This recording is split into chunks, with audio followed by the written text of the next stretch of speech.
What is up with the squad? It's Cess, favorite our team, local Tennessee's in the building. It's Hot Takes Monday. We got RobDaManMedia, Mr. Shake My Hand. Rob, what's up?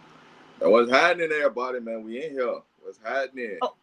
Okay, we got some stuff we got to talk about. But first, let me say, I just seen the gold Jays they blessed Mike Moore with for the Hall of Fame induction. Y'all seen them? Nice. Sweet. I ain't seen them. Hey, go look that up. It's fire now. Hey, nice. Impressed. But I'm up here because I am appalled that this morning I woke up. This morning I woke up and I'm trying to see if I can get a good picture of it. But I woke up, y'all, and until us, what's up, Brass Tacks, Munch, AB, what's good? Rob,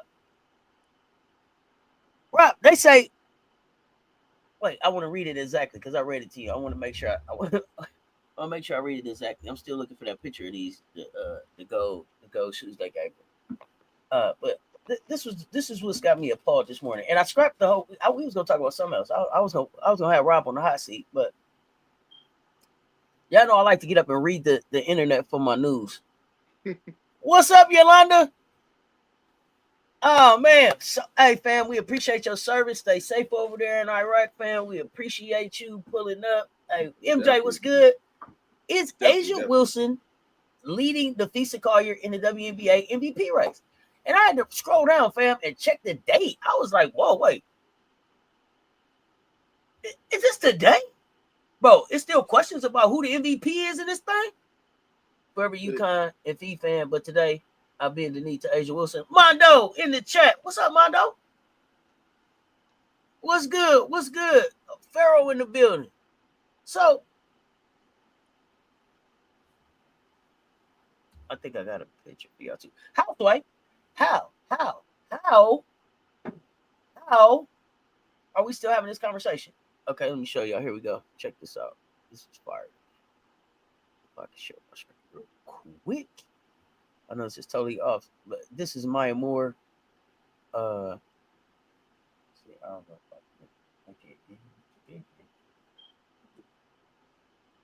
I don't think it's going to be no picture on my bad. Oh, can y'all see that? Can y'all see that case? I'm gonna drop the link too. It's on Facebook. Yeah, it's kind of hard to see. I'm gonna drop the link in there for y'all to copy and paste it.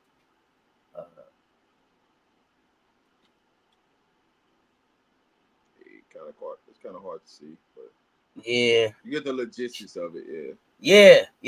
I mean, but that's how it went down. That was the presentation of that thing. So go look for it.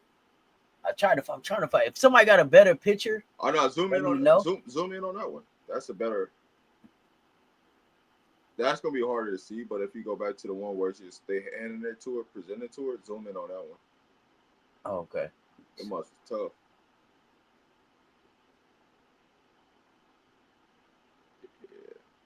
Yeah, there you go. That's yep. Oh, you can zoom back in. You had it right. It was good. Yeah. That was just that's as much as it let me go right here. Oh no, that's perfect. Yeah. Anyway. Oh, glad you okay. Bree Hall signed with AU. Yeah. Okay, but yeah, that was hey, I'm a Jays fan anyway. So all right, enough about the shoe game. What y'all in the chat talking about? What up? I've been horsing around. Asia's undeniably the MVP. You know what I'm saying? Shout out Maya Moore for sure. Bree Hall signed with AU. Jeremy, what's up? Go Jordans, fire. Did y'all see Rebecca Lobo's tweet? She already setting the stage for Fee to win MVP. I don't follow Rebecca Lobo. I don't need so I didn't see the tweet. So tell me what it said. Tell me the fix is in. Y'all tell me the fix is in. So I can go start cutting up right now. Tell me the fix is in so I can start cutting up right now. I'm gonna start cutting up right now, right? I said, didn't I tell you this? Didn't I tell you this months ago? Did I tell you this? I ain't got time, man. I ain't got time for the foolishness. Okay. So here we go. Last year MVP vote was easy. This year will be closer as it was in 2023. Once again, reflection of voters' philosophy. Okay. Number 1, best player in the league. Number 2, the most outstanding player on the team with the best record. Number 3, the player most valuable to her team. Okay. So because Asia's got number 1, then technically she's trying to say Fee has number 2. Then she's trying to say that Fee has 3. So 2 and 3 are Trump's 1. Wait. Who are you talking about? Because I want to make sure I can. This is Rebecca's logo. This is that's her logo. philosophy on voting. Okay, it's her philosophy. Okay, let's go. Okay, I got you. So I'm gonna go back through it. So this year's right, and this straight off of X. This is what she tweeted, right? This year MVP vote will be reflected of the voters' philosophy, because this is what I guess they agreed upon for the philosophy of how they vote for the MVP. So I'm gonna bookmark this shit because I think this is bullshit. But here's how it go. So number 1, so the first criteria of the MVP voting is whoa. Wait. I want to pull you up because we're gonna clip this and we're gonna put this out there. We finna debunk this. Here we go. Let's go. All right.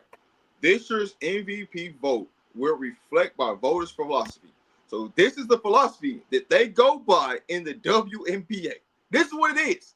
There ain't no, hey, this is that. These are the 3 criteria that they go by. Number 1, best player in the league. Number 2, most outstanding player on the team with the best record. Number 3, player most valuable to her team. That is the MVP philosophy of how you vote for the MVP in the dub, according to somebody with a vote in the dub, which is Rebecca Lobo. So don't that make Asia the MVP? Best player on her team. Go ahead. So what was the other one? Let's start with number 1, right? Best player in the league, hands down, Asia. Right? There we go. Yep. Most outstanding player on the team with the best record. So that's how they steal a vote away from Asia. Because no, they don't. They can steal a vote away from Asia, but it don't go to Nafisa. Right. So you have to pick somebody with the on the team with the best record, right? So Minnesota has the best record, so you have to pick somebody off that team. Yep, I did. Courtney, keep going. Okay. Now, number 3, the player most valuable to her team. Asia, let's go. Right. But what they're going to tell you is, with Fee missing all that time, she was the most valuable person to her team. So they're going to try to give her 2 out of 3. I'm glad you brought that up. Let me tell you what they're telling us over here. Let me tell you what they say. This is what they say, Rob. Before Collier, and this is Sabrina Merchant, so I'm on Yahoo Sports right now. Before Collier went down with an ankle injury in Minnesota's 53-point win over Las Vegas on August the 2nd, the Lynx star seemed to have wrapped up the MVP award, even with over a month left in the season. She was having a dominant season as the best player on the WNBA's best team, leading the league in scoring and plus minus. But a lot happened since then, didn't it? Okay. Yeah. So Ben Pickman says the Aces haven't lost since the historic drubbing, becoming the 8th team in WNBA history to win 13 straight games, now 14. Moved from borderline playoff team to one of the title favorites. Key to their success, Wilson, who forcefully reasserted herself in the WNBA MVP discussion. What do you think going into the final week of this race? Nah, here's what I'm gonna say to you in this whole standpoint, right? The date of this article is this is September 8th at 6:16 a.m. September 8th, 2025 at 6:16 a.m. Eastern. Go ahead. So here's what I'll say to you, Cess, in this whole situation, right? Mm-hmm. When you look at how this is playing out, the same way as MVP is the same way they finished screw Page in the Rookie of the Year. They tell you right in front of your face. Well, that's a hot take because I didn't think that they was no screw Page. You didn't tell me that. No, the same way they vote in MVP is that's how they're gonna vote Rookie of the Year. Because Citron's gonna get because she's on a better team.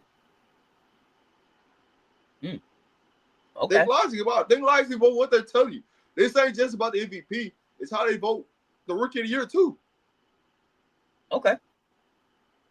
So if Paige don't win, this is why. Okay. They said Collier was the favorite for so long, and Minnesota's been head and shoulders above the rest of the league. 22-4 when Collier played. She was the WNBA's leading scorer while shooting 53.7% from the field, top 5 in steals and top 5 in blocks. Minnesota had a +5 net rating. And she had the team's best individual on-court rating at +18. You said they ain't screwing Paige Becker. Stop the cap. We're going to find out. Minnesota had topped Las Vegas 3 times over that span, with July 25th and August 2nd wins by 31 and 53. Collier thoroughly outplayed Wilson in both games. Then they say because she achieved this feat in 32 games, 700 points, 50 steals, and 50 blocks in a single season, trailing only Asia Wilson, who reached the mark in 26 games. What are we talking about? You said who's voting Citron? They saying who's voting Citron? A lot of people vote Citron. Why you think that? Because you think people based upon the think about the categories and how they're voting. They're telling you how they're voting. So from the standpoint of how they're voting, yeah, there's gonna be some people that's gonna vote Citron. I'm telling you.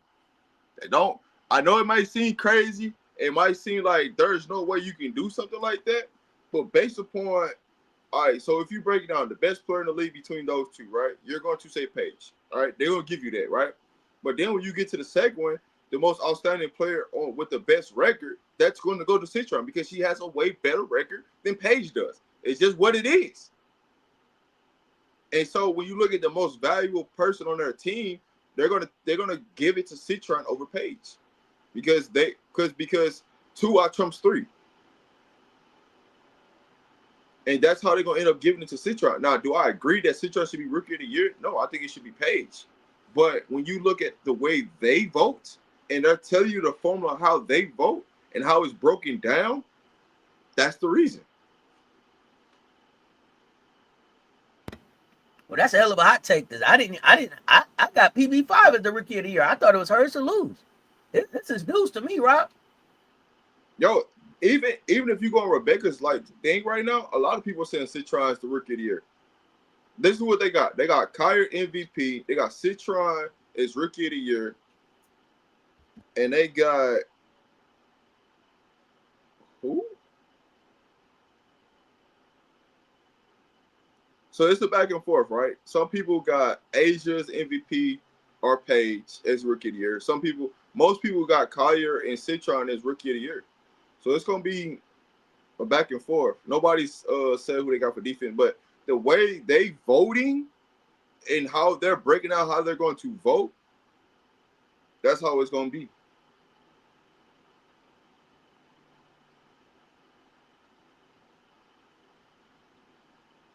So they tell you right now in your face if she gets it, that's why, because she's on the best team, which I think is bullshit. Because just because you're on the best team don't mean that you had an MVP season. You just could have had a good team. That's all. You said Kiki makes more of an impact than Paige? Why you think that's for, Brett? I think they both make impact. I think they both. Well, here's the thing, though. People going to take into account that Citron has already broken the rookie record in Washington. No. I'm not talking about Citron this time. Spoiled Brat said Kiki makes more of an impact than Paige. I get it. I know. I'm saying I get what the premise of what they're saying. I'm just saying how people are going to try to vote Citron in a sense of she's broken records in Washington, the rookie records and stuff. Oh, you mean Citron? Okay. Okay. You mean Citron? All right.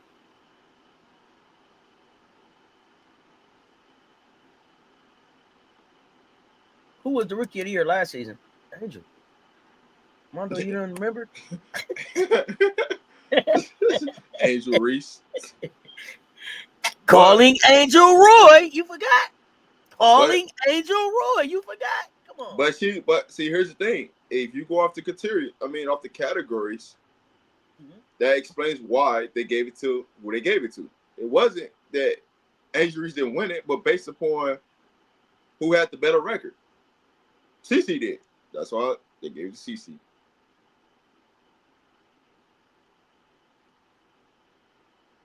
Was CC the only rookie who made the playoffs last year?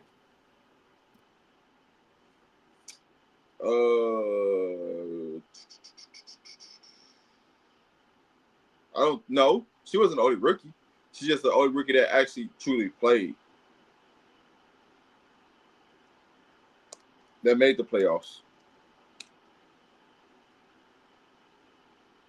And they had a 500 record, but no, she wasn't the only rookie. Because Washington, New York had two of them sitting on the bench. They just didn't ever play them.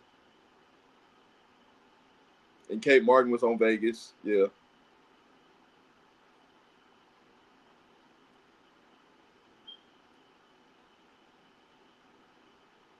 Yeah, I see, this is my thing though. The way they got this whole philosophy for the voting process, I don't agree with it because I feel like it's horse shit the way they breaking this down. The 3 areas to say who goes what, because it's like you giving a point here, but then you're minusing a point there, then you gaining a point here. Like, nah, man, just put your vote in, man. Throughout the season, who's showing up night in, night out, and was the most valuable person to that team this season? That's what matters, right? Because when you look at this whole grand scheme of things, Alicia Gray should be in the conversation, but she, based upon the way how y'all trying to vote this, it's like she ain't even gonna be in consideration. And I feel like for me, right, you want to talk about the best player in the world, that's Asia, hands down, the best player in the league. Hands down, Asia Wilson. I don't think nobody can disagree with that. So Asia's gonna get a point there. Where you're going to get people to this, where number 2 is where everything is going to determine who wins and loses the MVP right here. The most outstanding player on the team with the best record. That's where you're going to lose votes at. Because I don't think that because you have the best team, that's like when they was in the NBA, when Atlanta Hawks had the best record. Did they have an MVP on their roster? No, they just was a great goddamn team, great regular season team that year. That's all it was. That don't mean that they had an MVP candidate. Okay, that's fair. But okay, let me give y'all some of this. So again, this is Yahoo Sports. Who is Merchant? So we got Sabrina Merchant, we got Ben Pickman giving their feedback. Now, Pickman to me makes the argument that I see, Rob. Check Pickman out. Pickman say Wilson leads the league in 20-point and 30-point double-doubles, points and blocks per game. And it's hard to overlook what happened last Thursday night when Wilson outplayed Collier in a convincing Las Vegas win. 3-time MVP scored 31 points in the victory, reaching the 30-point mark for a league-leading 12th time at that point. That's the MVP, ain't it? But here's what they say here. Merchant says, the vote comes down to how you define value, okay? At the moment, I'm leaning towards Collier. This is Merchant speaking, because she elevated her team to greatness this season. Wasn't they in the same position last year? Okay, never mind. Pretty much, but okay. She has been awesome individually and remarkably efficient. She is the only WNBA player with a top 5 usage percentage and a top 5 true shooting percentage. Collier also gave Minnesota enough of a cushion through the first 2/3 of the season that the Lynx were able to take their foot off the gas over the last month.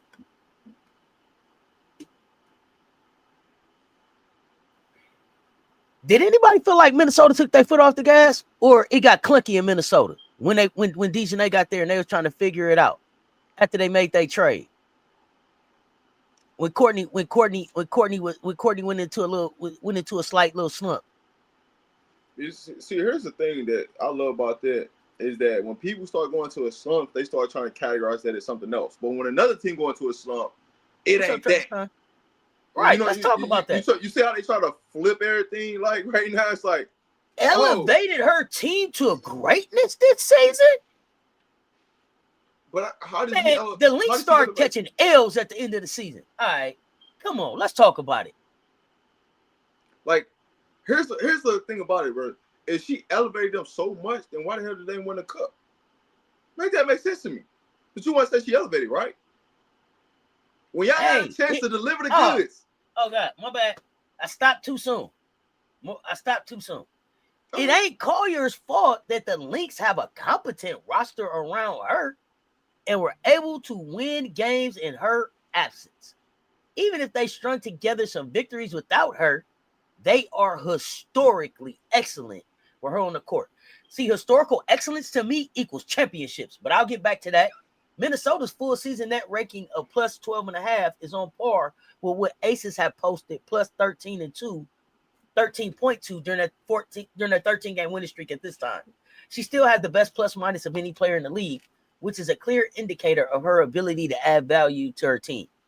So, can we get this up on the screen right quick so the people, you know what I'm saying, that might rewatch this don't think that we just pulling something out, out the blue. Yeah, let me see what I could do. Sorry. That's all. I just want to make sure that people understand what we really got going on, All right, let me see here.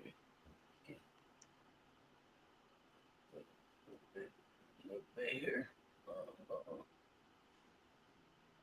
Let's go back. Right there.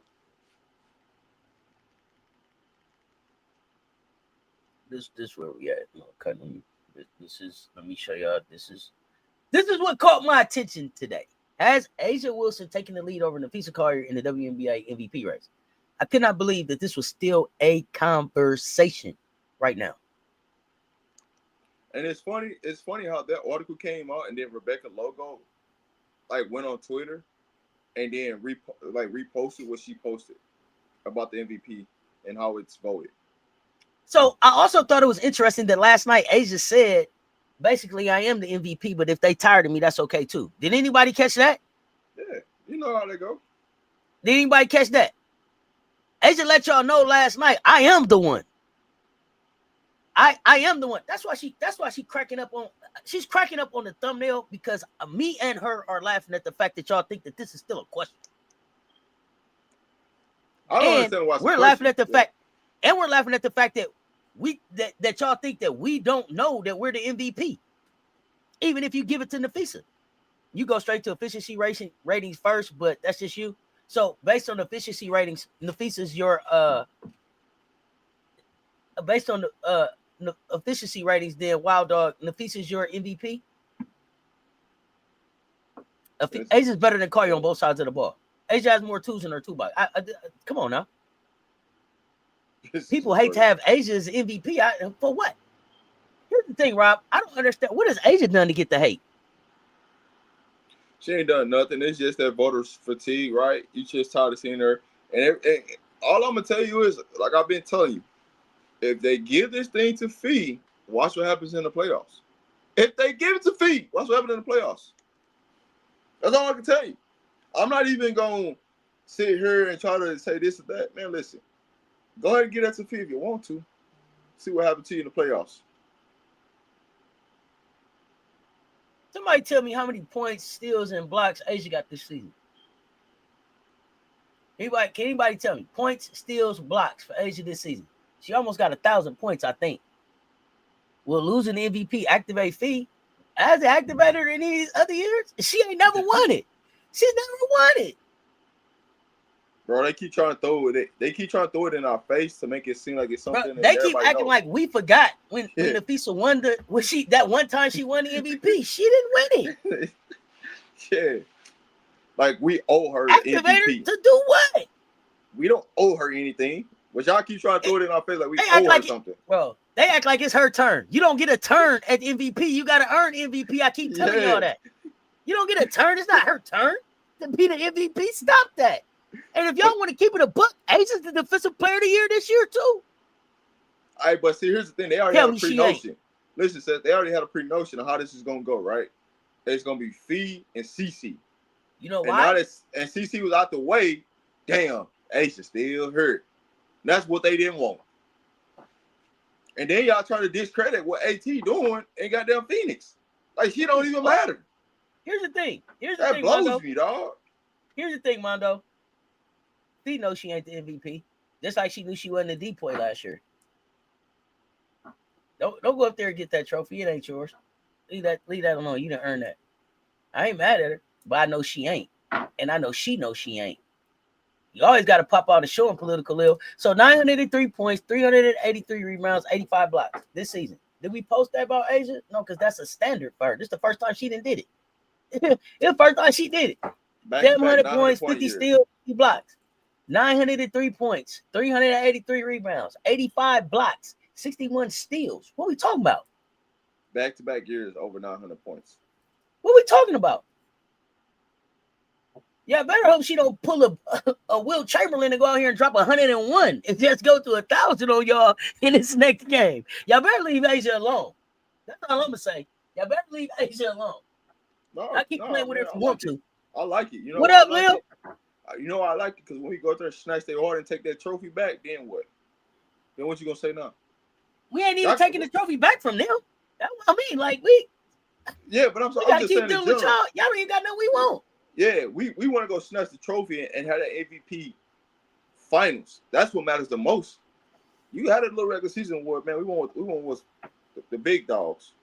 So Pickman say, at the same time, the Lynx was 7-3 without Collier, still looking like one of the WNBA's elites, even without their star forward. Entering the final week of the season, I'm leaning towards Wilson, who in my mind is still the league's best player. She can exhibit an unmatched dominance. Rewatch her 30-point rebound game against Connecticut Southern for Exhibit A, and her plus 25.6 on and off net rating is best in the league. Just imagine where they would be without her. Las Vegas' record isn't as good as Minnesota, but it ain't far behind either. It's time to stop the steal. Show you know the deal. Stop the steal. You know the deal. Media making it a race. Man, they've been trying to make it a race before the season started. Y'all hit the like. It ain't May, it's September. Asia's the champ. Let's go. Asia's the MVP. Wilson is still first in win shares, or a reflection of her value. The Aces are 13-2 in clutch games. Wilson having 41.7 net rating in such situations.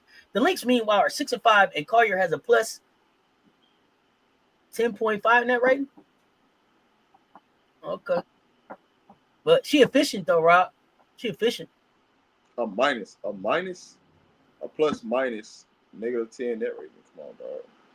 Oh, my bad. I skipped that. Her plus minus 10.5 net rating. Yeah. Plus minus. Yeah, man, come on, dog.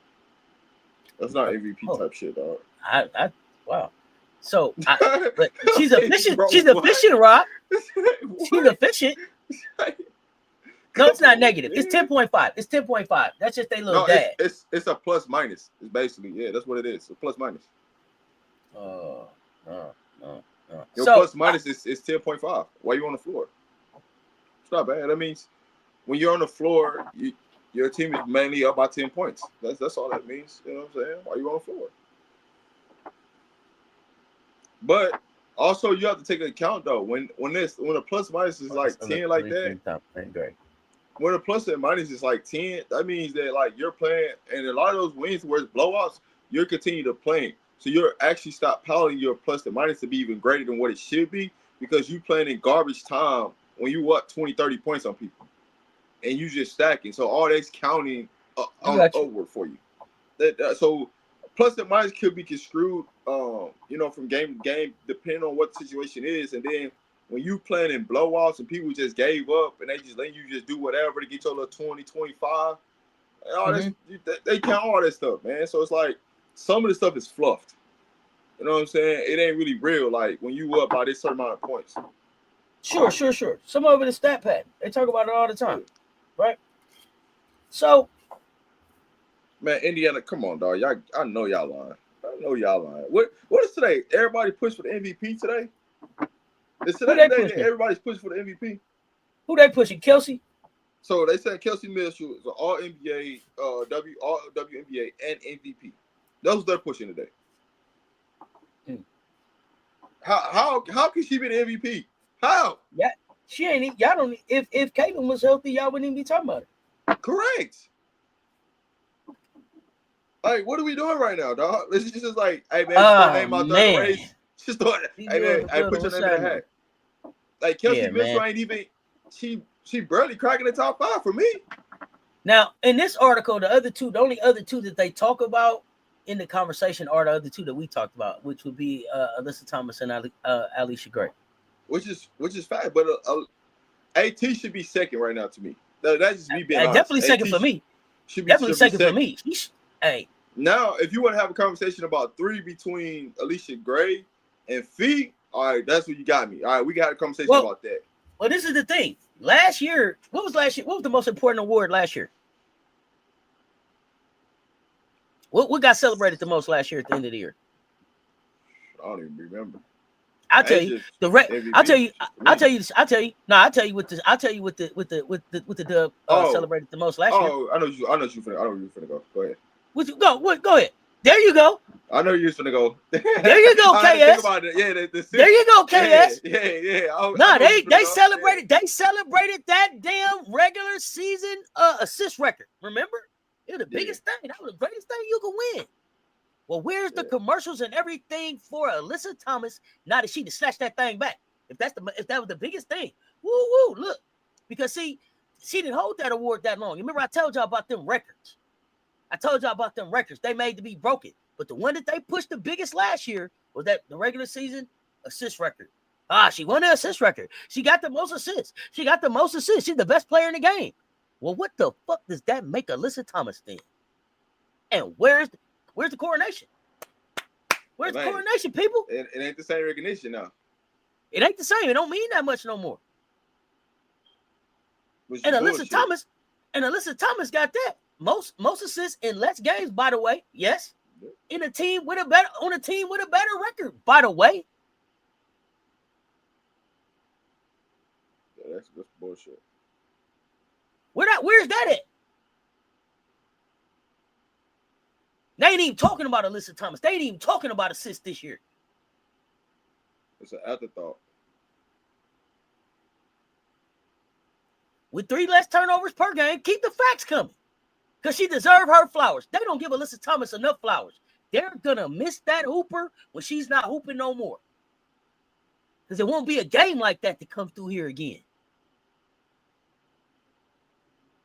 Now she came in as Steph Curry and went out as John Stockton. Y'all stop trying to put her on Steph, please. And I don't even think I ain't got time for y'all allegedly. KS, I ain't got time. Most triple double points. Come on. Asia, you know what I'm saying? She's number 1 in scoring now. Remember that was the category y'all was trying to run with. Who's number 1? Asia. No, I thought we forgot, huh? Oh yeah, I'm gonna make sure we remind y'all. Patricia Doherty, thank you so much for the support. Damn.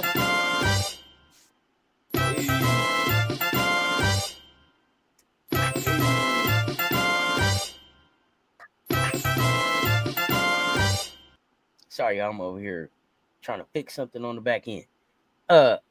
Plus, Auntie AT is way better than Clark, hands down. You know what's assist crazy, leader is on par with rebounds leader. Don't do that. What you say? Crazy? What's that? Nafisa play more minutes than Wilson do. Do she? Yep. I'm looking at it right now in black and white. Not with all that exceptional talent around her. She ain't got to play all them minutes. She played more minutes than Asia does. Hey, you know what though, Rob? Tell me this. Where would they be without Courtney Williams? They don't know. Hey, listen. This how crazy it is, right? So Collier shoots more 3 than Asian. Asian's showing you, hey, I can shoot that thing. She let that thing ride last night, right?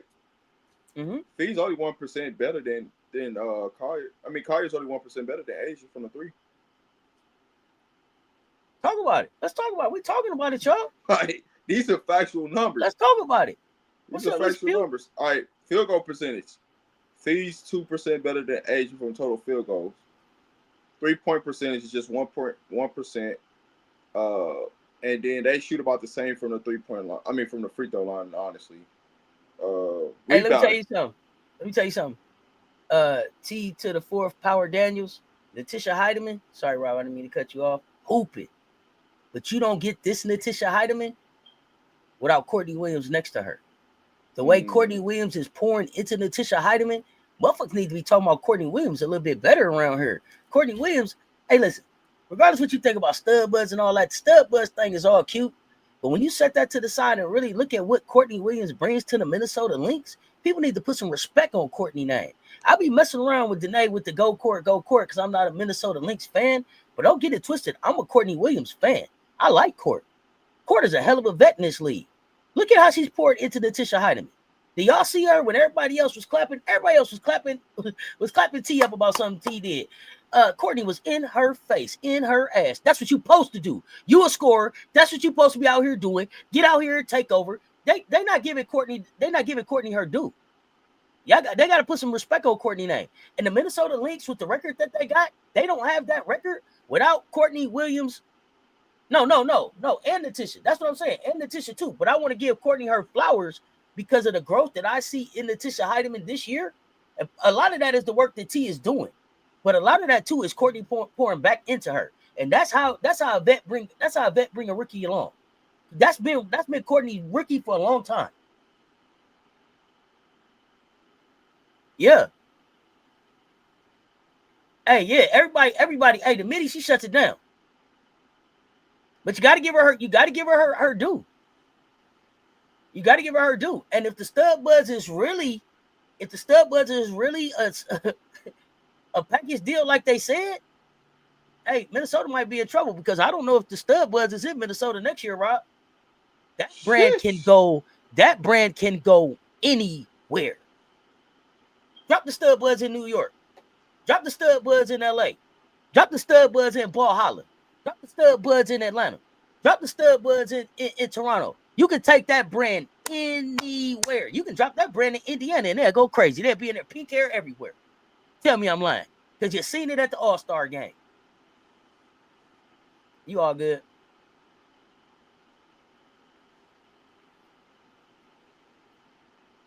Yes.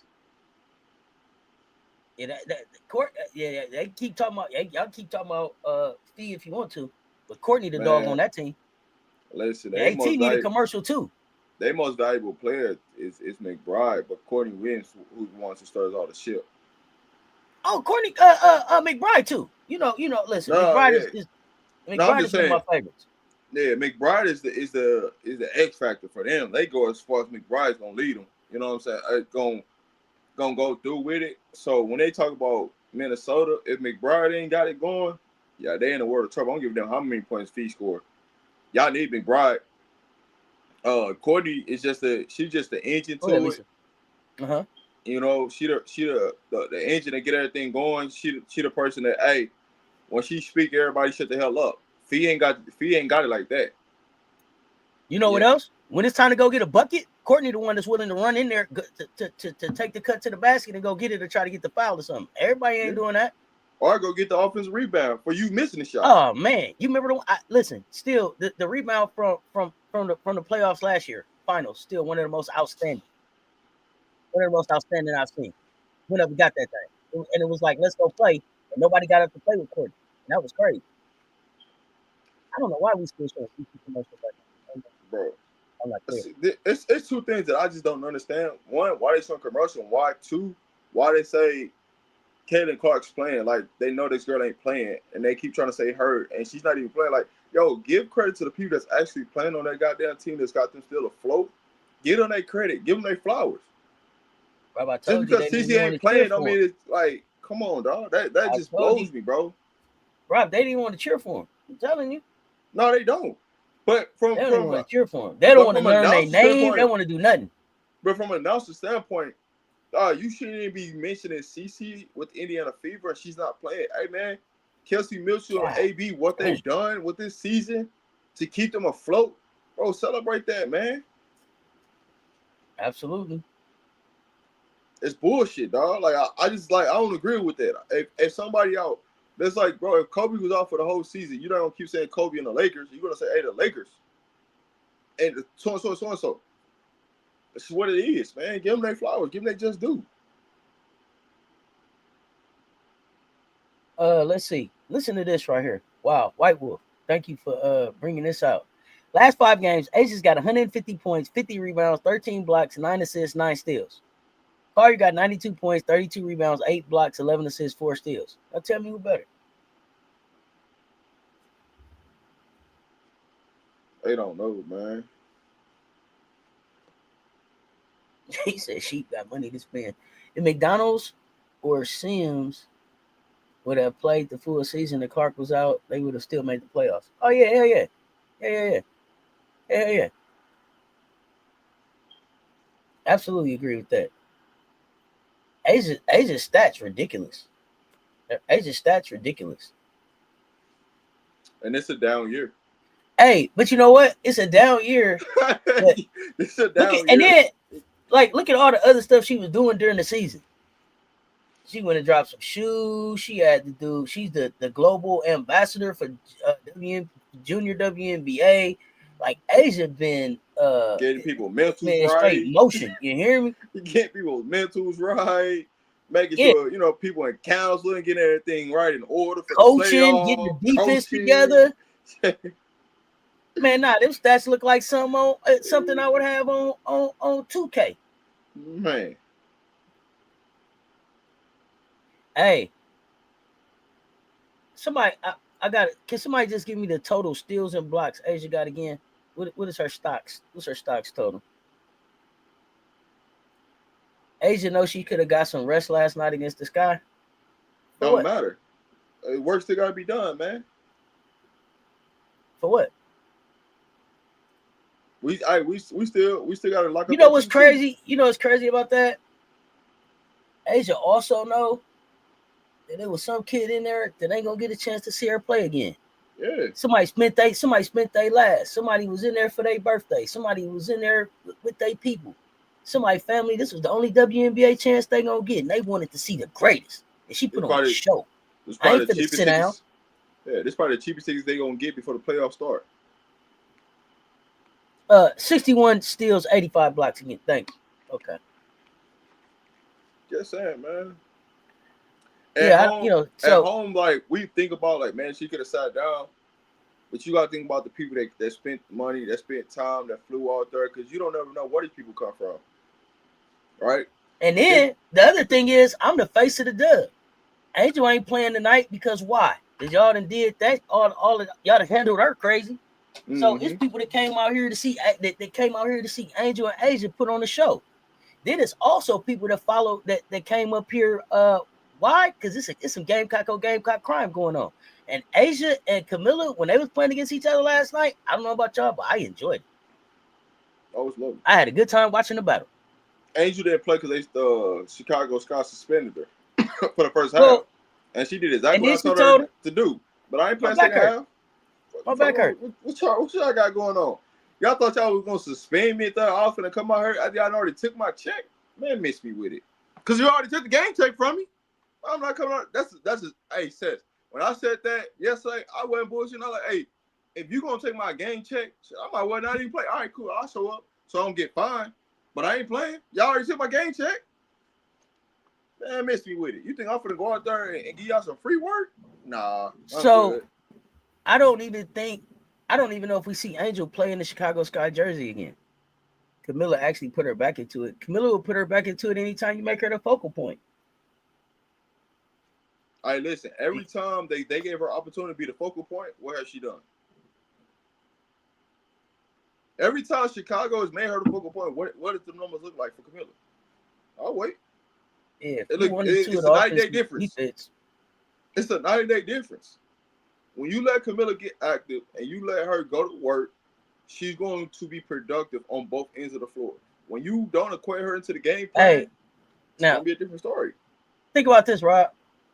At the half, Camilla had 10 and 11.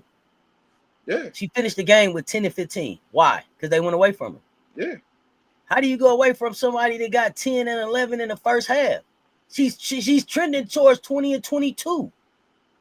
But how many games has that happened this year with them? Where she get it going first half? Too many for me to count. Yeah, where she has a great first half and they don't even think about the second half. Like she's just like not even out there. Like that 6-7 just disappeared off the earth. It's crazy.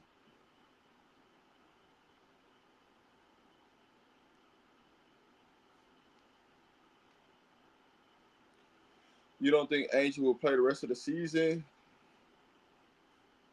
No. For what? back hurt. My back gonna hurt when Las Vegas come back. Ain't that the last game? They got one game left, right? Against Vegas. So KS, put KS question up right quick. So first question, the suspension. He said if she was actually suspended, Angel shouldn't be on the bench. What sounds right? Well, in technicality, she was not suspended for the entire game. She's suspended for the first half. From my standpoint, let me ask this. From my standpoint, I got a question. If I suspend a player for the first half, I normally tell that player to just stay in the locker room. Don't, you know, you stand in the locker room. You're not coming out sitting on the bench. You're not gonna, because I don't want the attention to be on you for why your discipline reasons, right? Mm-hmm. So from that standpoint, he's not wrong in that situation. His statement's not wrong, or you know, it's what it is, right? Everybody's gonna do something different because I've seen it done in multitude of ways, right? Some people suspend players for a half, they come out. Some people don't. I'm one of them coaches that, hey, if I suspend you for a half, you're not coming out and sitting on the bench in the first half. You're gonna stay in the locker room because I don't want the attention to be on you. My question is ain't it a difference when the team suspend you and when the league suspend you? When the league suspend you, you can't be on the bench, right? Correct. When you suspended for the league, you can't be on the bench. Correct. When it's a team, when it's team discipline, I think it's kind of like up to the team. But I like the idea of, you know, not even being out here, but at the same time, ain't nobody here to see you. Ain't nobody here to see you, Otis. They came to see me. Mm-hmm. So we do kind of need you to sit on the bench out here. But it would have been better, especially once you was like, you know, my back hurt anyway. You know what I mean? That's like you on punishment, you can't go to you on punishment, you can't go to the party, and then your stomach hurt anyway. Then it's like, was it really a punishment, Mom? I wasn't gonna be able to go anyway. Ha. You know what I'm saying? So now my back hurt. Was it really a punishment? And now my back hurt for the rest of the season. Like I said, I don't know that we see Angel play as a Chicago Sky player again. Yeah, so and to your point, right, Cess, you're 100% correct, right? The game before, right, you didn't see Angel on the bench nowhere because that was a league suspension because she got her 8th technical foul of the year. They didn't rescind it, so she missed that game. You didn't see it, right? So from the team standpoint, when they suspended her for the first half. Angel just was like, because I felt the same way. When you suspend me for that first half, that means you already took my game check. No matter how many minutes I played this second half, I'm still not getting paid. Right. But I still can get fined if I don't show up. So I got to show up legally. Cool. I'm going to show up. I got you. I'll show up. That don't mean I'm going to play in the second half. Because now you want to play chess. You want to play chess. I want to play chess with you. That's all it was. Oh, yeah. Because I was like, bro, no way. There's no way in hell that you're going to tell me that, hey, I'm suspended for the first half. We ain't got no chance to make the playoffs. We ain't nothing in jeopardy. And you want me to go out there and risk my health or something for something I'm not. But here's the thing, though, Rob. But here's the thing. I'm gonna ask you a real question. If they needed that game to get in the playoffs, do they got the balls to suspend Angel Reese for the first half of that game? They don't suspend her at all. Exactly. That's my point, and that's why That's why I'm like boo on the whole suspension thing. Because if y'all have really needed Angel, if it was on the line, they'd have had her suited up. I'm gonna just say this: they didn't really want to suspend her, regardless of the fact how they wanted to do it. They just did that to put it out in public's eyes, so to make it like they did something disciplinary wise, but they really didn't do nothing. It was just really just a slap on the wrist and say, "Don't do that no more." Y'all didn't really want to suspend her. Y'all didn't really want to do nothing. It's just because the league had already. This is what they did with it was because she had got her 8th technical foul. They say, "Oh, this is the perfect time to do it," because now we can show that we really doing something when we really ain't doing something. Because the league had already suspended her. So now if we go in and we be like, oh yeah, man, if you just sit out the first half, we good. Now we ain't gotta. Now it doesn't raise the eyebrow from the organization that Asia can't just say whatever she want and get away with it and not get fined or anything. So that was just a way of getting the money back from Asia. Instead of just finding her, they're like, not Asia, Angel. Sorry, Angel. Yes, Angel. Instead of suspending her, this is the way to get the money back. Always just take her game check. Come on, dog. But I mean, she's not missing that. She's not missing that money. She ain't missing that. They tried to set another trap for her. They just say it shows how Angel not a team player. No, it ain't even that. It ain't even that. It ain't that. Angel's been a team player. They're not team players. It ain't that because you can't even say that because hey, if you say hey we're gonna trade Angel Reese, every team is calling hey what's the price? So it ain't that. It ain't about the back. It ain't about the back issues being an overnight deal. The back issue is it lingers. So now I tweaked it, and now you know what? I got to get ready for Unrivaled anyway, where I really make my money. And so, yeah, my back hurt. That's all. Check and checkmate. And give me a massage. And give me a massage. Yeah, and y'all gonna pay for it. Now. Pay for it on y'all down. I'm getting all treatment. I'm getting all the treatment up off this thing. Matter of fact, I'm gonna get a facial next right after that.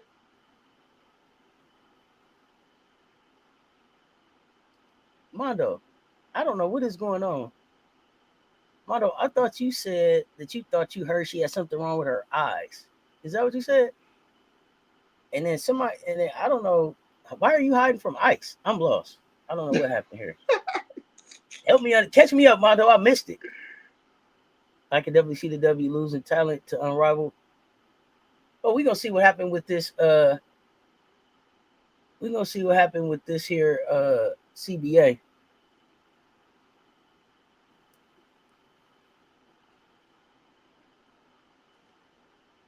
Yeah, and now,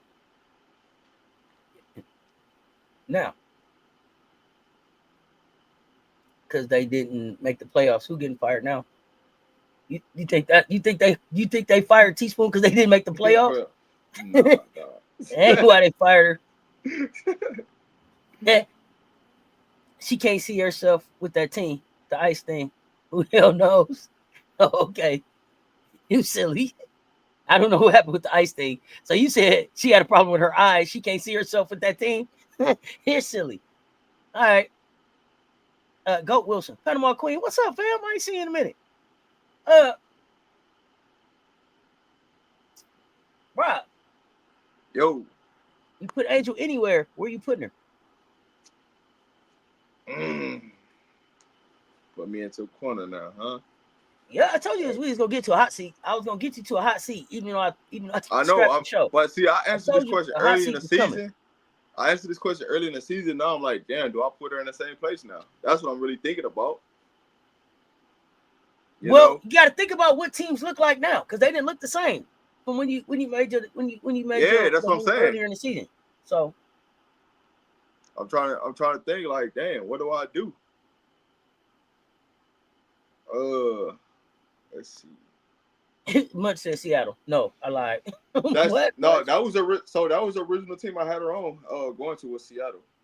But seeing the fiasco, what they got going on up there, the way the landscape might change up there, I don't like Seattle. I don't like Atlanta. I'm gonna go there. Phoenix. Her and AT. I've been on this her and AT thing. I want to see her and AT together. Her, AT, Copper, with SOT 2.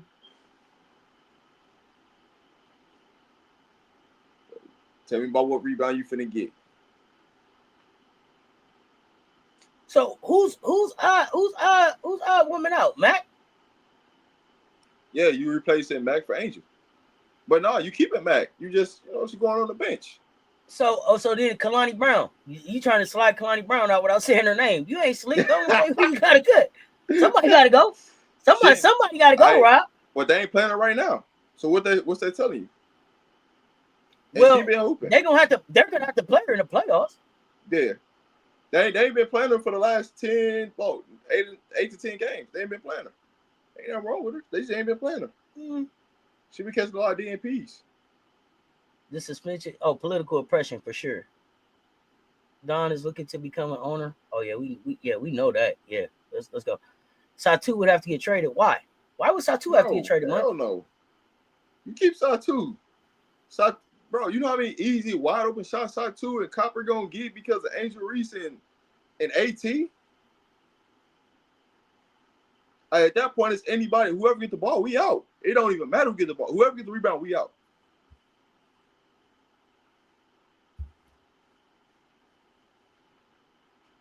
I like Dallas. That could be intriguing. I don't like the coach. Los Angeles, of course, but that's because I always have wanted to see Angel and Rakia play together. I can agree with the Dallas part. I just don't like the coach. That's why I didn't say Dallas. I agree with the situation. When you say Chicago is not trading Angel for nothing, you mean they not trading her, or you gonna have to give up something for her?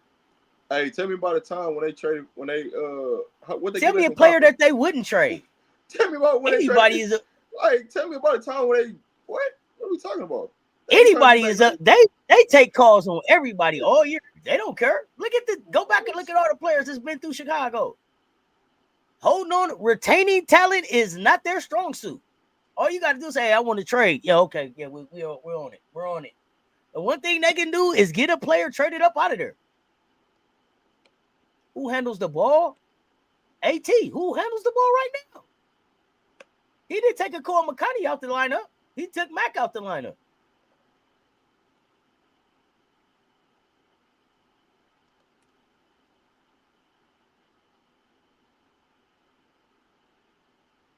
Unless you blind, they trying to cover up that kind of job win now scheme. Leo, I hear you. Hey, you let Natalie Nakase get a hold of Angel Reese if y'all want to. Y'all let Natalie get a hold of Angel if y'all want to. Could y'all imagine the Valhalla Barbie? Oh gosh, it'll go crazy. The Valhalla Barbie. So I got a question. When they had Mayberry, when she was at the top of her game, what'd they get back for? Mo Jefferson, Rachel Bynum. Okay. Pick next year or something, didn't they? Okay. This year. So if you trade Angel Reese, what you think you can get back for? Mo Jefferson, a Bynum, 2 picks, like that. I mean, here's the thing. What are they gonna ask for? They don't. Yeah, that's what I'm like, bro. When we talk about the Chicago Sky, the Chicago Sky are buying nobody. Hey, bro, they buying nickel candy, selling it for 4 cents. They ain't tripping. Man, I'm just like, they out here taking L's all around. They don't care. I'm just going through the transaction log. You know what I'm saying? When they made trades. All right, so listen, like I said, when they traded Copper, what did they get back for Copper? Dude, I don't even remember. Fucking Bree Turner. I'm gonna tell you. Owen Wary and Bree Turner. That's what they got back for Copper. Oh, at least on your wedding still there. Yeah, Bree Turner. They got a 1st round pick. Munch said, "Okay, laughing my ass off. Okay, guys, stop. No more. That's no what more. I'm saying, like, bro. Munch say no more. No more, Rob. That's enough. That's enough. Making sense. Hey, bro, when you talk about you traded your best players, what the fuck did you get for them? Like, Angel look like she don't want to sit by Ariel Atkins. Really? You think Angel don't want to sit by Ariel Atkins? Why you say that?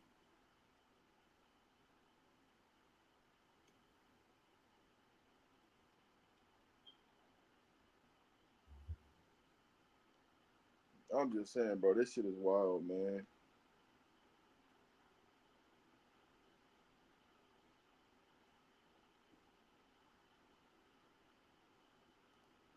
They got Rachel Bellman, Mo Jefferson for Mayberry. It's crazy. Hey, man, when you go back and actually look at the history of Chicago and them acquiring players and the things they do, it's just so laughable because it's like, dog. You know what? That's what we're going to do. That's what we're going to do. We're going to do hot takes where we go back and just look at all of the talent that came through Chicago. Angel, Brynhill, what? Who is that? What are you talking about? The Mercury Barbie? That Valhalla Barbie?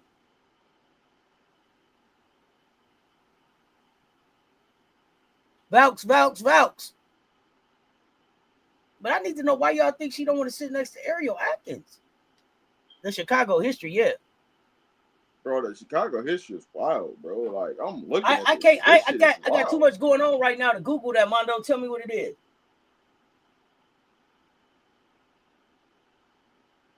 Bro, this is mad wild when you look at Chicago. Like what they had, who they had on the roster. Yeah. Okay. It's Dog, a deal. I didn't even know Lacey Hale tried out for them in 2022. There's like no thank you. Yeah. She came back with Phoenix like, hey, I'm causing all hell.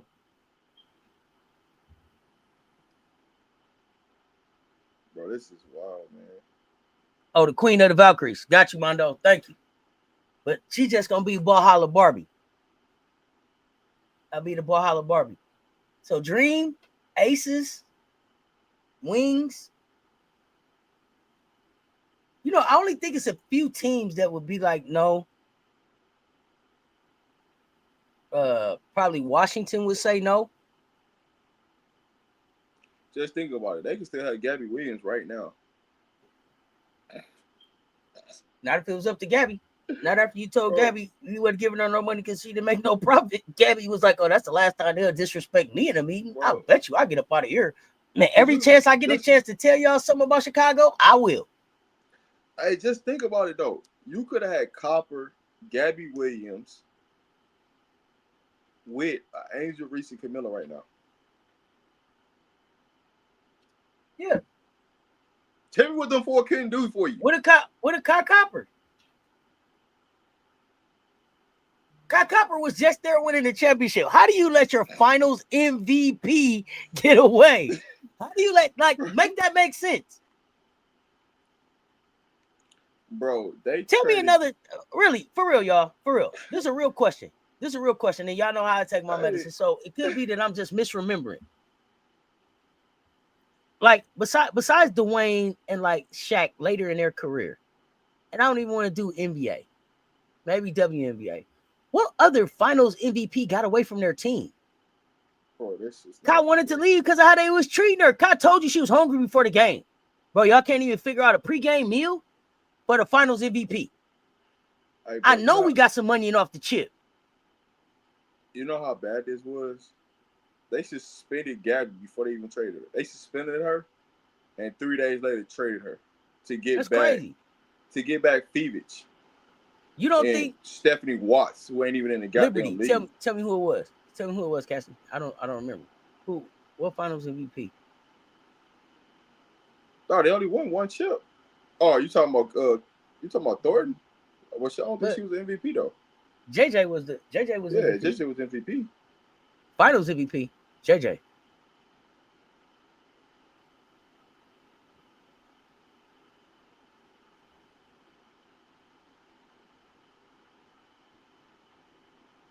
Bro, yeah, bro. You say stop, bro. It's like a funeral with Chicago. Think about that. You don't think Elena Deladon was still? You don't think Elena Deladon would have still been playing if she was in Chicago with Reese and Miller and them out there? Coming off the bench, just being your rookie. Come on, she could have her back, her neck, her back, all that would be hurting. Her neck, back, shoulder. Oh man! All y'all had to do is get some pregame meals in the facility. Yeah, all you gotta do is just go back and just look through the transition log of Chicago, and it'll like, bro, what were y'all doing, dog? What was y'all doing? Nothing. They stumbled into a championship and couldn't even get it right. No, they stumbled into a coach. That's what that was. Stumbled into James Wade, and then he happened to stumble into a chip, and y'all pissed him off so much. He said, "Man, I ain't got to deal with this, dog. I'm out." Hey, and then James Wade left with all the passwords and all the keys. Mm-hmm. They could get back in the building again and start over. Mind you, he got y'all a chip in 3 years of him being there. They just showed them two on the bench on TV, not speaking, with chairs between them. That's probably why they said that. Oh, about Angel looking like she don't want to speak to Ariel Atkins. Okay. I gotta see it unless they was like me mugging each other or something. Maybe it was some people maybe there was somebody chairs in between them anyway. I don't know. Think about it, bro. They got a chip in 3 years, dude coaching the team.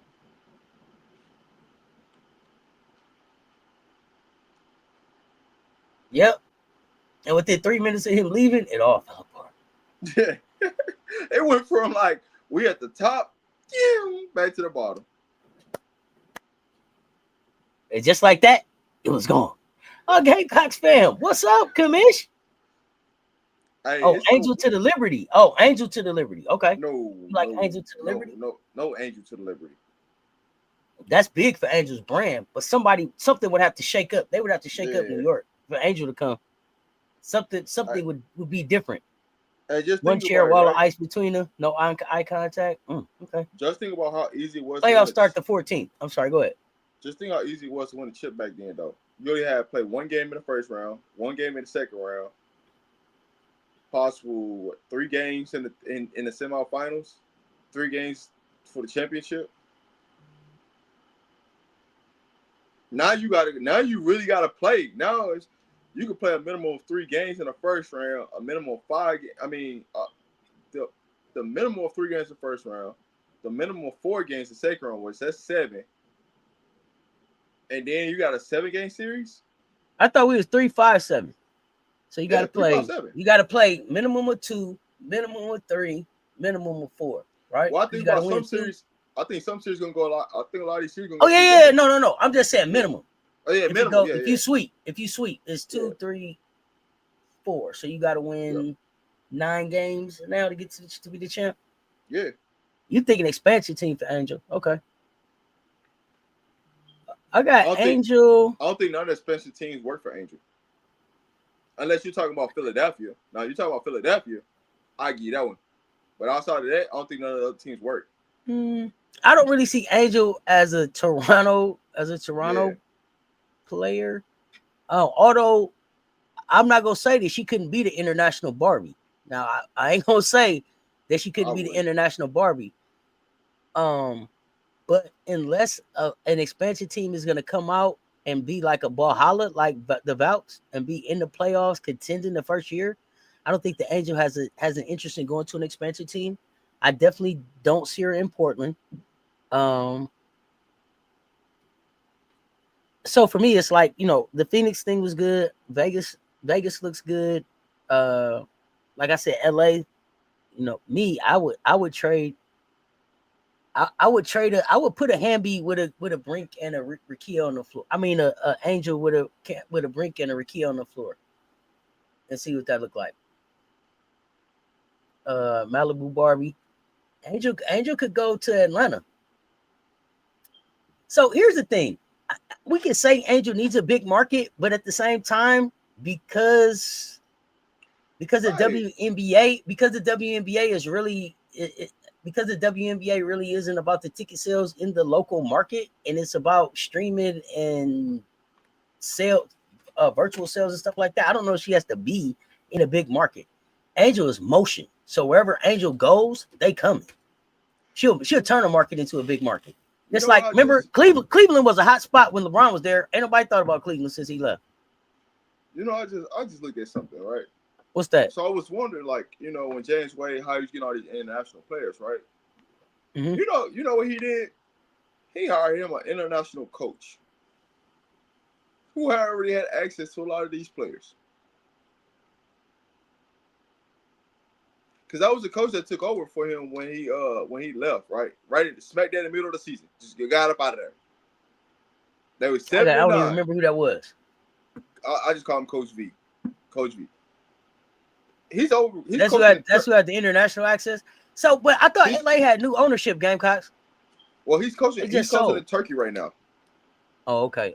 He's coaching in Turkey. That's why you don't know. That's why you don't realize because he's coaching in Turkey.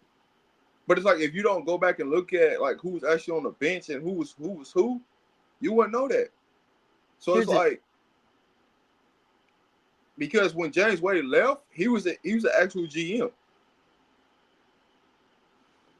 Man, this is crazy. I thought so. Gamecocks film. I thought the Buss family sold the Lakers and they kept the Sparks. They got the Sparks too. They got the Sparks and the Lakers. Saying not the Sparks. I don't know. Got so here's the thing. They got the same ownership because the dude that owns the Dodgers owns all the LA teams outside of the LA Kings. Wow, dog. Here's the difference. Here's the difference about the women. Miami and LA will call Angel anyway for sponsorships and endorsements. That's just how the dub is right now. There is nobody in Miami. Dodgers owners bought the LA teams. Somebody bought them.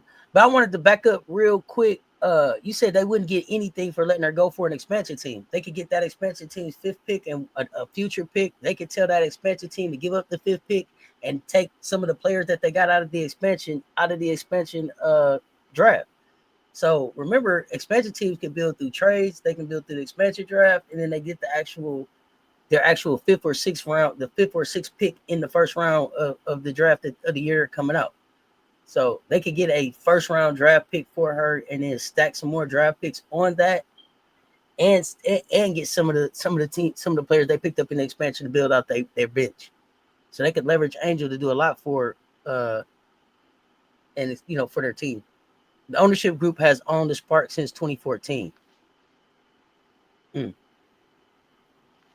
Yeah, I don't see Miami getting a team no time soon. And it looked like Miami is an unrivaled kind of town. So I don't know how they will respond to WNBA coming in there now. All right, Lisa Pugh.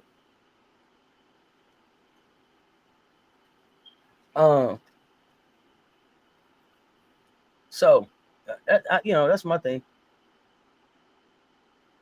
I would love if the comment still was here, and the H-Town Barbie would have been fired. Look like Houston to get a team before Miami. It look like the WNBA is pushing for Houston to have a team. They tried to make Connecticut give Houston a team, didn't they? Turned down a $400, turned down, and then turned around and turned down $400 million. So I don't know. It's weird.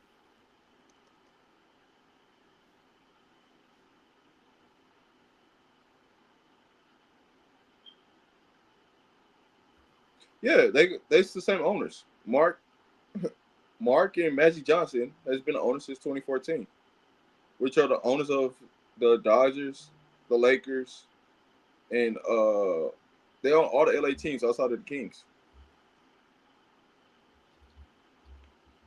It's they're owned by the Sparks LA Sports LLC. The CEO is Mark, and then Magic Johnson. And those are the key owners.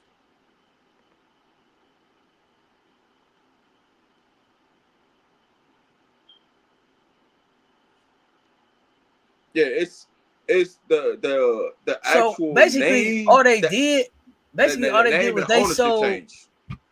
Yeah, but basically all they did was sold more of the shares, more of the owner, more of their shares to somebody that owned them already. It's not a new group that they bought in. Basically, it's the same people, but they own more shares. Correct. It's basically they just took over more power of the situation. That's it. No, I mean they got a monopoly over those LA teams. Remember all the teams that's in California though, Jarvis. Yeah. They're still the Chargers. They're still the Rams. They're still the Angels. They're still. So they got the Dodgers is down there. You got the Giants. You got the A's. You got the Padres. you got the Warriors, the Kings. There's a lot of sports teams in Cali. They hold a lot. I don't know if Magic calls Angel to join the Sparks.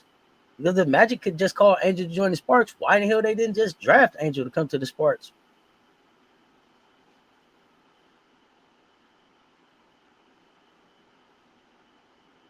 So he's got the Dodgers, he's got the Lakers, he's got the soccer club, he's got a women's professional hockey league, and he has a racing group. You talking about Mark Walker? Yeah. Rob, you think Magic is gonna run the Lakers or keep Rob as GM? Magic's not coming to run the Lakers, bro. Magic told y'all when he worked at the Lakers before, he's Magic Johnson 24 hours a day. He ain't got time to check into y'all debts, man. He told y'all that. Rob, I didn't mean to take your question, but Magic asked and answered. Remember when Magic was like, yeah, this 9 to 5? It ain't me. Magic ain't doing that. Magic told y'all that already. Magic a business man. Magic was like, what? Hey, what? You want me to do what? Be a what meeting? Man, yeah, okay. I that ain't what I do. He's at delegation at this point. We've Yeah, you seen gotta think Magic about coach. We seen Magic do all them jobs. That ain't what Magic's good at. Magic can't be the GM because you gotta think about it. The Washington Commanders playing right now, right? Because he's got ownership there. He's got ownership to the baseball team that's still playing right now. He's got the Right now. Sparks that's still playing right now. He's got the soccer team that's playing right now. And then he's got a women's professional team that's playing right now. So he got And the Lakers get six ready to kick back. organizations. And the Lakers get ready to kick back up in a minute. Yeah. Magic ain't got time to be sitting at the GM desk. Yeah, He is man, a there's no mogul. way. He is a mogul. And What? we ain't talking about the local business he got. This just the franchises of the professional teams. He's got 6 organizations, 6 different sports. Nah, AB. 5 different sports, I should say. I ain't picking on you, nephew, but you got to go back. Cause really, when you said it, it reminded me of Magic letting them know I'm Magic Johnson. Yeah. He said, I make too much money to be answering to somebody. Exactly, Jarvis. He was like, what? Rob Palenka want me to do what? Rob said I wasn't at my desk when. Man, I'm Magic Johnson 24/7. I ain't got time. If you didn't see him talk about it, please pull it up. One of my favorite Magic moments. One of my favorite Magic quotes. I think he said that when it was talking about a trade or something in some yeah. Oh, that shit too funny. But yeah, no, Magic got he just invested in too much stuff. It's hard. Now, when he was trying to be a GM of the Lakers, he just only had the Dodgers and the Sparks, so it was easy for him to do it. But now that he owns like the Washington Commanders, I can't forget the TGI Fridays and the Whataburgers and the real estate and all of the other stuff Magic do. Like Magic hands in a lot of stuff. He got movie theaters. Remember, don't forget it, Magic Johnson theaters and everything. Man, Magic Johnson. Listen, when Michael Jordan said, "Y'all think I'm the one?" Magic really the one that gave me this game on building my portfolio. Check out Magic's portfolio. He dangerous. He got theaters, 24-hour fitness. Like, he got all the way around. What you need? Tell me something I ain't got. International mogul. Y'all seen him kicking it on the yacht. Magic was on vacation for about a month and a half on Instagram, wasn't he? Hey, he shut down a lot of TGA Fridays. Oh yeah. He don't stay. When it stop making money, he get on up out of it. He ain't got time. Yeah. He don't waste no money now. He got his Burger Kings though. He letting them go. You know that's money. Nah. Hey, Whoppers. He's selling Whoppers. Straight Whoppers. Got a Burger King company, dog. Starbucks got some action. Yep. Mm-hmm. Hey, Magic dangerous. Shit, I ain't even know people still go to TGI Fridays because it ain't that many out here left in the world. Nope, you guys, it's like something you do, like it's like going to the skating ring. Some you do, hey man, you know what's going? We ain't been to Fridays in a while. Bro, talking about skating ring, boy, them things are scarce now. You barely can find them. Man, I told you it's one right here up the street. They act like it's busy all the time. Wouldn't let the kids skate for $2 on Wednesday. Like, bro, nobody is here. It's the summertime. It's the summertime, bro. When I was a kid, you know what I'm saying? You had one day that you could go to the bowling alley for like 50 cents for the day. You could go to the skating ring one day. It was $1 movie day. You could hit the matinee. You know what I'm saying? Your summer was kind of filled up. Now the skating ring open, nobody is there, and it's like, bro, can the kids skate for $2 on Wednesday at noon, just from 12 to 2? Nah, I'm trying to get my bread. Okay, you don't know, and better than Nando, bro. Like, what bread you trying to get? You're rather hey, listen. Hey, them $2 to add up for just letting the kids come up in this thing. You know what I'm saying? Here's the thing, though. Once you let them make it hot on Wednesday at 12, they gonna want to come back on Friday at 6, man. Yeah. Gotta be able to show them the space, bro. Show them what it can be. They ain't got no vision out here, Rob. They ain't got no vision out here. Terrible. Magic is responsible for the NBA players getting merch, money cuts. Oh yeah, absolutely.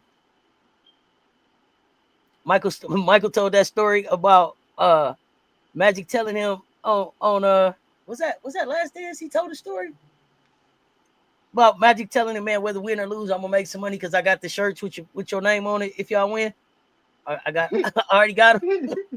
I got the t-shirts printed up.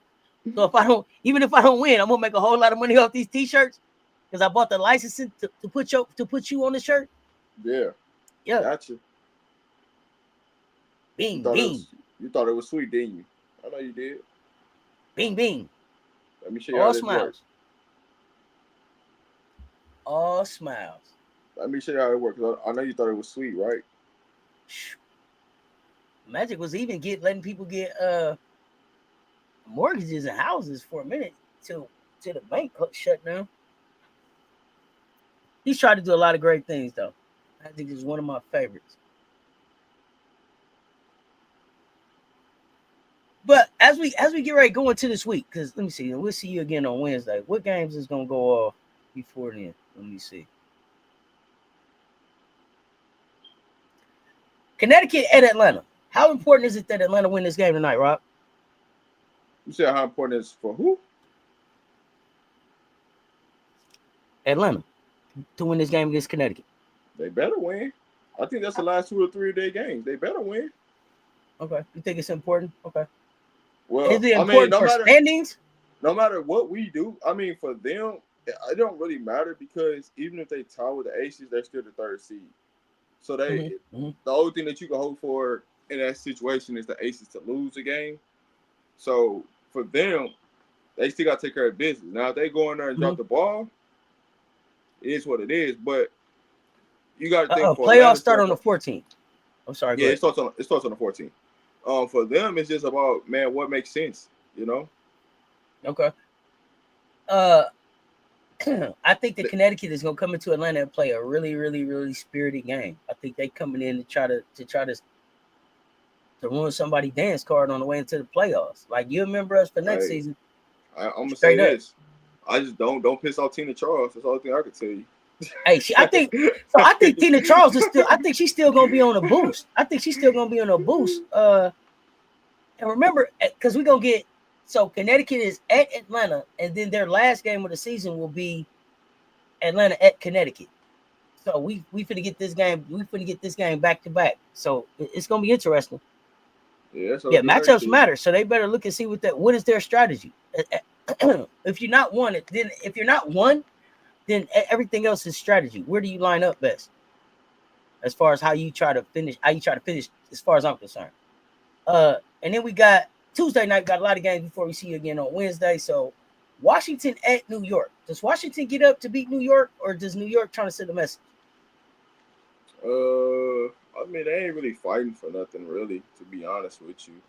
They fighting for some respect, right? I mean, the champs that took some L's here lately. Well, what I'm saying is, no matter if they win or lose, it don't really matter for standing purposes because they can't go nowhere. They're locked into the 5th seed. Oh, ain't nobody trying to play the Falcons. Okay, Lil. Minnesota. Yeah. Minnesota and Indiana.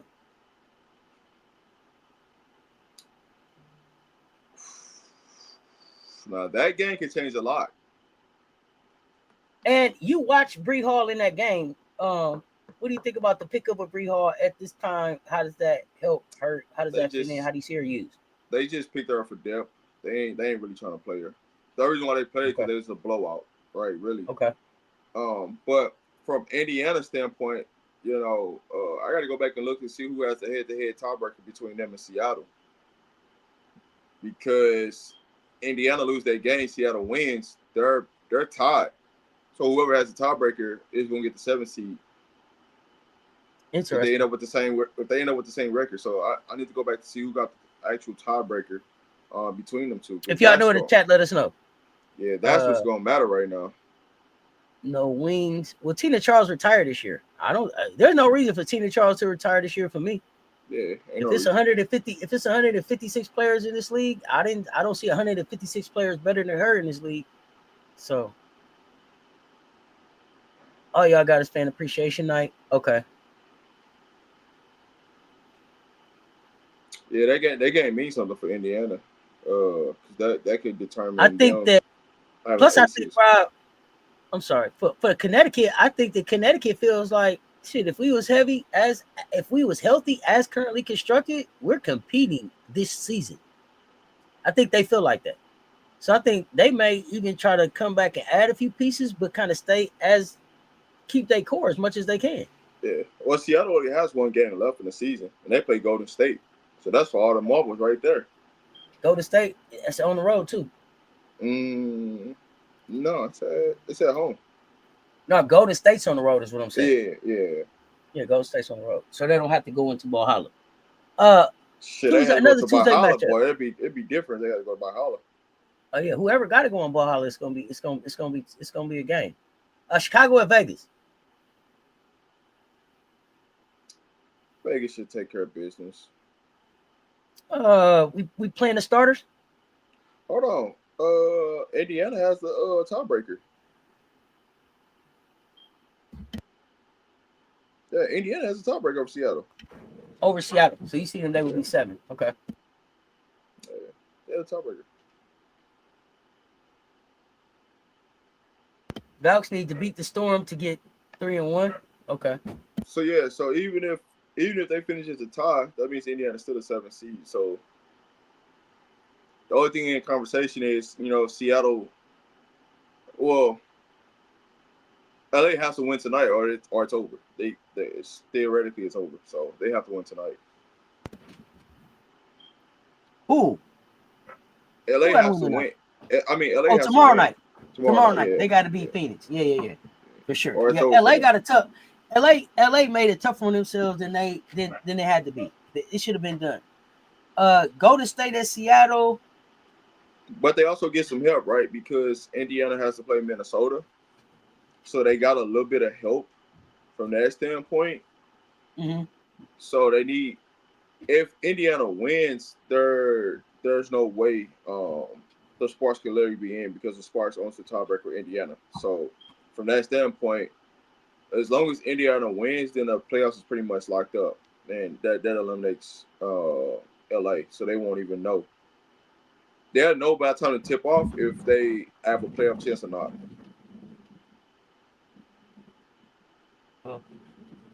That's on them, because they could have been in the playoff. Yeah, they dropped some key games down the stretch. It was like, come on, dog. That they should have lost. So, they didn't use their defensive impact. Yeah, Indy clinched already, but I think we're talking about whether they will be 7 or 8. They could still. Yeah, we were trying to figure out 7 8 from that standpoint. Yeah, because that's really the only thing that could theoretically change is 7th and 8th. But because Indiana has the tiebreaker over Seattle, that's what helped them clinch. So they can't change. Really, the only thing that could change is 2 or 3 is Vegas and Atlanta. But I mean, Atlanta loses, and that's a wrap. That's everybody's where it is. So now you know what the matchup is first round. So New York gonna have to play Phoenix first round. So buckle up, baby. Who are you starting against? Let's talk about that for a minute if you got a few minutes. Oh, let me announce this to y'all. My apologies. We will not do a Now What show. We will not do a Now What this show. HD is taking care of some stuff away from YouTube right now. But we will be back next Monday. Maybe we'll get a makeup show, but for sure we'll be back next Monday. But I wanted to announce that. But let's stay right there. Who's your starting 5 in that for New York in that matchup, and why? Against Phoenix. Wait. Let me ask you this question. Do you expect Phoenix to stay with their same starting 5 and have Bonner come off the bench, or do you see her moving into a starting role? No, she got to come off the bench for lineup purposes. She needs to come off the bench. Okay, wait. Okay, wait. Before we go there, I see this question for you here. Do you think Marsh was being a little snake in the presser last night, making it clear that Angel personal training staff ruled her out? What does he gain by letting it sound like her staff ruled her out? How you look as a coach and her training staff says she ain't playing? Talk to me about that. Tell me, coach. I don't think it's a personal shot. It's just one of them. Hey, it's business. Y'all want to one up me? I'm gonna show you how to one up y'all. So then, wait a minute. Help me understand. The personal training staff calls her being out, or the team trainer calls her out? How does that work? Either or. If my personal training staff, it depends. It depends on what your stake is in the goddamn the organization. Okay, what do you mean? So say right. So does everybody have a personal trainer, or how does this work? That's what I'm saying. Depending on who are you in the organization. Do you deserve to have a personal trainer where we listen to them? You're big enough that can make those type of calls? Because that's what they're telling you. That Angel's got that much power that she has her own team. Just like LeBron, right? No matter where he go, his team tells him if he gonna play or not. Okay, so does HBL have that team? No, hell no. She ain't got that power. You gotta earn that. Camila Cardoso. She should have that power. Now, does she have that power at Chicago? To be determined. Yeah, we don't know. Okay. I mean, from Angel's standpoint, right? Angel's got somebody managing everything that she does. So is it safe to say the starting five have personal trainers in the team that helps decide whether they play or not? So would Alyssa Smith have a personal trainer? No. Okay. It's normally but J.O. Chelsea. It's normally 1 or 2 at the most. Some teams it'll be 3 depending on say like a Phoenix, right? AT, Satu, and Copper. From that standpoint, yeah, those 3. Anybody else? No. Bonner probably got a trainer too, but that's because Bonner's years in the league, I would say. You don't think? Not with Phoenix. With Connecticut, I can go with that, but Phoenix, you probably don't have that same leeway. Remember, she won a chip with Phoenix though. She came home. I get that, but it's a different stake now. Now, I'm not saying that she doesn't, because it could be, but at the same time, you paying money to these people to be your personal trainers, so that's what they supposed to do. So from that standpoint, they're gonna say, "Hey, no, shut it down. Yes, do this. No, do that." I think that Asia may do some training with Bam, but I don't think that Bam is her trainer at all. No, that's not her personal trainer, though. Yeah, you gotta have money to have a personal trainer like that too. Well, I mean, Kalani Brown make more money than Asia per year. You know what I'm saying? As far as WNBA go. So, yeah. But also, it's the. But also, I think it's about how they invest back into themselves. So I get it. I just wanted to know. Here's the thing, though. I'll tell you this: you can have a personal trainer all you want, but the organization has to sign off on if they're gonna listen to him or not. That's the difference. Okay, that makes sense right there. I'm working out with who I want to work out with, but whether you value what they say about where I'm at for the game is based on who I am with the organization. Yeah, and so it could be if my trainer is like, "Hey, you shouldn't go tonight," they might be like, "Hey, yeah, go see what our trainers say." Versus, "Oh, okay, yeah, no A tonight, cool." Okay, I got you. I just want to understand how that move. Yeah, I mean, Mackin was joking. How about Indiana? I don't know. What you asking? You could tell us, "Hey, this wrong, that wrong," and then we could put you through an MRI and say, "Hey, that ain't right." And then it's mediation when doctors disagree, is what Wild Dog is saying. Okay. Yeah, it's all about from a standpoint. I told you before the game started when they said they suspended her for that first. I said she ain't playing. You gotta worry about it. I don't care how it has to get presented to the public. She ain't playing. I told you that from the get go. You already see my game check, man. You think I could? All right, so this how I'm finna play this. Okay, cool. They took my game check. They think that I'm finna play the second half of this game. Hey, medical team. Hey, go ahead and send that note over there. Hey, matter of fact, don't even send it over there yet. Just wait till game day. Wait till the first half. Then oh no, she can't play her back. Bro, they played that shit to the T. You get out in front of it. Hey, they already had that set up before they even came out with the suspension stuff, man. Okay. You just the fool that went forward. That's all. So, okay, and before we go to the New York Phoenix lineup, if Valks, Fever, Storm, if you still got it up, if they all end with the same records, what is the standings? What's 7, 8, 9? Who's out? You said the Valks, Fever, and Storm all end up with the same record. So the Fever already clinched. So I don't think they can get out.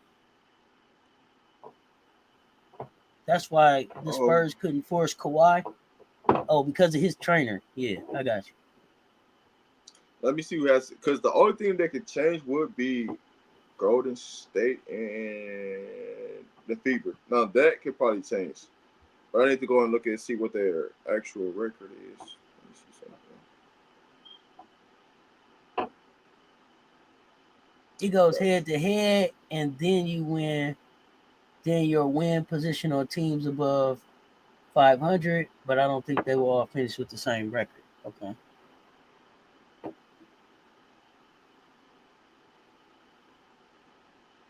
Indiana is So like largely, I'll say Indiana. I don't think that Golden State will lose both of the next games, but we'll see.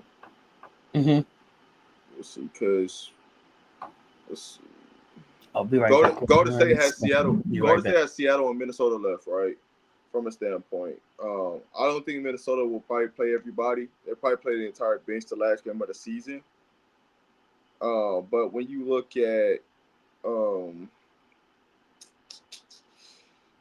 Indiana and Golden State, I know Golden State beat them once this year. I just don't know if they beat them twice.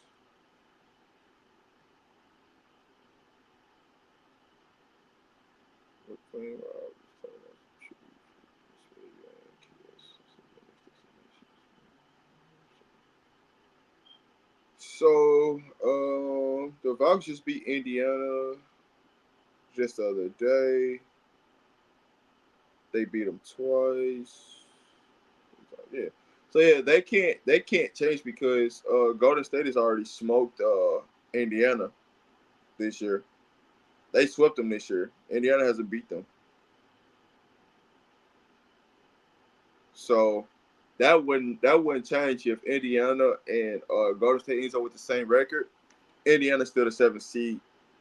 So that we need for Golden State to lose both of these last 2 games for Indiana to jump above Golden State because they swept them this year. So largely, the only thing that can logically change. Oh, hold on. Let me go back.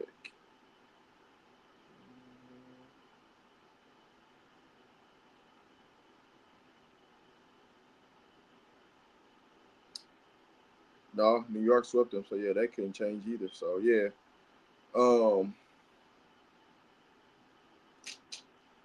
there's nothing that can really change from that part. Indiana, and Golden State, there's nothing that can really change unless Golden State just loses both games. So yeah, you have to see the final record, who finished above 500, then whoever's better record against those teams. AKA, you can't do that now for real. Yeah, I don't. There's nothing that can really change per se, based upon the way everything is standing right now. I don't think a lot of stuff is going to change as far as records and the seeding go. I think the seeding is pretty much settled itself out of who's playing where. Now, the only thing that could really technically change would be Vegas and Atlanta. But as long as they finish with the same record, nothing changes. Everybody's going to play what the matchup's showing right now.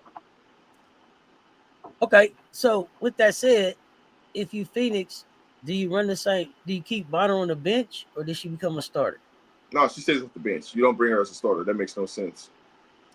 You keep a Cole McConney starting as the rookie going into the finals. Yeah, you have to. Do you continue to go deep into the bench? So you still see the Sammy Whitcombs, the Lexi Hales, the Kalani Browns? I think they go to 8-man rotation, and that's what they've been doing lately. When you see them play, is they've been running only 8 people. They kind of already got into playoff mode of their roster and what it looks like, of who's playing and who's not. So from that standpoint, it's really they've already been dialing into the 8-man rotation. Okay, and how confident are you in Nate Tibbetts as the coach going into this thing? It's a bunch of question marks. Just gotta see it.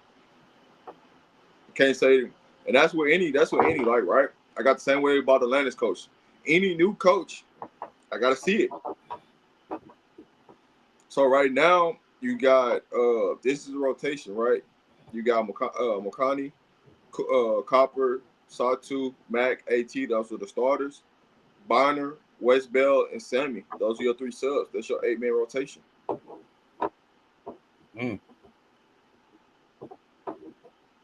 See, to me, you go deep into this thing, you don't have to get Kalani Brown off that bench. Depends on matchups. Depends on who you're playing. Now, here's the thing. This first round, you're going to have to probably play Brown. Yeah, you know what? I wish it looked like, I need to see it in like a bracket, like how I look at the NCAA. Because that's what I'm saying. So I can really look at next round. Because who would be next? If they win this round, Minnesota. Who's next? Minnesota. Okay, they don't need a big there. Right. And so then you get past Minnesota, guess who you going to see? The Aces. You need a big there. You don't need Brown. You don't need Brown to play. That's what I was gonna say. But I was going to say because of the athleticism of the way the Aces bigs play, you probably do better going with a Mac. Right. With a Mac attack. But hey, look, ain't nobody really been talking about Natasha Mack either. Natasha Mack been she might not be getting a whole lot of stocks, but she been getting a few blocks in games. She had a 4 or 5 block game the other day.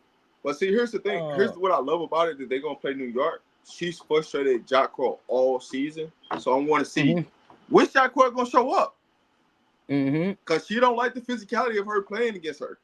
She just showed you that the last game. Hey man, ref caught a foul. Ref caught a foul. There's a foul. Ref caught a foul. That's all she said all game. Man, you gotta own up to it, to match up to it. Let's go.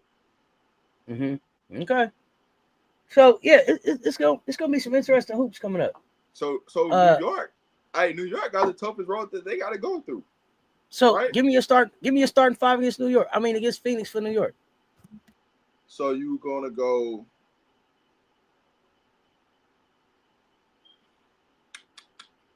This is how they're probably gonna more likely go. Cloud, Sabrina, Phoebich, Stewie, Jacquel. That's probably how they're gonna roll. Barbecue chicken. I'm telling you, that's more than likely that's the rotation they're gonna go. They're gonna bring Neesman off the bench. Is Neesman coming off the bench before Johannes? They might come in at the same time. That's normally that's how she does it. She's gonna be in an interesting situation of she's gonna go to that big lineup. I'm telling you this right now. She's gonna go to that big lineup where Phoebe's is playing the 2. Neesman's playing the 3, Stewie's playing the 4, JJ's playing the 5 with Sabrina on the floor. She's gonna go to that lineup.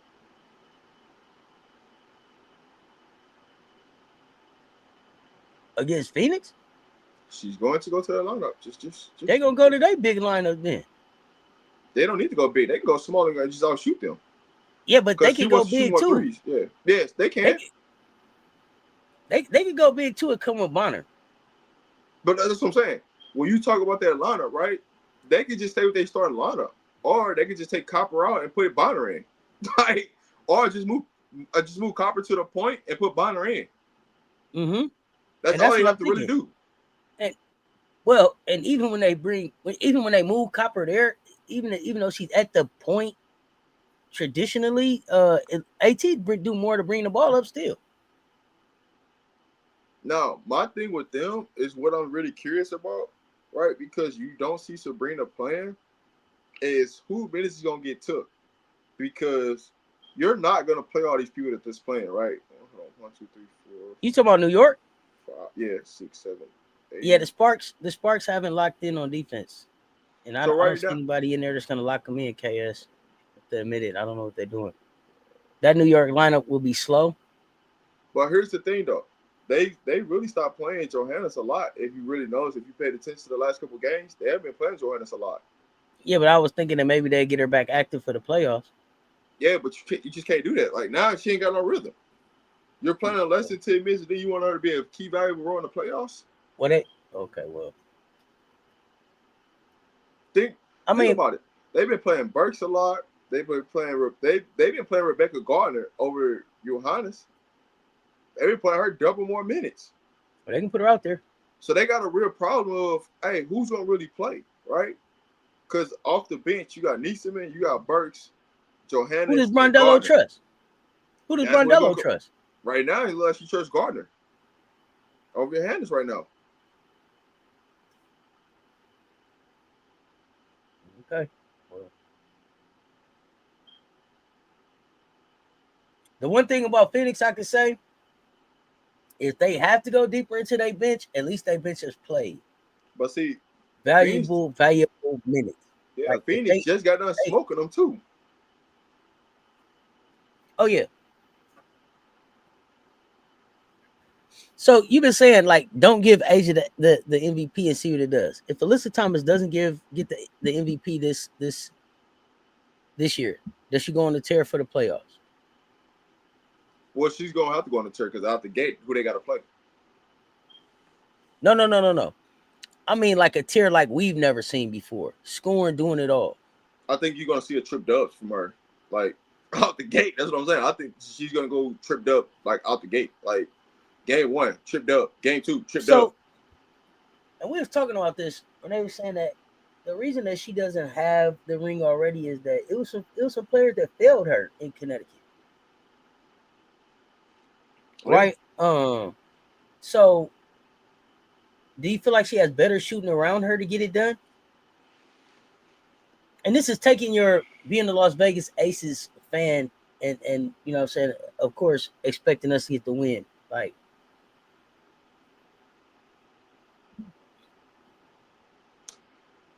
Like this is the thing I feel different with AT's team this year. She has a closer with her. Just not her, but she has a closer with her. And that closer is Copper. Okay. You got somebody that's been to the finals, that's got an MVP, that understands how to close the deal. Somebody that's been there with you in the Olympics, that's closed the deal, right? Those things matter. So you going up against the reigning champs first round, you're gonna need somebody that's a closer. They got that. And now so do you think the fact that Kai Copper was finals MVP makes her more valuable than the fact that Bonner's been on the team and has the 2 chips? Never been the finals MVP, right? Well, Bonner's never been a closer either. No, that's what I'm saying. Do you think is that what you think makes her more valuable than having Bonner and the 2 chips on the team? Yeah, the more a person, it's kind of like, I look at it like this, right? AT, be LeBron, just get us there. We got Dwayne Wade. Go close the show. Do you think they've established that connection? Yeah. Because Copper's the reason why AT's there. Because Copper. No. I don't mean off the court. I just mean because they've been so limited. They've just been so limited in how often they've been able to be on the court at the same time. How they've been able to establish that. Because remember, it took Dwayne and LeBron 2 seasons, right? Yeah. The first season, it was like, who? Me, sometimes you, sometimes me. And then it was clear the second season, and they took off. Like for me, does that limit them down the stretch in the playoffs that they've had limited playing time on the floor? No, I don't think it will. Because they have played with each other in the Olympic situation when it was money on the line, right? Copper and AT. Those things are valuable, right? So from that standpoint, I got to take some of that to credit, right? Now, what I'll say to you, this is the only thing that I'll look at in a situation of them not closing and getting the job done is because they have a harder path to get to get a chip, just like New York does, right? Because they have to play each other first, and then by the time you get done playing each other, then you got to go up against possibly Minnesota, and then take that out, and then by the time you get to the finals, shit, what you got left? Versus the path where the Aces is gonna have is like, shit, we might go ahead and sweep and be sitting in the finals looking at you like, what's up? You know what I'm saying? First leg's ready to go. And you just went through 2 wars just to get to us. Now you ain't got no legs to get it done. Okay, I got a question. I got something I want you to comment on. But River of Knowledge, I see you saying that the connection between AT and DB alone helps build continuity. I mean, I think you said continuity. I'm sorry, but that continuity didn't get them anything in Connecticut. They just was together, like that, and that's why I was saying, like, is Kai gonna be the piece that gets them over the Kai and Satu, the difference that gets them over the hump by having them around? Because AT and DB already was just together last year. We saw how that went, and it was times in those games where even AT looked like, dang man, you supposed to deliver that to me right in my wheelhouse. and you're not even hitting me in my spot. So I don't know that you know what I'm saying. I think we need a little copper in there and some Satu. Now Satu gonna have to be on her game for the Mercury to win against the Liberty. Is Satu the X factor? That was what I wanted you to comment on. She's the ultimate X factor. Now, can they still win without the X factor being dominant? Yes. But the ultimate X factor is Satu. Satu changes the Phoenix and who they are. If she comes in aggressive, like one thing I can say about Satu this year is she's been defending a lot better, giving more effort than she has in the past. Will we see the Olympics Satu that plays completely different than when she's in the States? That's the Satu I really want to see. The aggressive, like, hey, I'm trying to take you out. Right? I'm trying to go get it. Like, this is my country. Like, that type of AT. I mean, that type of Satu. That's the part where we haven't seen collectively play out. But when she's had opportunities to show it, she can still get it done. But she's the ultimate X factor for them. What up, MJ? Okay. Marsh apology PR praising Angel potential and current performance. We don't want to hear it. We straight. Tell him we straight. Thank you. Is Tibbetts ready to deal with Brondello? I think it's gonna come down to coaching for me. So that's why I'm asking. Is he ready? It is not a question. I mean, no, he didn't out-coach her in majority of the games that they played already. Now the playoffs, but are the playoffs different? That's what I was gonna ask. The playoffs are different, right? And so it does come down to execution. It's gonna be more about the Jimmys and Joes. It ain't gonna be really about the X's and O's, because when a team actually gets to sit there and just dial it up and just lock in and focus on you, it's gonna come down to you just making shots and missing shots. You just flat out having dogs on the floor that can go get it. What you dry up X and O's wise, they didn't see the shit. It's a pattern.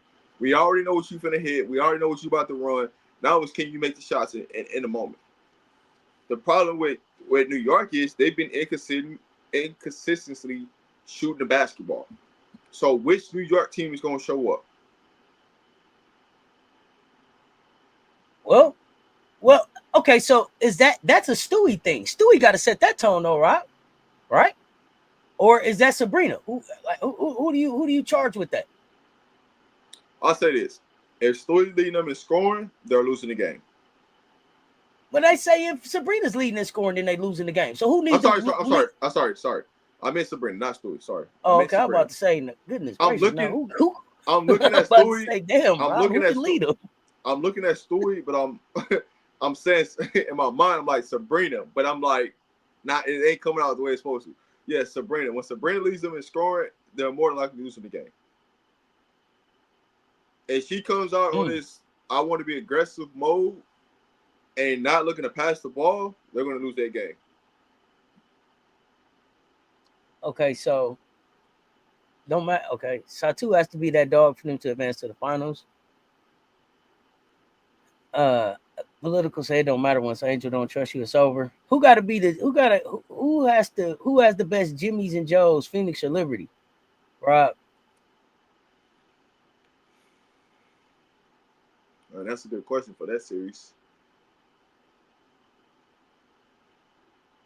Because it's really straight down the line, though. If you really want to be honest, it's really straight down the goddamn line. Okay, and then we want to talk about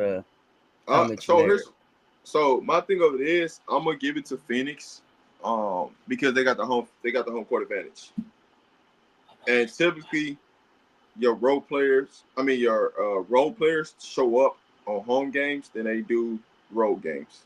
So from that standpoint, and the great thing about this is Phoenix has beaten them at home, and they have beaten New York in New York.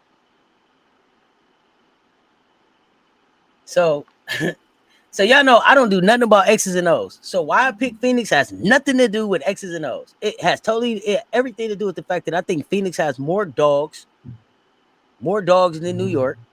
I think that AT has had an opportunity to pour into everybody on the team with people being in and out that everybody got confidence. She make everybody better. So no matter who she's on the floor with, they all finna come play. The home court advantage is a great point because your role players usually show up better. But I just think Phoenix got more dog. Now my thing is just like, yo, Nate, you can't turn into a puppy when it's time to go to the dog fight. Like when Sandy and them come out, you gotta really still. Nate is my question mark for this team. I think everybody else ready to show up. I think you're gonna get Sammy, Jordan, Wickham. Don't be shooting that thing. But Nate is my question mark, Rob. That's my question mark. It'd be Nate. Well, here's the thing, though. What's up, man? Think about the road they finna have to go through, right? You gotta deal with Sammy first, and then you gonna have possible sure Reese second. He gonna be proven if he get through it. But I'm saying, if you can get through the first task, right, the second task is gonna get easier. You know how much momentum. Well, the reason I say the second one looks different to me because now you got to go win at Minnesota. It's not a home court advantage, right? So now we got to take the role players on the road. And now we're talking about some rookies, even though they're seasoned rookies that played overseas and in different spots, they're still rookies in this league. So they haven't had this experience and they're going to play against a team that went to the finals, right? And so not being able to play at home may factor in there, and it'll come down more than to the dogs. And that rotation going to get real short going into Minnesota, I think. Maybe even down to 7. I think it stays 7.5, 6.5. I don't know. I think it still says 8. You think it stay at 8? We're gonna see. This is why we watch. I think it stays at 8 for the simple fact of if y'all continue to be who y'all are, Minnesota's gonna choke it up. Stay with 8. Well, let me ask you this: do you expect Dejanay Carrington to be healthy and play in the playoff? I don't expect her to be healthy at all. So you don't expect to see Dejanay in the playoffs? Would she give it a go? Yes. Okay. But you don't expect her at 100%. That's fair. No, I don't think she's gonna. Her shoulder's been banged up all season. It just kept taxing it. So because she really never really rested her shoulder, this is the outcome of it. Mm-hmm. So you really traded for an injured player. You just don't realize you traded for an injured player. You just thought shit was sweet because Dallas was resting her. That wasn't the reason why she wasn't playing. It's because she was really hurt. So at some point that had to get disclosed to you. It was some kind of physical or whatever that had to happen for it to go through, right? Trust and believe they do that. They just thought, oh man, we can just patch it up. You know what I'm saying? We just need our services. Let's see how far we can our services. Yeah, JJ. Oh yeah, I agree. River Knowledge say Liberty not going anywhere with JJ camping out at the 3-point line all game. You damn sure ain't. You gotta let it be. We talk about that. Yeah, I think about that. You gonna see JJ try to get on that block, but Mac ain't going for it. Let's see. Mercury has to split at Minnesota. Yeah, they would have to split at Minnesota. They would have to go in and win one of those games for sure. Does the Sparks game outcome look different if Alamon decides to light it up? I just remember that she decided to become a factor.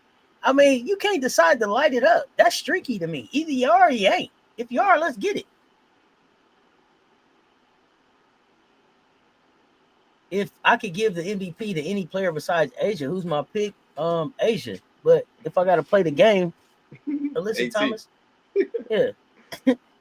Bro, AT. Yeah, it's very simple. It would be Alyssa Thomas. Hey, but if you missed when we talked about that, just rewind the show back. Yeah. And, but let's go back right here to this. Not going to dismiss New York on being able to ramp up players going into the first round of the playoffs. I think Cloud and Emma will pay dividends for them until Johannes ramps up against Phoenix. Oh, MJ, you gotta make me understand.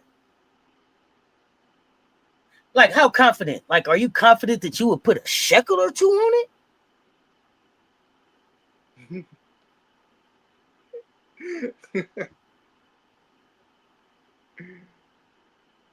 If Brondello is the coach you think she is, JJ will be back on the block. JJ gonna be back on the block because Breanna Stewart is the player I think she is. Come on, that gotta put JJ back on the block. Because here's the thing, MJ, if Brondello could put JJ back on the block, she'd have been put her back on the block. Should have been told her in a timeout. Hey man, get your ass on the block. Run something for In the her game, to be in on the the games block. that they was losing with Stewie out, she would have told her. She would have put her on the block. They had Nieseman down there on the block. Okay, so about Alaman. She comes from a Belgian championship team, and a lot of European players play down in the WNBA. She might be doing opposite of Kelsey. Dude, really? Well, that's wild. What did you come here for? To get a chip or what? Can't dismiss. Hey, I'm not dismissing the championship pedigree of the Liberty, MJ, but I'm not let's be gonna. real. I'm not gonna act like that championship pedigree is nice. But here's the thing: you can bring your championship pedigree, and then that's AT and them over there. Stewie, I know you coming. Who else coming? Natasha coming. Who else coming? For sure. MJ, how far do you got them going? Matter of fact, MJ, hit the link and come on up here and tell us. Because this is what I don't understand. Hit the link and come on up here and tell us about it. This is what I don't understand. Y'all, they're not gonna have any rhythm going into the playoffs.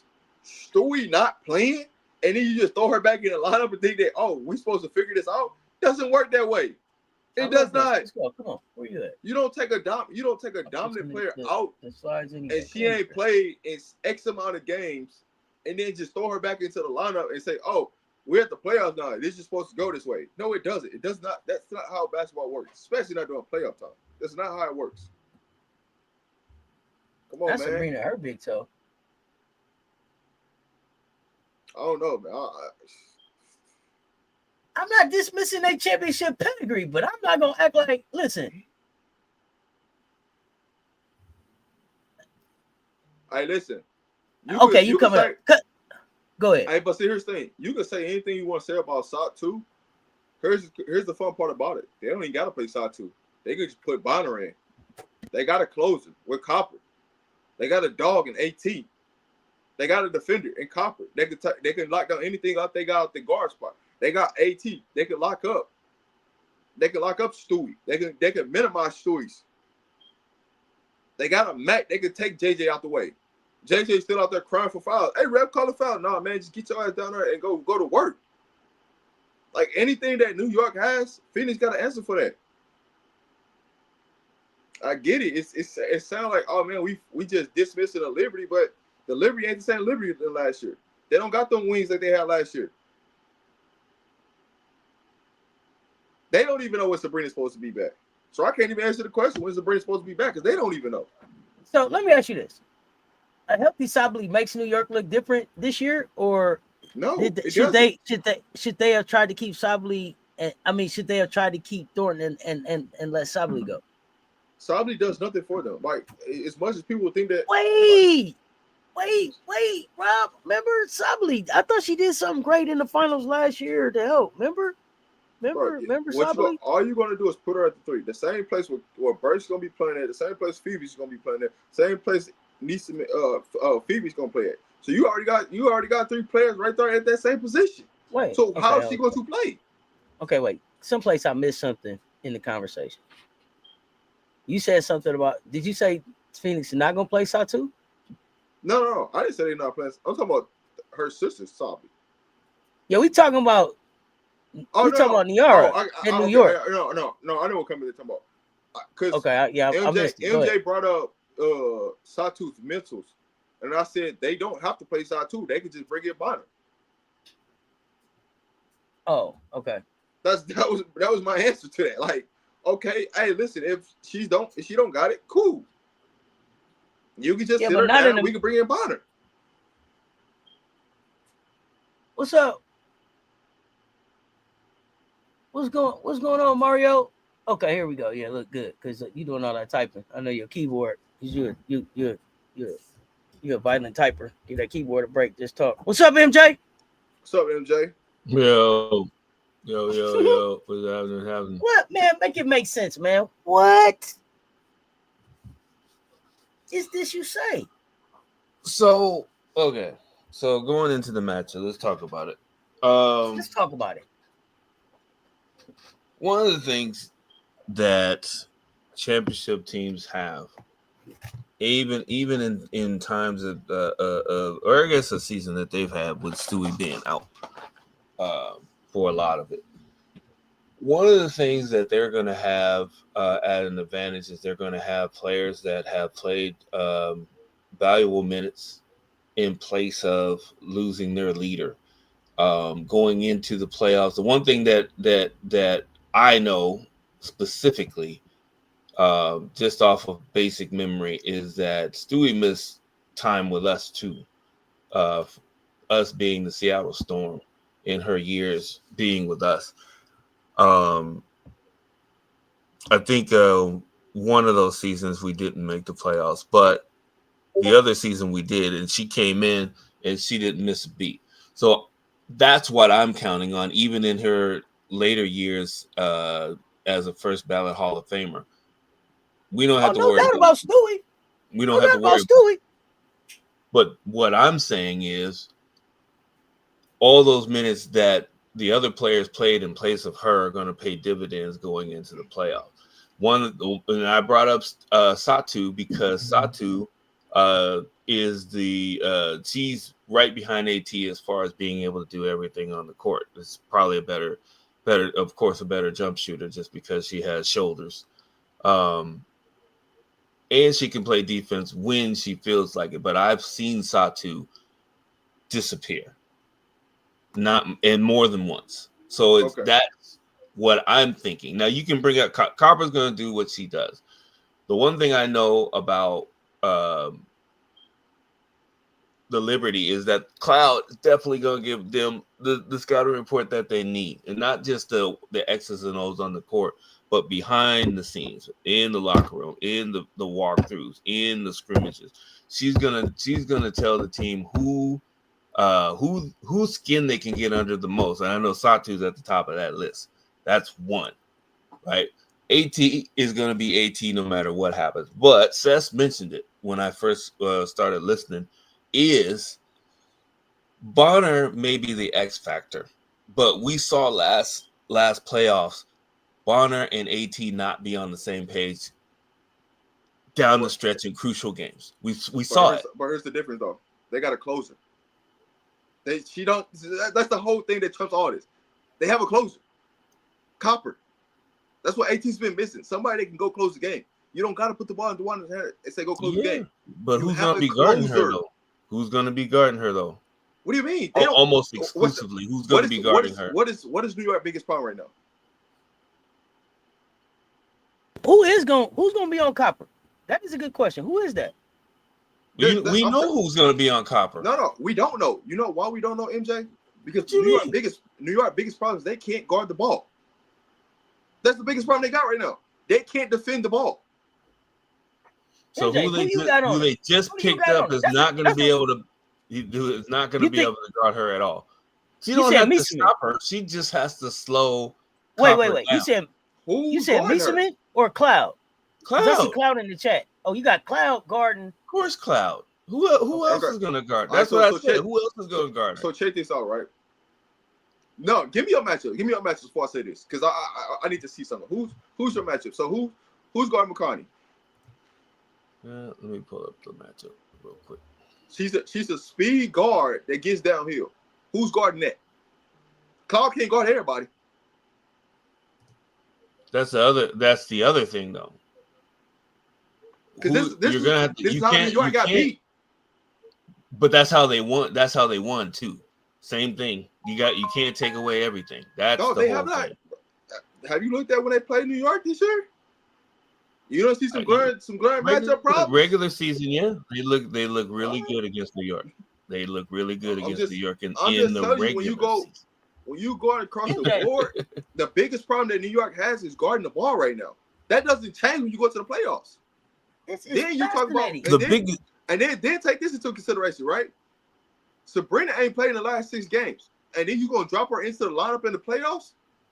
Come on, dog. You don't flip a switch like that. They don't work in basketball. So, okay. I don't remember the Liberty's first round matchup, so I think that series was over quicker than we could even announce when we were going to watch it. You can't even use last year because there's more games you got to play this year. Here's the thing. So the for one, the play in the playoffs, the rotation is gonna to tighten up slightly, but it's gonna make a dramatic difference. Phoenix, Yeah, come on, yeah. going up against I can't believe you. No. This is Bro, what this I'm is saying. wild. This So is you're wild. not going to be able to. Bonner is not going to play the 30 to 35 minutes people think she's going to play.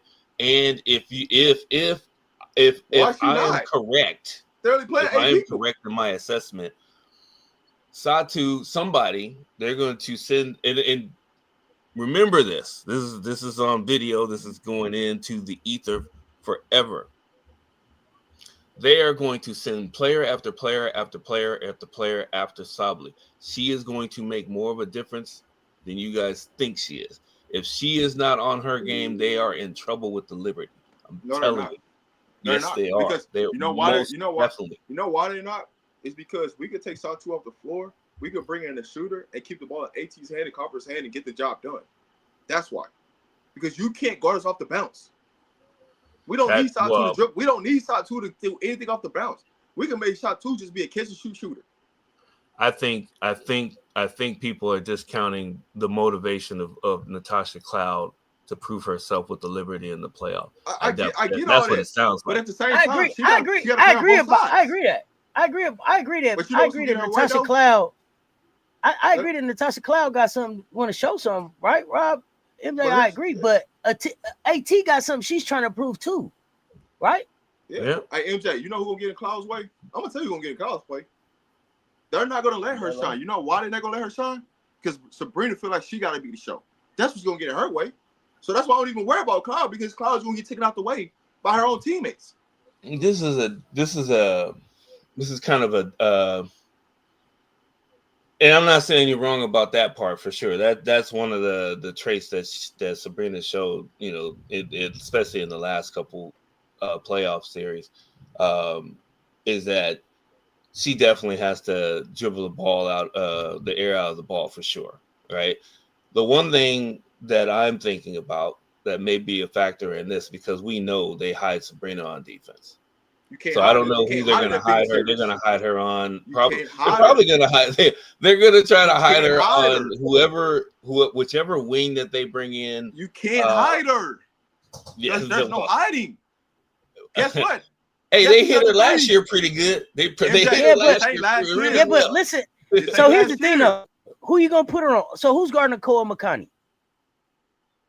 Well, it most honestly, it'll probably be Sabrina with help for sure. Oh, okay. Because whoever what they're gonna do is whoever they put her on that she's shorter than, they're going right into the block. There's nobody, and all they're gonna do is double. They're gonna double off of it and rotate. There's nobody that's shorter than Sabrina. She got a guard. She has to. There's she's either got to guard Bakani, she's got to go Satu, or she's got to go Copper. You pick your choice. Which one of the three? The work's got to get done. What's gonna happen here is that, well, one, we'll probably, I don't know, sometime this week, maybe tomorrow, because I think tomorrow I'm gonna have a lot of time. We're gonna have to get into the mansion and do a nice little quick we're right here. Let's talk about it. We got some playoff games. Just so I can show you guys what happened in the finals and in the semifinals with Sabrina being hid. Brondell's great coach. Listen, MJ, all this hiding stuff that worked last year. You're going up against a team that could put 5 people out there that can all pass you dribble. So all this hiding stuff that you did last year, it's not going to work this year. You didn't have to face these type of teams last year. When they take McConney off the floor and move Copper to the 1 and bring Bonner, who is Saab guarding? That's a great question. Who is she guarding? Because she's barbecue chicken. She barbecue chicken and to most everybody on the floor, and she's like an entree and dessert for AT. So I don't know. Hey, MJ, I'm being honest with you. They're going to put this lineup on the floor, and I just want you to listen, because they're going to do this. They're going to put Sabrina at the point, Phoebe's at the 2, Neeson at the 3, Stewie at the 4, JJ at the 5. They're going to run that lineup out there. Tell me who you're guarding. Neeson at the 3. They're going to run this lineup. We'll see. And I don't know about Misa being at the there's 3. There's not. We're gonna see. The coach already said they're gonna that's run the the lineup, thing, MJ, and they actually ran the lineup with Sabrina. The last game Sabrina played in, that's not going to be the lineup after game 1. But the other thing too. But look, MJ, the other thing too, like AB saying, you talking about last season. Last season they had KT and Hamilton. They not walking through the door for this now. I get that. If y'all remember, Hamilton went crazy in the playoffs. Like, she went way beyond what she did in the regular season.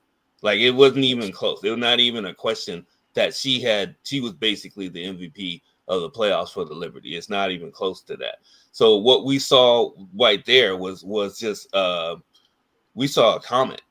We saw a comet come across the sky I can't remember her playing that well in any season that I watched her play. I'm gonna tell you what I remember, and then y'all tell me if I'm misremembering. Y'all tell me if I'm misremembering. I remember the confetti falling down, Sabrina falling on the ground and doing a confetti snow angel, and me asking, what is she doing that for? Because what did she do besides hit that one game winner? That's what I remember. That is what I remember. But if I'm misremembering, you tell me about all the stuff Sabrina did last. The only thing that you know that she did for sure was that when the Lynx choked off their opportunity to close game 3 out, she hit the logo 3 that won that game. That's what she did. Mostly what she did. Now, with that said, this is the other part of it, and I think you see. Here's the thing. I heard you guys talking, and I think you guys already assumed this already. A lot of people probably are not putting this into perspective either. Even without Hamilton, the Liberty are a forest of trees. This is one of the tallest teams in the league, and that's one of the things that I heard. I hear you, Rob. I hear you. Got to guard with somebody. The speed, and they can't guard anybody off the dribble, but they are still a smart team. They're one of the smartest teams, if not the smartest teams as a unit. MJ, let me tell you something. Let me tell you something about this, right? It don't matter if you put a bunch of size out on the floor if you're not gonna go to the block and throw the ball in there and go score and go dominate. I know. We talked about this all season. You know all this on the floor, but if you're not making shots, you're not causing yourself to get to the free throw line. All that's just a bunch of fluff. That's just it looks cute on paper. It looks cute on the screen. Yep. When it's time to the real work to be done, what does it look like then? I don't disagree with what you're saying at all. All I'm saying on top of that is it's not an exact switch that they're switching going into the playoffs. It's a different type of attack. So let's look at something real quick. Kennedy Burke probably plays, right? She's 6'1". Natasha Cloud 5'10". Phoebe, y'all was like, maybe, but she's gonna play. She has to. No. Phoebe, I'm sorry. Phoebe, you said Phoebe plays 6'4". Y'all was like, Johannes, maybe not. So you say Rebecca Gardner 6'1". Izzy Harrison probably not playing. And that's good. 5'11". Johannes 5'10". Jonquel 6'6". Misima 6'4". I said Sabli's not playing, and then Talbot probably doesn't play. So Stewart is 6'4". So then when we look at Phoenix, what they got? McConney 5'11". Bonner 6'4". Kalani Brown probably has to play, and she's 6'7". Kai Copper 6'1". Natasha Mack 6'4". Satu Sabli 6'4". Alyssa Thomas 6'2". Catherine Westbell 6'3". Sammy Wickham 5'10". So I don't know what size New York gonna be able to put on the floor versus this team, because see, they matching them size for size, and they bigger in some spots. So again, I don't know. There are 3 players that you mentioned that will not play a whole lot of minutes, at least not right away. Kalani Brown is one of them, which y'all know how I feel about Kalani. You better not say no problem. But I'll take that one. But I want you to go back. I'll take that, but go back and look at how Mac played against JJ, and then tell me if it mattered. Go ahead, Mac. Oh, well, I mean, here we go. This is what we're gonna see. We got we saw what happened in the regular season. We saw what happened in the regular season. I'll take that one. Okay, so Kalani Brown don't play. Who else ain't playing? Let me see. And they'll probably have reduced minutes for Sammy Wickham. Everybody else they'll probably actually throw in there. I thought that oh damn it, hold on. I thought who did I think was going to get more minutes? That's not getting more minutes than I thought. I thought the rookie was actually going to get more minutes. But she's playing, but she's not playing closer to starter minutes that I thought she was going to play, and she's been playing well. So I don't. Maybe they amp her up in the playoffs and just have her. They put a Kawhi Leonard game plan in front of her where she only has to focus on one or two things to be effective for the team. Does that make sense? Got you. Right. So are you worried about any of the momentum that New York is going right now? The way they're going to the playoffs, the way they're playing. Does that any type of consideration are you nervous about in trying to flip the light switch to go into the playoffs? It does, but it doesn't. The only reason why I'm not as worried as some people are, as far as what you've seen from them, and even in the last couple weeks of the season, is that they have a great coaching staff. And what great coaching staffs help do with the help of their guard and their leaders is they help slow the game down. Phoenix is going to try to run. They're trying to score 110 points a game. They are going to try to run it down their throats. That is the MO. New York is slow. They're tall, but they're slow. If you keep them on the run, if you keep them on the move, you're going to get your opportunities to score. And I believe that to a certain extent. But I agree and I disagree, because Phoenix is showing you that they can play in low scoring games. They can play in high scoring games. You pick a choice. How you want to do this, right? So they've shown you that they can play in different caliber of settings. But it's just, for me, when I look at the momentum that Phoenix has going into the playoffs, and then you look at the way New York is playing, it's kind of disturbing, being that you're the reigning champs. Now, what I can say from this, right? When you're the reigning champs, the same motivation ain't there the following year to go win the chip, right? It takes one thing to take everything away, right? So that's what I'm asking. Is it alarming to you the way they're going into the playoffs versus the way Phoenix is going to the playoffs? Because Phoenix is like going up and New York is on the way going down. So you trying to flip that light switch could be a whole different story, So that's the thing that bothers me. There are two things to what you just said. And for sure, like I just looked at the schedule, and Phoenix won 9 out of the last 10 games going into the playoffs so far, right? So what I'm thinking in my assessment is, I just know that when you play together for a long time, or a long enough time, even 2 or 3 years in that little nucleus that they have, they find a way. They'll find the weaknesses in the Mercury, which aren't a whole lot. But once you find the weaknesses, you can definitely go to it. Now, the one thing that I know for sure in the playoffs is that the Liberty get a really good whistle. Like, I don't know, I don't want to put the rest into it and all that stuff. I'm trying to tell you, the Liberty get a really good whistle in the playoffs. I'm not even gonna hold you on that part. I ain't trying to hear about the refs. I know. I hear you. I hear what you said, but you can't deny that's part of why they're champions right now. Yeah, here's what I'm saying to you. You keep talking about this chemistry piece, but the biggest piece that's been missing the last 5 games is Sabrina ain't been on the floor. And you telling me what chemistry have they built when they still have yet to have consecutive games where all the pieces they put together all playing the game together? Well, it's what you said earlier. What does Sabrina really do? I get it, but Sabrina can shoot you out some games, or she can turn the ball over because she's expecting somebody to be somewhere and they're not there because they haven't played enough with each other. Right now, Phoenix is in playoff mode. They playing the same 8 ladies that they feel like is going to play in their rotation for the playoffs. They have already started that. New York's still trying to figure out who's supposed to be in the lineup and who not. Well, what championship? So I gotta. So how important is the chemistry? How much time do you have to build chemistry? I'm curious. Here's the thing. It depends on what type of team you are. I'm gonna tell you this. The reason I'm asking y'all this question is because the Valks, they didn't have a lot of time to build chemistry. but they work because they're seasoned veterans. And so when I'm looking at Phoenix, they haven't had a lot of time to build chemistry, but they're seasoned veterans. You can't tell me it don't take years and years and years to get the chemistry, right? Right. No, so Cess, I'm gonna tell you this, right? I'm gonna explain something to you. You have to look at, you can't use Golden State in this perimeter because we're talking about the playoffs, right? So we don't know what they're gonna look like just yet. But what I could put into the equation is, if you look at the Aces last year, right, with Chelsea, right, how she was out for majority of the year and she didn't come back to the Olympics, and how they started to try to figure out everything because they don't have it. And by the time they got to the playoffs, everything was off.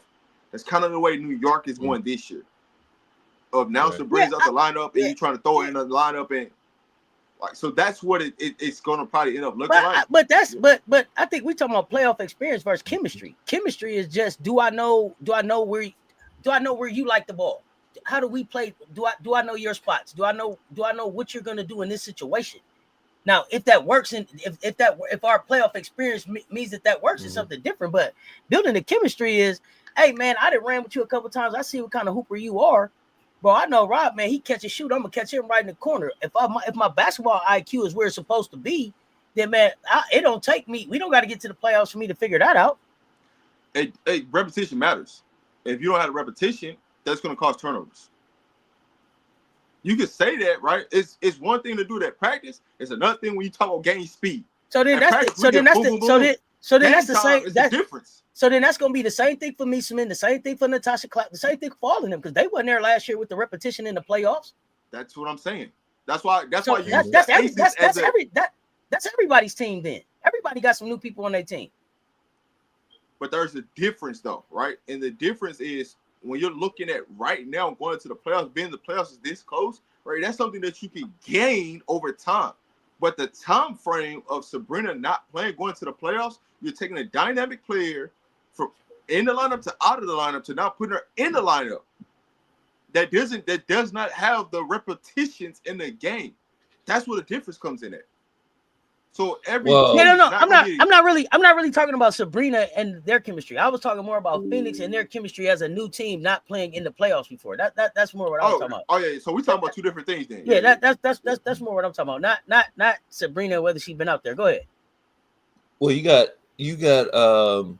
that's a good example too, right? So you have a team that's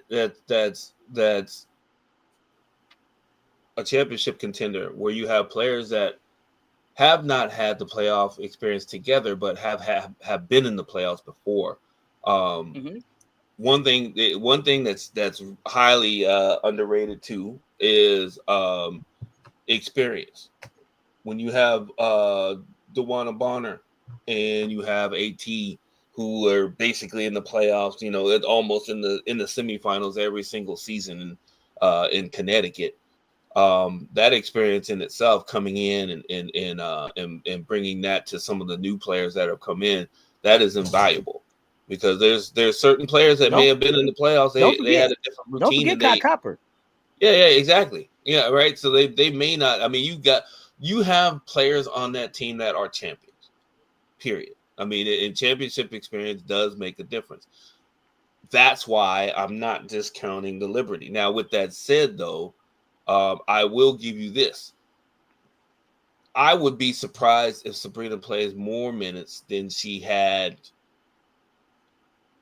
going into the playoffs last season. And that may be a problem too, because I thought it was just an ankle issue. It's a toe.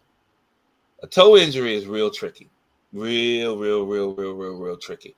And yes, she won't be able to guard more than the actual stanchion underneath the hoop that holds the hoop up that you shoot on. So you're not going to be able to guard a whole lot of people. So I would anticipate there's going to be a lot of zone. And they're going to hope that the Phoenix doesn't hit a lot of threes. That's the only thing that you're going to see in game one, and most likely game two of that series, is that they're going to play a lot of zone. So MJ, what you're saying is, the more and more we have this conversation, the more and more you're not picking New York. You're not rolling with New York. You're talking yourself. Oh no. I still got New York. We have this conversation. No, I still got New York. No. I'm giving respect to the Phoenix Mercury for the season that we're they gonna get back to that. This is news to me. We gonna get back to that. I gotta celebrate real quick. Hey. Hey. SKS, we appreciate it. We appreciate it. Thank you.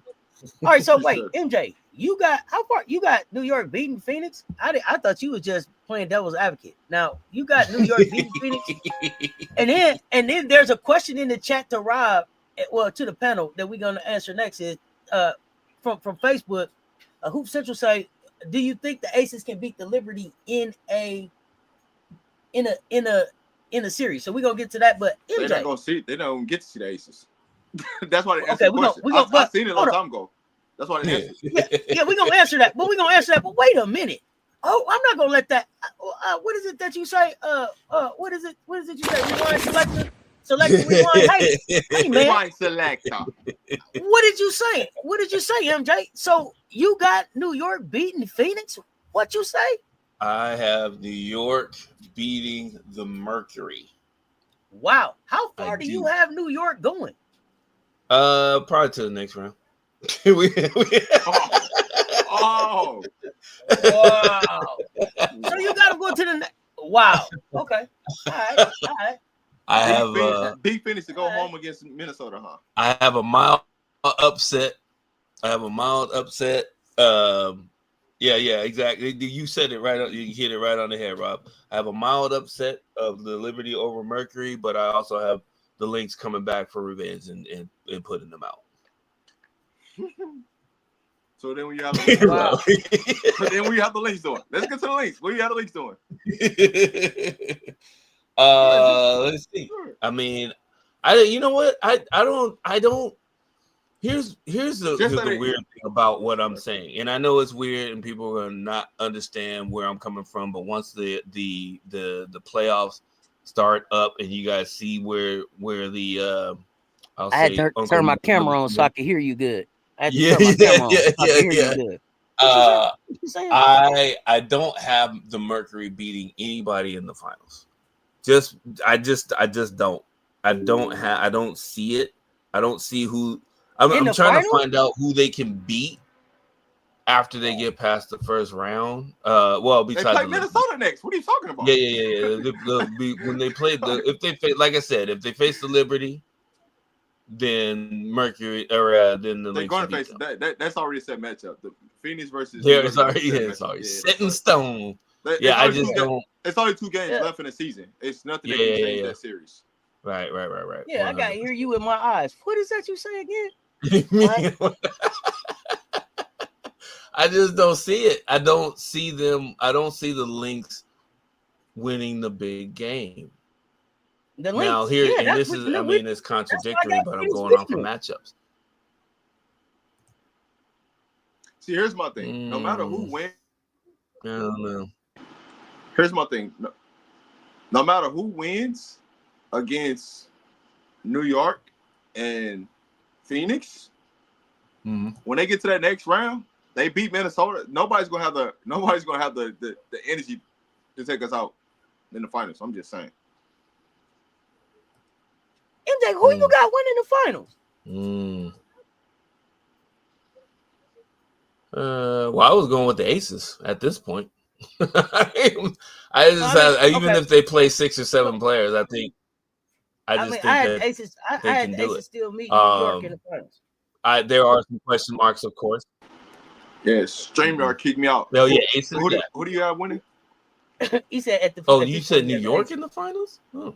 He said who? New York versus Aces. That's who I've had. That's who I've had for the entire season. Aces beat New York in the finals. I had Phoenix and I don't know about. Yeah, Phoenix and the Aces. Yeah, I had the Aces, but I don't know. I'm still on demon time about Tim's and do-rags on my floor, bro. I'm still on demon time about that. So yeah, Tim's and do-rags on the floor. Look at them. Yeah, that's where we at. See, here's my thing. If you go off of the history of the W, New York and the Aces won't see each other in the finals. Just off the history of how things play out. Come ride with bad news, bro. Come ride with bad That's news. But no, I told you that from the get go. But Like, no, yo, that's why I he's didn't have he's him. telling the truth though. That's how it's been. That's the trend of how they do things, right? So, yeah. So I'm looking at the brackets right now, right? So Phoenix plays New York, Minnesota plays Seattle. Whoever beats each other in the 4 and 5 seed is going to beat Minnesota, in my opinion. Right? Then you have Atlanta and Indiana. Atlanta will win that, and then you have the Aces versus the Falcons. They'll win that, and I think the Aces championship pedigree, which seems to be back, is going to beat Atlanta. So that's going to be in your final. Whoever Phoenix or the Liberty are going to be in the finals. Let's put it that way. All right. So how do you see Minnesota's first round matchup going? Should be quick. I mean, it'll be tough, but it'll be quick. The guard play now there's a difference this year, right? You don't get 2 home games in the third game on the road. Right. Everybody gets a home game. Yeah. There are some little tweaks to the playoffs this year. That's fine. I mean, Seattle still either they're still missing a piece or they haven't utilized the pieces that they have enough. Right. So I'm mainly in the front court. But I also seen this Minnesota team struggle against a Seattle team. Yeah. I mean, that's playing down to your competition though. Right. I mean, it's just that's what it is and there's no disrespect to my Storm. It's just more or less, the Lynx are a better team than the Storm. The Storm have a lot of good athletes. I can't agree upon that notion. I don't see. I mean, one, they're also their scheme is better. Coach, you said the Lynx are a better team than who? Than the Storm. You said they're better team than the Storm. I can't agree upon that. Now, if you want to talk about coaching, X and O, schemes, schematics, and stuff like that, you got. But far as player personnel, construction wise, Seattle has better pieces than Minnesota does. Seattle just don't know how to figure out what the hell going on up there. That's what the real problem is. Well, yeah, that's what I'm saying though. The scheme in itself is it itself could be the main reason why the Lynx make it a short series. Here's the thing, and I'm predicting, and I hope they have. I don't think they have this on any of the wagering sites that I go to, but I was hoping they would have an over/under on free throws. The Lynx are going to get a ton of free throws. It happened last season. It's going to happen this season. For how long? I mean, until they get to the second round for sure. Okay. At least, long as you know it's gonna run out. Long as you know it's gonna run out. For how long do you think it's gonna ride? Yeah, that's what I'm saying. But that's the thing. That as good of a matchup Seattle creates for the Lynx, in the playoffs it's a different animal. It's just different, right? And it's good they picked up Sykes, but Sykes. I mean, you got Sykes, you got Gabby, and you have Skylar. Like there's not there, and like I said before, there's not enough balls on the court for all of them to do their thing. Is one of the things that I saw, I figured out is that Gabby is passive when it comes to those three. Like she definitely takes a backseat to the other two, which is bad for the Storm because they need her. Like when her offense is good, her defense is even better, right? But that's either few or far between. Plus, they don't use Ezzy or I mean, I don't got Minnesota getting to the finals. I don't either. Yeah, I don't. I know they 1-2. I don't have Minnesota getting to the finals at all. I don't either. I really don't. And that's the other part of it too. They like to the reason Minnesota is going to make a Seattle a quicker game is because usually the MVP voting is supposed to stop at the last game of the regular season, but they always carry through the playoffs, and early first round, dismissal of my Storm will help the case for the powers that be to try to justify giving Fee the league MVP. Even though most of us who actually know basketball and can see with our own eyes that Asia is the runaway MVP, right? I would say this. I would even go further to say this. That's why the free throw discrepancy is going to be so vast between the Storm and the Lynx in the first round because of that, right? They're going to try to solidify that as much as they possibly can, even though Asia as basically putting together one of the best seasons in WNBA history, even after scoring 1,000 points in last year's campaign. So I don't know what people are watching that are even thinking that this is even a deal as far as that goes. But I know what Rob, go piggybacking off of what Rob said, I know what the agenda is going into the playoffs. So I just don't want anybody to be surprised by it when you see it. Oh, protect you. You got to remember, I had them losing in the first round to LA if they got in there. I'm not. Here's the thing. I believe that the Minnesota Lynx are front runners. I don't think that they did anything different to get better than they were last year. If Dejanay was healthy, maybe that would help. But I don't believe in them or their leader or the leader that they keep trying to make us believe is the leader, Lefisa. Now, if they would really turn the team over and let the stud buds go get it done, maybe they look different. But I don't believe in them. So there's I know that. who I know who the Let me see. scapegoat's going to be when the Lynx Courtney. lose. It'll Oh be yeah, Courtney. you know it's going to Courtney be again. Courtney. So You already know it's going to be I Courtney. watched them not close last year. Yeah. Let me see. Let me see. Let me see here. She wasn't the only one that had a bad game. Final game. I mean, it wasn't. The two people that were supposed to close that game too, they had bad games, right? So I'm like, yeah, I don't. Yeah, I mean, I don't know. Maybe I'm seeing stuff that other people don't see. Stud Buds is the team. Exactly, Michelle. 100%. I mean, I know we're talking about the Liberty in Mercury mostly right now at this point in the show, but all I know is there is a player that is absolutely tearing up the league, and not just for half the league. I mean, she's been tearing up since past what the 8 game mark, 10 game mark. She's been killing.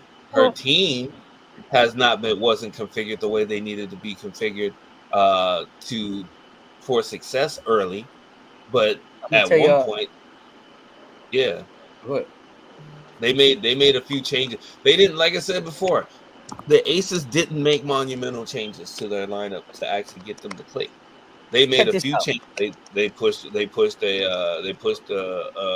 future Hall of Famer to the bench, which they should have did early on, and they made a change. They actually played a few of their one of their younger players a little bit more, and they actually gave and I can't believe I'm saying this. They gave Dana Evans the green light to actually go crazy on offense. She Well, has been. I have to give her respect for just not being top 3 pregame fit queen candidate, but there are games where she has came in and been a spark plug. Somebody called her Vinny the Microwave Johnson. Let's slow down a little bit on that, please. oh my God, bro. Here we go. Here we go. I'm sorry. Protecting you. I'm sorry. Protecting you. Protecting you. So here's the thing. I just said they didn't do shit to get better than they was last year. Tell me, who did they add? What 1 or 2 players did they add to get better on defense and rebounding? I'll wait. It don't matter if they add them or they're gonna play them. I Right. think you forget about that, man. It don't Right. matter if they add these players or they gonna Yep. play. I'll wait. Got to play I'll 'em. wait. Who did they add to get better? Just because you was in the just because you played for the chip last year, don't mean that you play for the chip this year. It's hard to get back to that thing. It is. It's hard to repeat, much less And three-peat. they ain't even try they just trying to repeat as getting there. They didn't figure out how to win it. Yeah, y'all saw that last year. Yeah, the Aces. It's hard to. They were going for. They're trying to get in there and try to make Repeat. history. It is hard to repeat as champions, right? I mean, anything can happen, and I mean, I'm just saying this in general. Older players make when you have older players as your leaders on the team, it makes it hard to repeat. right? You gotta have that nice little. The reason why you don't know the two bigs names that they added for size because they ain't been playing them. So why are they gonna show up and play them now? When we was just talking about chemistry was a factor. That's worse than the case that I'm trying to make for the Liberty. Like at least they're trying to ramp up near the end of the season with players coming back. The two players that he's probably talking about, they haven't even played. I mean, think about what you're saying. Think about what you're saying to me.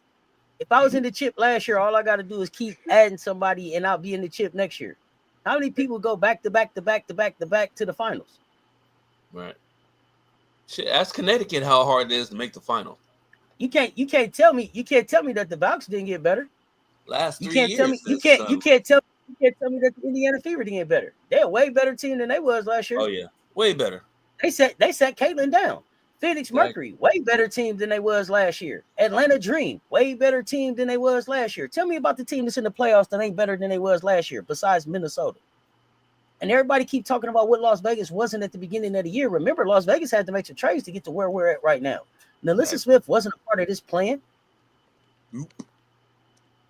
And the crazy part is Asia's sitting around like the kid who waited everybody out and still got one more.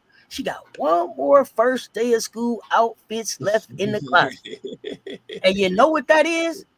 When she pull out Parker Tyus and put her on the I was just about to ask about that. Nobody seen that. Everybody else, they done ran all they new school clothes. All they new school clothes ran. They done ran them. New school clothes, shoes, hats, all of them. It's all ran. You done seen them. Mm-hmm. You ain't seen this yet. Asia got one more outfit left. How close? She's just hanging in the closet. How close is she to coming back? One more outfit left. Tyus Parker. I think they said like the 9th or something. Like soon. She might play. She should play in the game against Chicago and LA. She should play in the last game. Y'all did not. Nobody saw that coming except for the Asian. She got one more outfit left. Rob was the one saying, wait. Rob was the one saying, wait. And here's the thing. Megan Gustafson could still show up at some point. Really?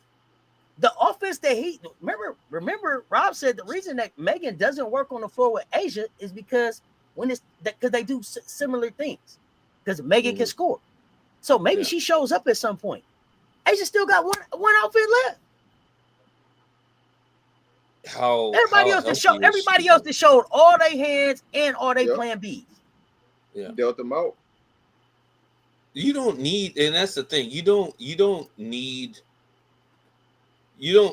her for more than like maybe 8 to 10 minutes to spell Asia, to be honest with you. If Parker Tyus comes back, you don't understand how much of a boost she's coming back. I mean. What I mean by coming back is go watch the games that I watched. Impact. That 2023 All-Star game, you can see them together. When they matched up in June in 2023. Check it out. No, I'm talking about, they do play. Who is they then? Who is they and what they've been doing? Tell me these two bigs that's been playing for Minnesota hooping, and you can't think of their names. What's their name? Who is they?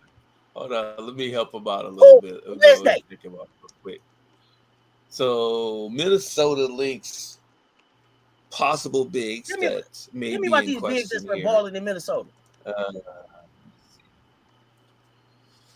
You talking about the one big from Russia? I already know who you talking about because then they be here talking about the young lady, but ain't gonna be a problem. Ain't gonna be no problem coming to playoffs. Y'all don't realize when y'all get to the playoffs and it's an actual, real, true scouting report so of different. Who, it gets different. Like very different. It's cool when you got somebody on the back-to-back, but when you got to sit there and dial in on one team, the tallest and person you're gonna play, bro. They got two people. They got 2 people 6'4", 3 people 6'4". Alana Smith, Maria Klunikova, and Jessica Shepard. Them your 3 bigs. Yeah. Them the tallest people on the team. Yep. So Shepard's played a lot. Tell me about Now, Kunikova, number 77. Tell me about your favorite moment of her. Protect the youth this season. Tell me about the name she was hooping. Since you don't remember her name, she's number 77. Just tell me your favorite moment of 77. You could at least put our numbers in there, dog. If you didn't remember her name. You was like, they got two bigs. They do play. What they do? Like, what they do? do? Tell me they name. Yeah, like, you know what I'm saying? Like, hey, that number 10 be hooping. Like the lady with the curly hair, the girl with the ear with the nose piercing, it's something you can call out about them if they didn't really got you like that. Come on, now. 77. What she did for you? It's one of the reasons why I don't have the Lynx going far, or right? Number 15 or number 8. I'm just saying, man. I'm just asking. You know what I'm saying? What she done? I don't know about, and that's the thing, though. You're talking about people that we haven't even heard talk about a revenge tour at all, right? Even with some of the Aces players, protect the youth. You sounded less and less confident. You sounded less and less confident. I didn't even ask you that. Now I asked you, what was your favorite moment for number 77 this year? You like whatever their name is, whatever their number is, they come in and do their job. Tell me about it. So check this out. Do you understand the minutes? Number 77, the only one. Atlanta Smith be on the floor, but we know her. Go ahead. Hey, but Cess, do we need to have the same conversation that we had with Jeremy? I don't know if Jeremy's in the chat right now, but Jeremy, you might want to help your friend out when it comes to these minutes breakdowns that I already explained to you how this works with Minnesota and how the minutes gonna be distributed. If those players ain't gonna really play. Mm-hmm. Yep, you got to tell us who minutes they taking. Yeah, right, exactly. Who minutes they taking in the playoffs? Part. Yes, especially in the playoffs. They might end up playing 7 players. Who finna sit down for these bigs names you can't even remember? Exactly. McBride sitting down. McBride played 34. Yep. Yeah. If he's sitting down for these bigs, you can't remember their names. They finna get some minutes. I want Cess to go ahead and break it down because as soon as she said it, I'm gonna tell you how many minutes they're gonna play. Here's the thing. Atlanta Smith is damn near in the starting lineup, ain't she? She is in the starting lineup. No, she is, but she plays 30 minutes. So go ahead. Yeah, she'll play 30. Yeah. Who's next? You were saying the new bigs protect the youth is referring to only. Yeah. Number 7, she was okay, but make the difference in the playoffs. She ain't gonna play enough minutes to make no difference. Exactly, but Rob. So she played like 10 minutes. Okay, here's the thing. In the regular season, averages 4.2 points, 2.8 rebounds, almost 1 assist, almost one steal. Okay, she's played in 32 games this season, and she plays 10 minutes. So I can give you the breakdown to the T. Exactly how many minutes everybody gonna play. You can look it up after every game get played. You can look at the box score. You're gonna be right on it. Yeah, and I'm telling you this for a reason. They went and got Dejanay, and they ain't really trying to play Dejanay, and they went and got her. So there you're gonna have it. Yeah, Kyrie's gonna play 38 minutes out of the 40, right? McBride's gonna play 34 minutes. Courtney Williams gonna play 34 minutes. So just those 3 alone, right? If you look at Bridget Carlson, she's gonna play 28 to 32 minutes. Elena's gonna play 28 to 32 minutes. So just your starters alone, they're playing 32 minutes. Hey. So how many more minutes can you give up? Hey, listen to this. This her doing her job. 10 minutes, 0 points, 2 rebounds, 1 assist, 1 steal, 1 block. 10 minutes, 0 points, 1 rebound, 0 assists, 1 steal, 1 block. 14 minutes against Indiana, 13 points, 3 rebounds, 2 assists. Against Indiana again, 15 minutes, 6 points, 3 rebounds, 1 assist. 4 points, 11, 3, 6, 5, 8, 8, 0, 5, 2, 2, 7, 0, 0, 5, 0, 5. Tell me about your favorite number 77 moment again.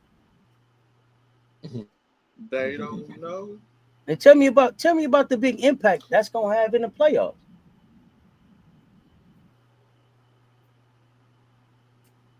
I mean, is this why you've been seeing Lynx fans campaigning for the Angel trade? Yeah.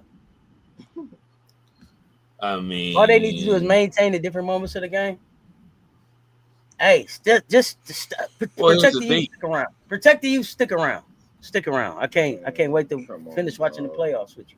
Come on. I don't see it. So let's be clear. I want to be clear before we get started. Protect the youth. You got Minnesota winning it all.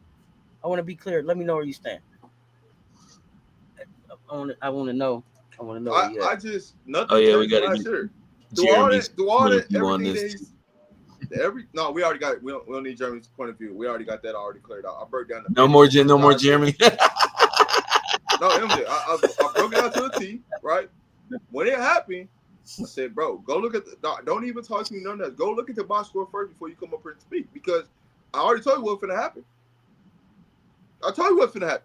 Now that you see it for black and white for yourself, now what do you have to say now? There's nothing else to talk about. Cheryl Reese is going who Cheryl Reese is. If you don't think that she understands how she's gonna play everybody, and she don't get that to you before the playoffs get here, nothing's gonna change. It's going to stay. This is the formula. So if I'm telling you this and I'm watching this, tell me about what Cheryl Reese is gonna change in the playoffs that she ain't doing now. That she didn't do last year. And tell me about the impact that they're having right now when they're giving them starters a breather. She ain't trying to take feet off the floor. She can't afford to. Who's scoring? Can't. You know why I asked who's scoring? Because they're not running anything for McBride. Mm-hmm. Well, sort of. A few. No, they're not. You know, they're not. I've seen them run. The Steph Curry cut and the Iverson cuts, but not a whole lot though. No. Here's the thing. It looks like they're doing that, but they're not. What they're trying to do is get McBride in transitions for wide open threes. That's what they really want. That's when she's at her best, is when they can find her in transition. When it comes down to, hey, this half court and you got to go get a bucket, they're not putting that ball in her hands. It's either Courtney Williams or his feet, and everybody else got to eat around. Yeah. She's usually there for kickouts when Courtney beats her defender off the dribble or offensive rebounds. It's too deep. Yeah, offensive rebounds, kickouts. Protect the youth. Protect the youth. If you've been here before and been really sticking around, you already know I don't do nothing but keeping a buck. I just saluted everybody that gave my team a win. You don't got to remind me to keep no energy. Show up. That's all. Remember that part. We're here annually, every day. We are here every single day, and we were here. Most of us were rooting for the Lynx last year. So if I ain't hard to find. We're here. I ain't hard to find. Ain't hard to find. Most of us didn't want the Liberty to win, even though it would have been their first time. For the Lynx. Hey, protect the youth. Let me just explain this. You know, y'all always be hard to find when it comes to these L's. When y'all supposed to show up in big time games, y'all go missing. So y'all start puffing y'all chest out and this, that, and third. Hey man, listen. When after them losses happen, make sure you hear. Oh man, don't get to running your mouth. We've been talking about their front run with that Minnesota #1 seed all year. Where you been at? Man, listen, I already told you it's gonna come to a crash. Hey man, y'all they ain't been in my conversation at all. Awards. Y'all have all regular they couldn't close last year. They won't close this year. Yep. Matter of fact, y'all already had opportunities to close this year, and what happened? Okay, I'll wait. Yeah, man. Y'all forget about the opportunities y'all had this year to close. So you can say this #1 seed, all this and all this front running talk you doing, but when it was time to show up in the regular season, matter of fact, for a cup with money on the line, what happened? Hey, when it was time to show up for your when it was time to show up for your country and get that gold medal. Oh boy. Man, your coach couldn't even call on you. Oh boy. Out of her. Hey, bro, I'm not for that. Hey, listen, I ain't for the sugarcoat you. When y'all say y'all have opportunity, you talking about wait for this. What am I waiting for? Y'all had a big opportunity with money on the line to get the cup, and y'all let them snatch it from you with quote unquote players not playing for the other team. Right. That part. That was even the worst part y'all of was it. Fully healthy. I'm so glad I didn't put any shekels on that game. I thought that was easy money. I really did. I thought it was easy money. Was I wrong? No, see, MJ, this is the thing though. With Lynx fans, they always forget about what happened, but then they want to try to tell you, oh, this person was the MVP, right? And then they forget about, hey man, it was the entire season. What happened in the entire season? What happened when you could have had your GOAT? You could have had a moment to make you the MVP. Tell me about the MVP moment. Oh, we ain't got one of those, but we can tell you everything about what Asia did. That's all I'll be asking. If you gonna come with the facts, come with the receipts, and let's see what it is, right? But when you're granted the moment that y'all be telling us that y'all ready for, and y'all get put in the spotlight, and it's time for that time to show up, and it's time to bring your state your case, and y'all do a nut job. Come on, man, miss me with it, because I don't see it happening. I don't get it. I don't get the fact that here, okay. We're in a microwave part of research and fandom right now, where highlights are the king or queen, so to speak. But yet you have people that will come up and won't even do the basic research on highlights that they can come up and bring up. I don't. Here's the thing: we all have, we all have our own story, and we all have lives. Not everybody has the amount of time and to put in and even watch their own favorite teams games all the way through and different things. I get that. I understand that. But you can't come in here with half receipts or quarter receipts and trying to pawn them off as solid reasons on why you think your team's going to be successful. You must come with full receipts on these things.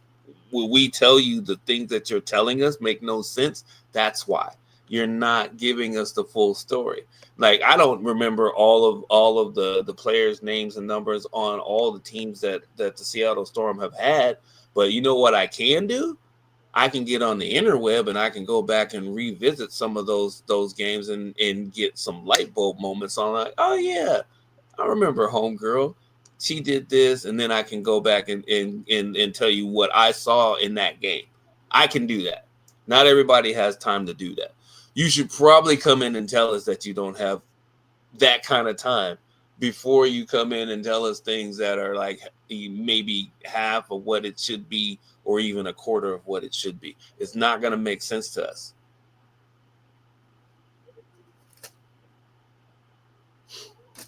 Now, since we're here, let's talk about A'ja Wilson real quick. I just need to make sure that the Minnesota Lynx followers and faithful understand some of the things that once A'ja wins the league MVP, that they're not surprised on why.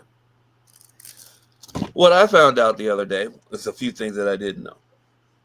One of the things is somebody compared this MVP race to the 2011 MVP race between Derrick Rose and LeBron James. Oh, MJ, you missed the beginning of the show. I know. This is what I found out. But I'll get to the bullet points on this. I found out today that A'ja Wilson is top 5 in 10 different categories. Statistical category. 10 different statistical categories in the WNBA right now. I also found out that even though she's missed 4 games, and most people know this, A'ja Wilson rarely misses games. Period. She rarely misses games. And she's missed less games than the person you're trying to give the MVP to, who, if she for any reason does win the MVP this year, would have missed the most games of any MVP ever voted in the WNBA. So just that, I mean, those are a few things you're going up against. The other thing is this. Is this year, how much more of a better year is Fee having than she had last year? Is it astronomical? Is it, I mean, it seems to be close in some categories, but I mean, is it to the point where it's ridiculously noticeable? Because I know with A'ja and her MVPs, like, she got better every year. She won her first MVP, and then from that to the next MVP, that year was great. Last year, she set the record for scoring in the W with 1,000 points. Nobody's ever done it. Nobody. Not even a question. And some would argue to say she should have won Defensive Player of the Year. So what usually happens in cases like this? Like, and I actually push back against the 2011 comparison, because Derrick Rose had one of the best years that an MVP guard had ever had, and it's rare that that point guard, because that's basically what they labeled him as, gets the MVP of the league in itself. He had a phenomenal, like their team. Yeah, they were the number 1 seed. They won 60 games. Right, Minnesota isn't setting the record for wins or anything like that, of course, because he had missed games. Right, she missed games. Now, if and I'm saying if, because I don't trust the voters, I don't trust the WNBA brass when it comes to different things like this. If Fee wins the league MVP, even after the season that Asia has had,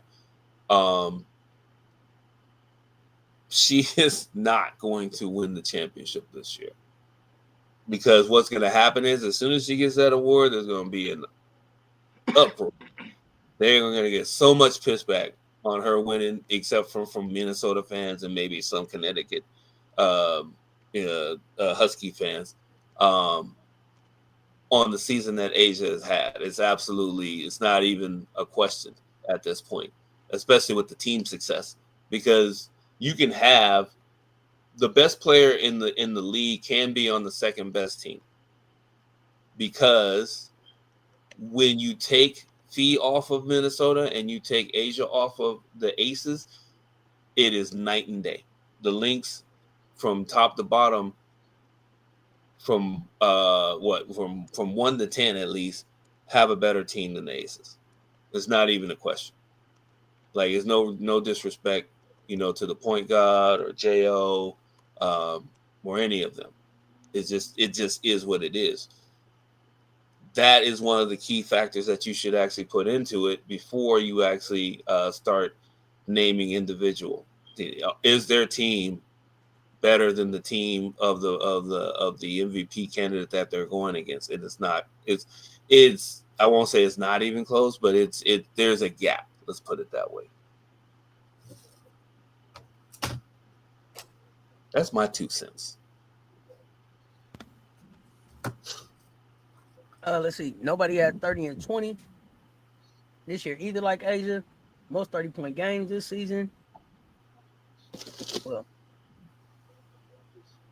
there's more. Seed. But here's the thing. But we keep saying that she's the number 1 seed. But then y'all turn around and tell me that MVP is an individual award.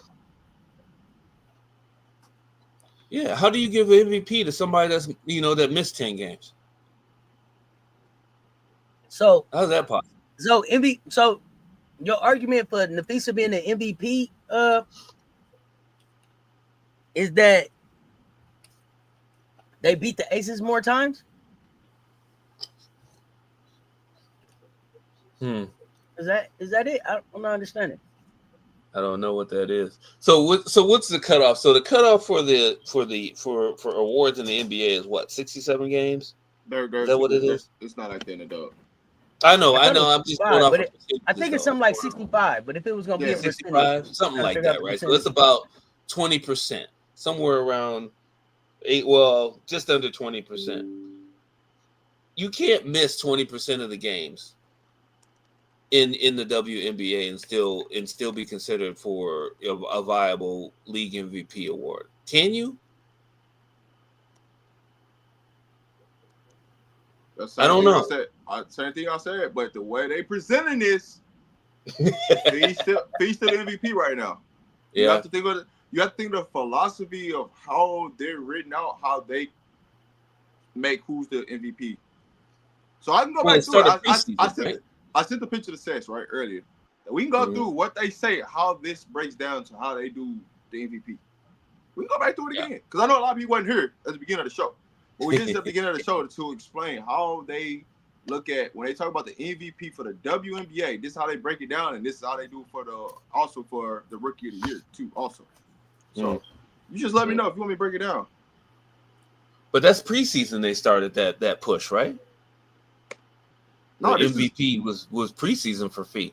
Preseason favorite to win the MVP. They pushing Fee and they was pushing Cece. But it didn't go as planned. Yeah, that's right. Yep, that's right. Yep, Asia was a distant third. This year versus Asia, she dropped 7. She dropped 25. She dropped 18. She dropped 12. That's how many points she was able to drop against Asia. Yeah. Don't get me started. I don't know. MVP from unrivaled. Don't even get me started there. I just don't. When you have a player on your team that can check get eight 3-pointers in a game, that kind of opens it up for you as an elite player on offense for sure. All right, so look. I mean, let me just explain something to you. All right, so these are how they vote MVP, right? Number 1, best player in the league. Mm-hmm.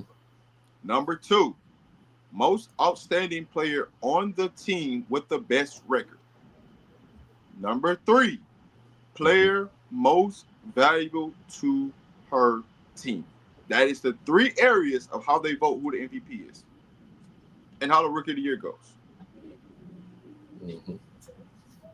So from the way they vote, that's how Fee still has an opportunity to be in the race. And most people are saying, is it Asia or is it Fee? That's why these articles are coming out right now. Is it Asia or is it Fee? Hindsight being 2020, the 2 of the preseason favorites for the MVP, one of them missed most of the season, the other one missed 10 games. Now you got somebody else they putting up ahead of Asia. I mean, but think about it logically. Think about how they're voting and how they're trying to take this away from Asia, right? You know who the best player in the W is. There ain't no question about it. But now when you say the most outstanding player on a team with the best record, they're gonna try to put Fee in there, which I don't think Fee's the best player on her own team. I don't know why you keep asking us that. We told you who was winning the chip. The Aces. And then number 3, the most valuable to her team. I don't think Fee's the most valuable to her team. But they sit up there and tell you she is.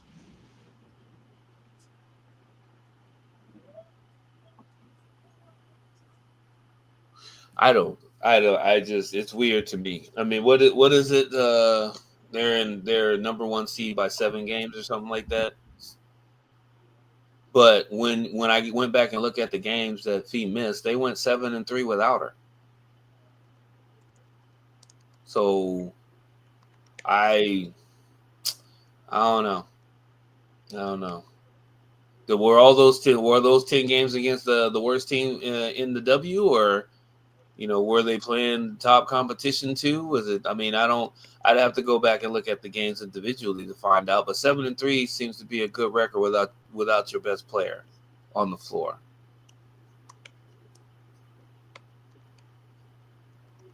I don't know. Maybe I'm just talking to be talking. You're not. It's just the way stuff broke down, and that's why you know what I'm saying. That's why I kept saying, like, man, the way they putting this out, the way they keep doing this, it's like they want Fee to win this, which is okay. Go ahead and piss Asia off for the playoffs. Go ahead. Go ahead. That's what I'm here for. Go ahead and piss her off. Yep, there's that factor too. I would imagine. Yeah, it's a lot of hard work to be snubbed in broad daylight. But here's the thing: even if you do that, though, guess what? You're gonna piss off Asia, and guess what happens? Now Asia goes and wins the chip. She gets the MVP final. Do you want the MVP final, or do you want the regular MVP? Which one matters most? Right. Exactly. Yep. Some people like regular season MVP. They like that. Hey, we didn't win the championship. Maybe next year. We'll get them next year. We did our best. We gave it an old college try. Or do you want to be the ones with the trophy at the end, with the 2 trophies at the end, cutting down the nets? Yeah. Right. Just like Cess says, we are still on the campaign, and we'll always be on the campaign of don't let losers do winners shit. Here's the thing. If you say like the beginning of the season is going to be held against her, like y'all can say all of that about the beginning of the season, and then I'm still right here behind you 5 games back and maybe closer, depending on how the rest of the season falls out. I don't understand where that factors in at. And when you talk about, again, y'all keep talking to me about the record of the team. Is it an individual award or a team award? because Asia's number's been there. So here's the thing. Y'all talk about the beginning of the season, but what's Fee done in the back end of the season? Like, you can't have it both ways, dog. You just can't. Like, y'all say the beginning of the season, right? But then what has she done in the back of the season? But Asa Wilson has the most 30-point games in the season. Well, let's 20 and 10. So we can run down a resume, and I want y'all to run a resume of, you know. I got you, Mandy. We can muddy up the waters a little even more than that. If you really want to get down to it, you can extrapolate the 10 games that Fee missed and take the worst games from 10 games of Asia didn't have, which is hard to do because she's been killing for most of the season, and then compare them together. It would be even worse. It would be a worse comparison. Asia got like 19, 20 double-doubles. Right. A 30-20 game, which, I mean, I don't understand why people just gloss right over that. Like, yeah, I kind of know why, because it's Asia, right? It's expected, right? You're expecting her to get those numbers. So when she does, it's like, oh, yeah, she done it again. Or, it's like that. It's like if Fee had a 30-20 game, ESPN would start the show with that game and pre and post game interviews and all these tidbits about the family and what some agents say, and it would be a whole spectacular show about it. I mean, that's the way it's set up, man. We see it all the time, man. It's so bananas to me that. Hey, so I got a real question. So has Minnesota won 14 games in a row this season? Yeah, great question. Great question. But these are the things we're talking about, right? So when you're talking about, you can say whatever you want about the beginning of the season. Have they won 14 straight? I know the answer to it, but has Minnesota done it? What is their longest winning streak? 9 games. Yeah.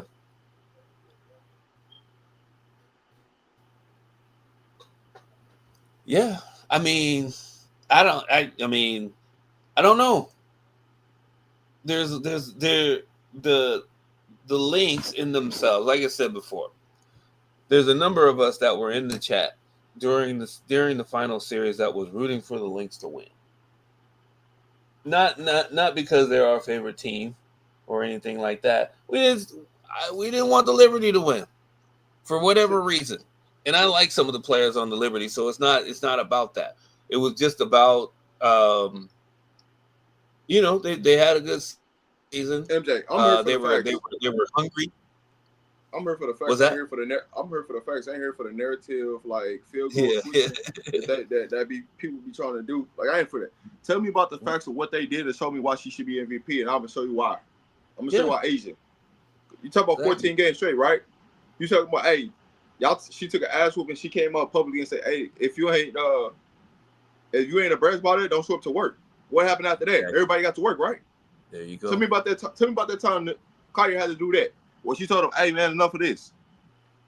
Come on, man. Miss me with it. She couldn't even get Dejanay to do the goddamn 1-2 step. Come on, dog. Yeah, didn't have her heart in it. You want to sit up here and tell me that man, ain't nobody leading after that, man. Nobody following that. Yeah, I remember that. She was going through the motions. There was no heart in that step. Oh, man. That was hilarious. Absolutely. Like, Rob, I know you gotta get ready to jump out of here. MJ, stick around. We can go ahead and get a picks here. We're gonna shut down on a few platforms and get ready to get a pick. Rob, what you got before we get out of here? I suppose I have a buzz show. We'll see. I suppose that one tonight. We'll see. Just got to deal with some family stuff. But man, appreciate it, man. Just put prayers up for me. You know what I'm saying? Just dealing with the death of the family. So we'll see. But I got to move around right now. All right, man. Send in prayers, well wishes, positive energy. We'll check on you later, brother. Yeah. All love. Appreciate you pulling up. Yep. All right, buddy. Appreciate you. All right, we're gonna some of y'all we're gonna disappear on because we are gonna transition to our Cess Talks bets stream. So if you are someplace where we are jumping off, just pop back over on YouTube, LinkedIn, somewhere else. But we gonna get to the what? We gonna get to the what? Y'all know what it is. I ain't gonna give y'all a full intro, but this is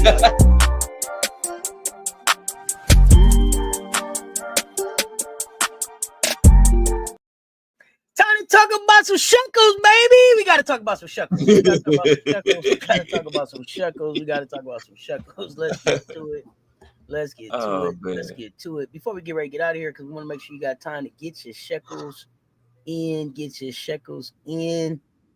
Let's talk about it. What we got? Oh man, Cess is the hardest working person on YouTube. I tell you, it's just right until I was in the middle of that group too. Shoulders was moving. Yeah, man, you just got to get the feel of it. You know what I'm saying? We got to transition right to the shekels. Let's get it. Man. Yeah, just like that. So just a heads up, I had to check. So, okay, I'm going to reiterate something that will go forward for the rest of this year and probably for the rest of everything else that we end up doing. Make sure you don't do two things when you're actually making your picks. One, actually it's probably three. One, try not to pick with your heart, pick with your head.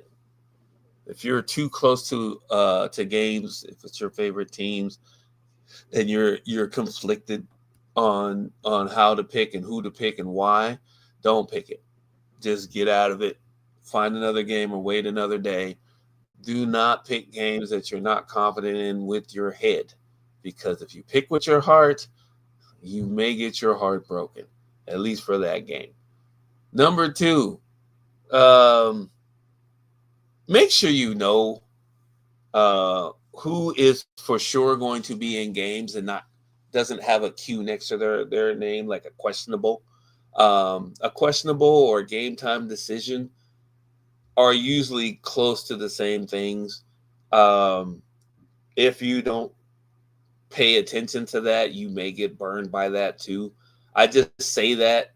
And on top of that too, make sure when the last one is make sure when you are picking your picks that you are conscious of the competition. And what I mean by that is that, are they playing good competition or are they playing bad competition? Because especially in the beginning seasons of college football, if you are not putting that last piece of information into fruition, you will get burned thoroughly. Now, I say all that to say this. The Colorado game and also the South Carolina game, I was able to pick two winners out of six. I was way off on a few of these games, and it was only because I didn't take into the account of the level of the team that they were playing. No offense to South Carolina State, but there was no way that most of the starters were going to make their overs on any of the lines that they had laid out. It should have been an actual a laid out of a game as far as the unders, but I don't truly believe in the unders. I only do it sometimes because of trends.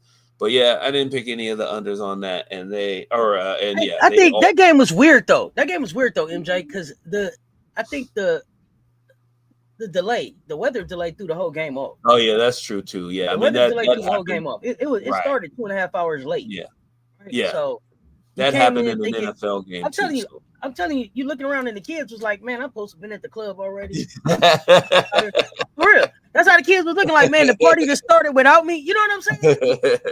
Man, what we doing? Come on, man, let's get to this. So it took them Gamecocks a minute to get rolling, but didn't they get rolling? I saw that. They finally got rolling. Second and third quarter, the game was over. Yeah, it was over in the third quarter for sure. It was some things. It was definitely some things that look shaky, especially from an offensive standpoint, that we got to tighten up going into this game against Vandy next week. But I got to go back and look at my picks. When you get a chance, go back and look. I did not get to drop the actual previews, but I did drop the parlays in the mansion. So y'all check okay, good. out. Yeah. Yep. Nice. I don't know if Lenore's got over the 215.5. No, he did not. Not even close. He didn't get over 200. I don't even know if he got over 150. That was the crazy. I don't remember if Nick got over the 55.5. Nope. He did not. But so I had a 3-leg parlay called Cocky's Lot. The Cocky's Lot.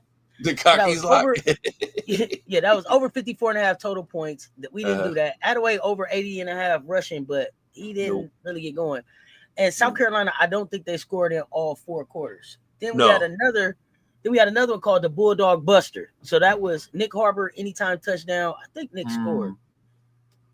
That's crazy. South Carolina defense to score a TD, and I have Bakari Swain a punt return TD. So remember, when I get a parlay picks, you can take the parlay or you can just pick and choose off of those. Remember, it's just for education, entertainment, and informational purposes only. But yeah, then we had the Garnet and Gold Rush. So that was South Carolina minus 50.5. Lenore Sellers over 2.5 total touchdowns, and South Carolina State under 10.5 points. And I think they got me on the points, but that was the fun that we had with South Carolina. And I had an upset-minded parlay for the Delaware Colorado game. So I took Delaware plus 13.5 on the first half spread. I give them a little theme. Had a game total under 50.5 and Colorado team total under 34.5. Then I had a fulsome field first half. I gave some first half picks for that parlay. So over 26.5 for the first half. They got me on that.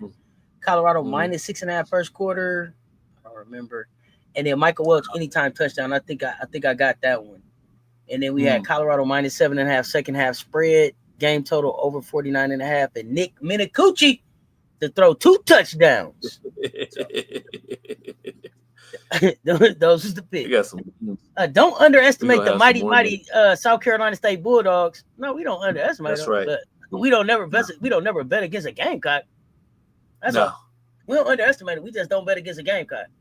Right. But those are the picks that I had. Be on the lookout for the preview to drop this week. We got it set up a little bit better. We'll get the picks out a little bit earlier. So give you a little preview of what to come to the game, a little backstory, some of my thinking around how the parlays came together, and then of course MJ Lover 23's official Cess Talks Bets picks. These picks are first few weeks of the season. They're always volatile, especially against the teams where it's plus 20 or the spread is like 2 touchdowns, 3 touchdowns. Those are always going to be volatile just because you'll have coaches that want to have their starters come out and play most of the game. Then you'll have other coaches that will actually sub their starters out, once they have a 4 touchdown lead and somewhere around there, and that's where you can pick unders for the players part of it. However, the team part of it, you definitely want to most of the time when you have these matchups, the over hits a lot, just because good teams find a way to actually start blowing out, and even their backups, even the recruits that are second stringers that come in, they're hungry to actually get more playing time, and they're trying to take one to the house every time. So the overs on those really high ones are pretty lucrative. You can get a good shekel count back if you do have a good assortment of those picked. So keep that in mind. I'll be doing some research on that too, just to keep that in there. If I see some good lines, I'll definitely put those in going forward. Now, with that said, WNBA, there's one game tonight. Connecticut Suns play against Atlanta. There's Atlanta. I'm just going to skip down to it. Ryan Howard. We've been talking about her for the last week and a half on the Bet Show. Some of the expectations that me and a number of other people have for her. We know what she's capable of. We do. And guess what? We finally saw a little bit of it. And here's the thing. 9 3-pointers, 9 3-pointers is hard to do. I don't care. Even if you're Steph Curry, 9 3-pointers is hard to do. He doesn't hit 9 3-pointers every game. He's hit them a lot, but he doesn't hit them every game. Hitting 9 3-pointers, especially when players know you're going to be shooting threes. That's I just have to give a salute, and I have to give her the slow clap. I have to give her the slow clap. Job well done. Most likely. Thank you for that. Super duper job with her gameplay, and for probably the rest of the season, including the playoffs, I'm probably not going to pick against her to do worse. Even though she's probably going to have a game or two where, we're gonna wish she played a little bit better. It just happens. That's who Howard is. I have to accept that as a part of how she does work now. But with that said, points and assists, taking the over on the 23.5. And here's another thing I did. And for those who have that were paying attention, I picked the low on the assist totals for her a few times. I think one time was 3.5, the other time was 4.5, and I was like 4.5 was a really good number for her just because we know she can score. But those 2 times she hit me, she had 6 and 7 assists in those games, respectively. So I'm not picking the unders on assists for her, but I'm going to incorporate that in with her points because, of course, we all know she can get the 23.5 points on her. Who nicknamed her? This chat crazy. They said her nickname is.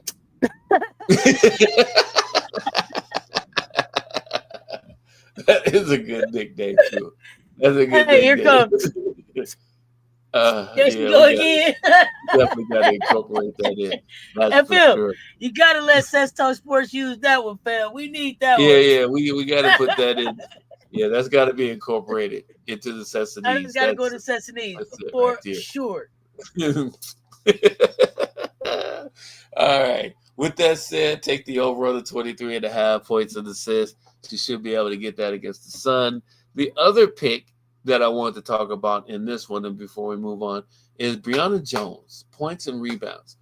Her line is 20.5 for the over.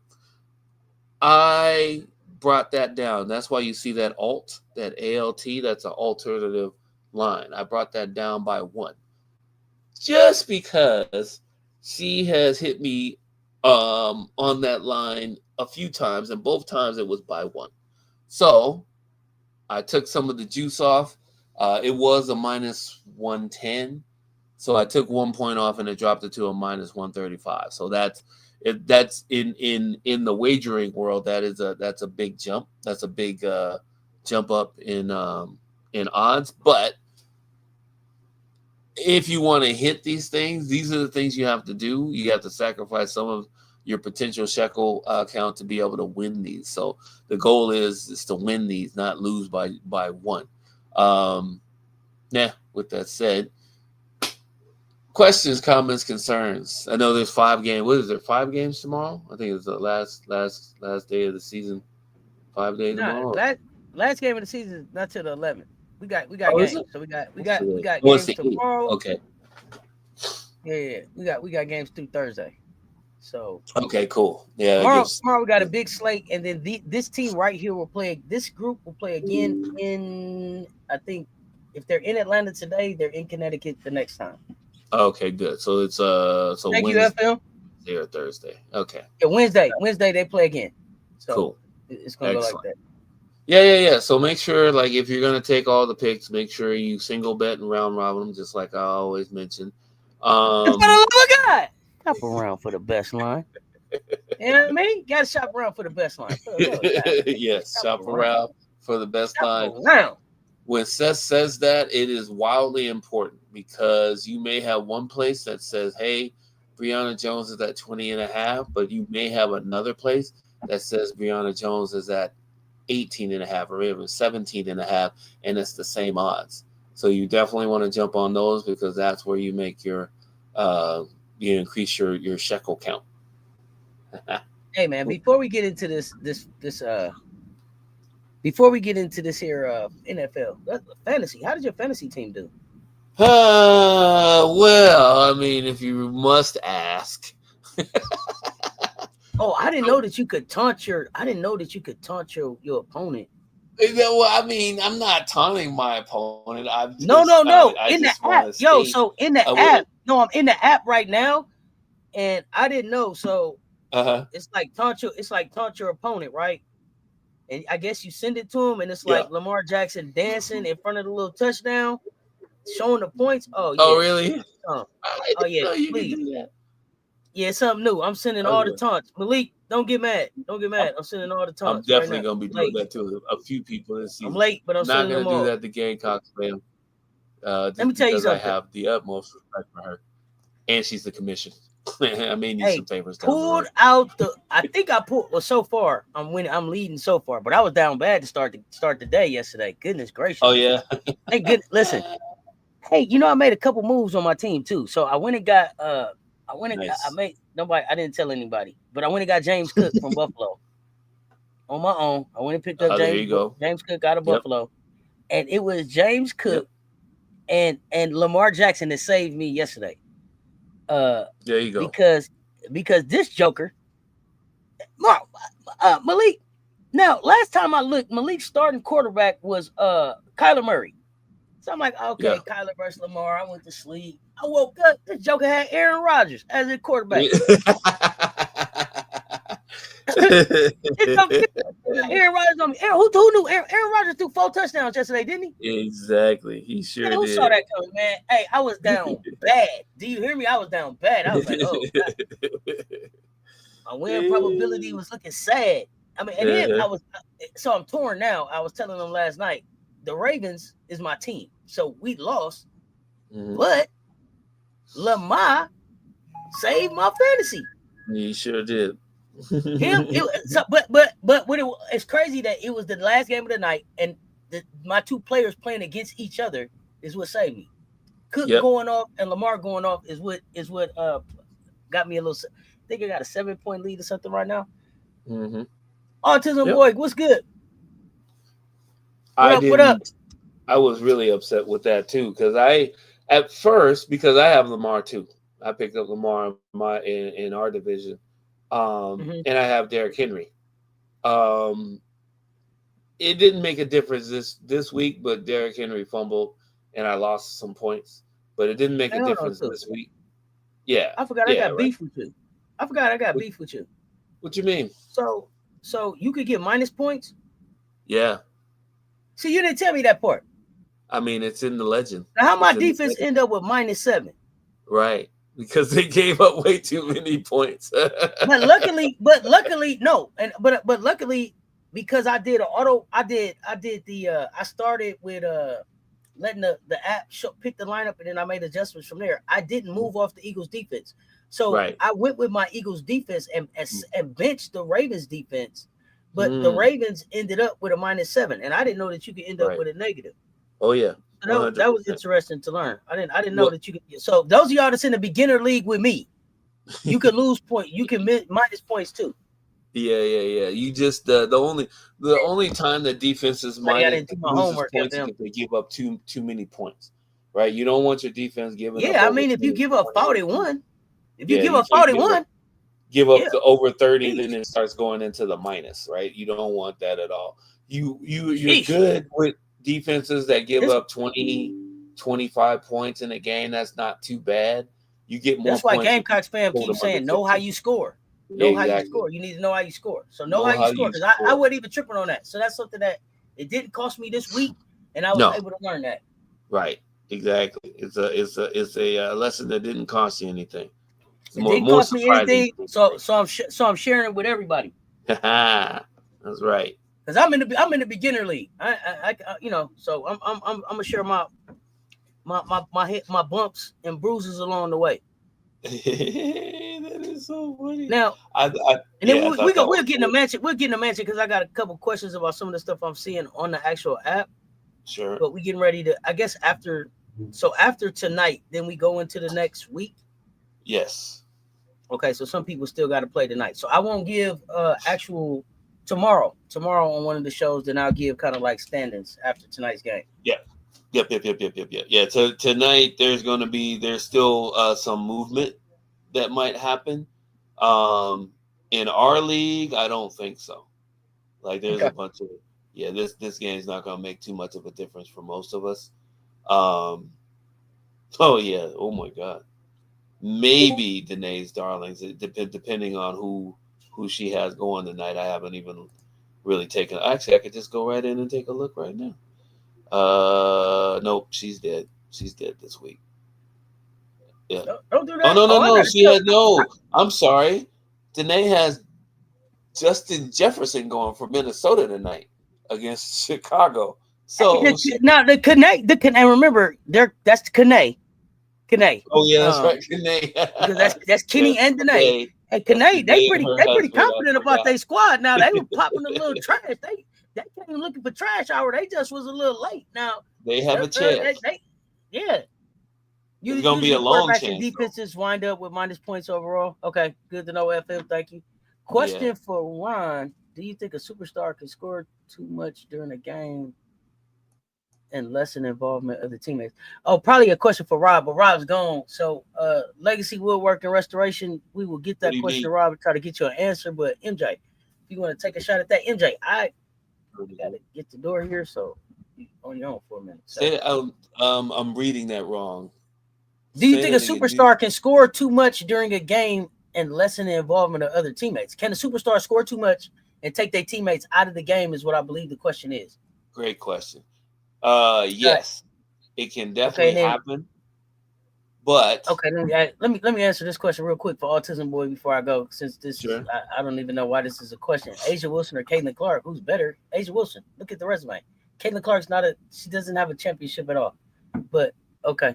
All right, MJ, let's back to regular scheduled programming. So I'll give you a couple of quick examples. So an example of a superstar taking away from the involvement of teammates would be last year's the quarterback for that was the quarterback for the Giants last year. Drawing a blank on his name right now, but he was more of a running quarterback. He didn't really give his receivers enough time to, he only went through like one, maybe two reads, and then he was taking off running all the time. Great athlete, right? I mean, he could definitely pick him up and put him down. But whenever you have someone that controls the ball as much as that person did, when you have the number one receiver on your team or in your fantasy lineup or in your daily fantasy lineup, that person's going to suffer, 100% suffer. The other option, the other spectrum is when you have Joe Burrow going to his boy all the time. I say that respectively, but you cannot have the quarterback go to Jamar Chase for 3 touchdowns and expect, T. Higgins and Chase Brown to actually also contribute. It is detrimental when you don't have if you're stacking, like we like to say, if you're stacking more than 2 players, if you're stacking 3 players on a team that's prime, you don't want your quarterback to play favorites, right? Or you don't want your running back to take all the points up too, like King Henry did when he was with Tennessee. They didn't really have their quarterback was suspect at best, but you give it to King Henry and he's rattling off 1,500 yards a season and most of the touchdowns, right? So the number one receiver, number 2 receivers, whenever you pick them to play, they don't get time. So you definitely want to. In fantasy, you want to spread right. You always want to match that up. Now, here's the thing, though. FM. Oh, you bring up such a great point. So Baker Mayfield for the Tampa Bay Buccaneers. Mike Evans is the number one receiver for Tampa Bay. We know that. Godwin is out for probably another 3 weeks. They have a new wide receiver rookie came out. I think he was out of Ohio State. Ibunga. I can't remember his last name. He had 2 touchdowns yesterday. We knew he was going to do well. We didn't know he was going to take the touchdowns away from Mike Evans, though. Right? Mike Evans was scheduled to have about 7 catches, 100 yards, and a touchdown. Ironically enough, the rookie got the 2 touchdowns for Baker Mayfield, and it ruined a lot of tickets for the millionaire maker yesterday. Great point on that, though. Yeah, you definitely you usually want to handcuff the wide receiver, one and the quarterback, because, of course, they usually have the best chemistry. However, you can also do well with the combination that Cess and I have. Like I have Lamar Jackson as my quarterback in my league, but I also handcuffed Derrick Henry. Just because you never know when Henry's going to break a 50 or 60 yard. He broke one last night. He broke a 30 or 40 yarder last night. That actually helped boost my fantasy numbers across the board. So that's an unusual matchup because Derrick Henry is not. He can catch balls out of the backfield, but he's not like he's not like a Marshall Faulk or anything like that by any stretch of the imagination. But I'm hoping to get lucky. Yeah, I got lucky with Derrick Henry. I had no idea he was still going to be there when we came back around. So with that said, yeah, I can't complain about that at all. Now, with that said, one thing I was going to do before we get into the Minnesota game too, and I apologize, it might be running a little bit long, but we'll be shortening this up real quick. I wanted to go through the perfect lineup for daily fantasy for the Millionaire Maker on Sunday. So the Millionaire Maker stops before the late game. It actually, I think it was the full slate. It doesn't count Monday night games. It doesn't count Sunday night games. But there was, I think, one of the winners for FanDuel was they had 170 points, and they had Aaron Rodgers, of course. Oh no, I think they had Justin Fields. That's who the other one was. It was Aaron Rodgers, and it was Justin Fields that went crazy the other day. Wildly unexpected that Justin Fields was going to go crazy like that, but he did have a really good game on his part. So the perfect lineup, though, for FanDuel, because I'm going to go FanDuel, even though FanDuel and DraftKings are basically the same company. It was 184.62, which was Justin Fields at just under 30 fantasy points, which is ridiculous for. I mean, that's a lot. Travis Etienne had 20 fantasy points. Bijan Robinson for the Atlanta Falcons, 24 and a half. He did what he was supposed to do. One of the highest salaries of the week. Emeka Egbuka was the guy for Tampa Bay, the rookie that had 2 touchdowns. He went for 21 points. Debo Samuels is now with the Washington Commanders, and he went for 19 points. Garrett Wilson for the Jets went for 19 points. So there's your handcuff right there. There's your quarterback, and there's your wide receiver 1 connection right there. Brock Bowers went for 15 points as a tight end, which is really good. And Puka Nacua, who I have in another league, went for 21 points. He caught 10 passes the other day with no touchdown, which is incredible to me. But that's still a big number. If he would have had a touchdown, that would even been even better. And then the Denver Broncos defense scored 14 points. I think it was on interceptions and a fumble recovery too, along with the score. So that's how you get to tapping back in. It's really hard to do. Tapping back in. Have you been able to get to the comments? I don't know where yet. Where are we on the comments? Let me see that. Somebody said, I love draft guys. Who do you play? Multiple offensive positions. Example, running back and kick return. Oh, 100%. We talked about that last week.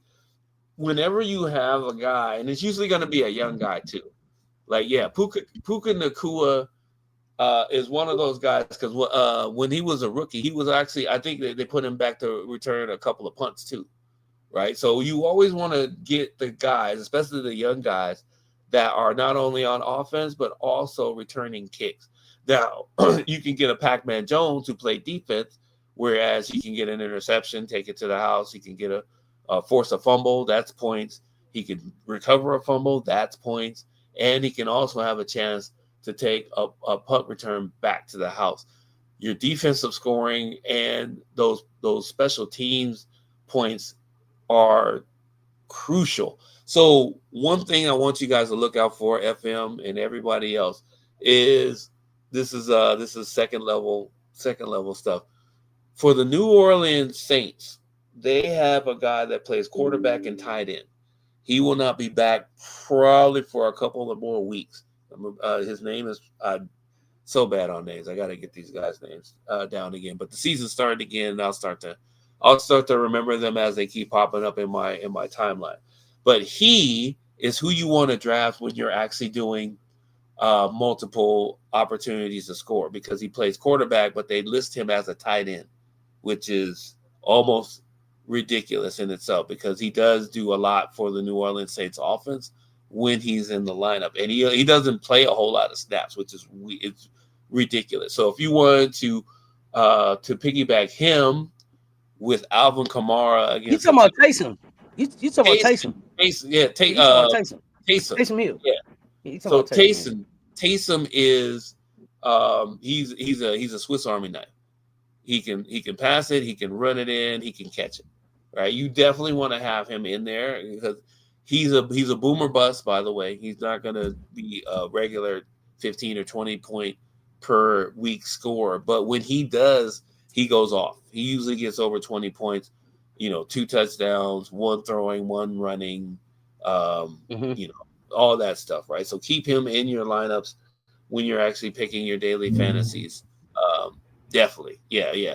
That is rare to have that, right? To have somebody listed as a tight end and a quarterback. Yeah. He's a free square a lot of the time. So just keep that in mind.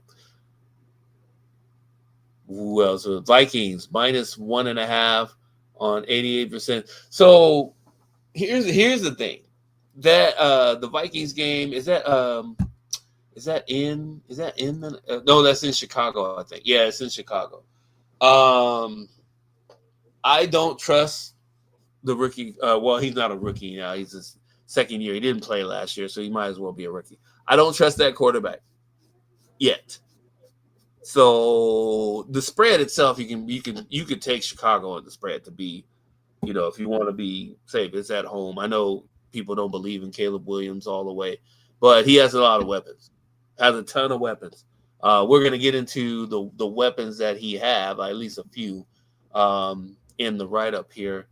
But I don't trust them. So if you want to take Chicago at the points, this is one of the times that the points are fine because it's a pick 'em anyway.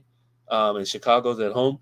I just believe that Chicago's defense is going to frustrate the young quarterback early.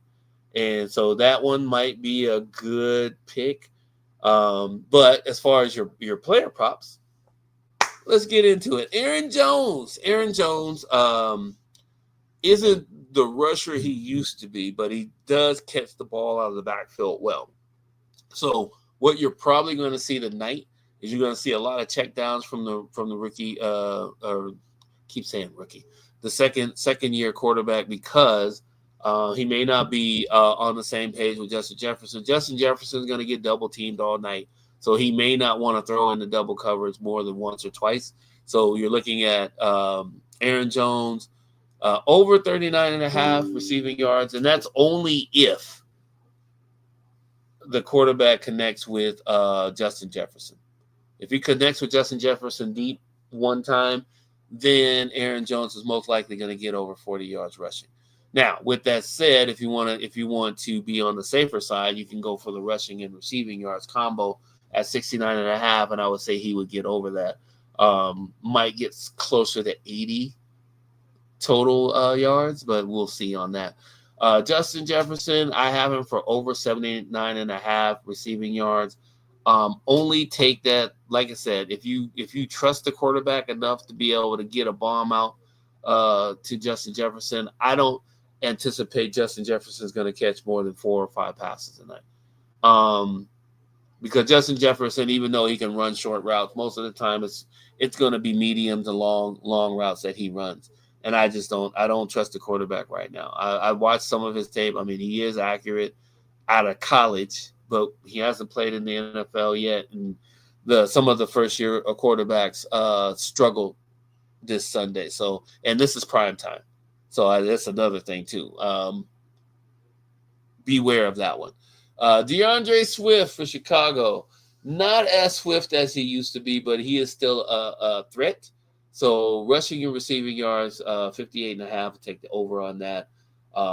Rushing yards alone for over 34.5. That's going to be close. That might be right on the line for whatever reason. Minnesota's run defense isn't that bad. They do have a few young running or linebackers.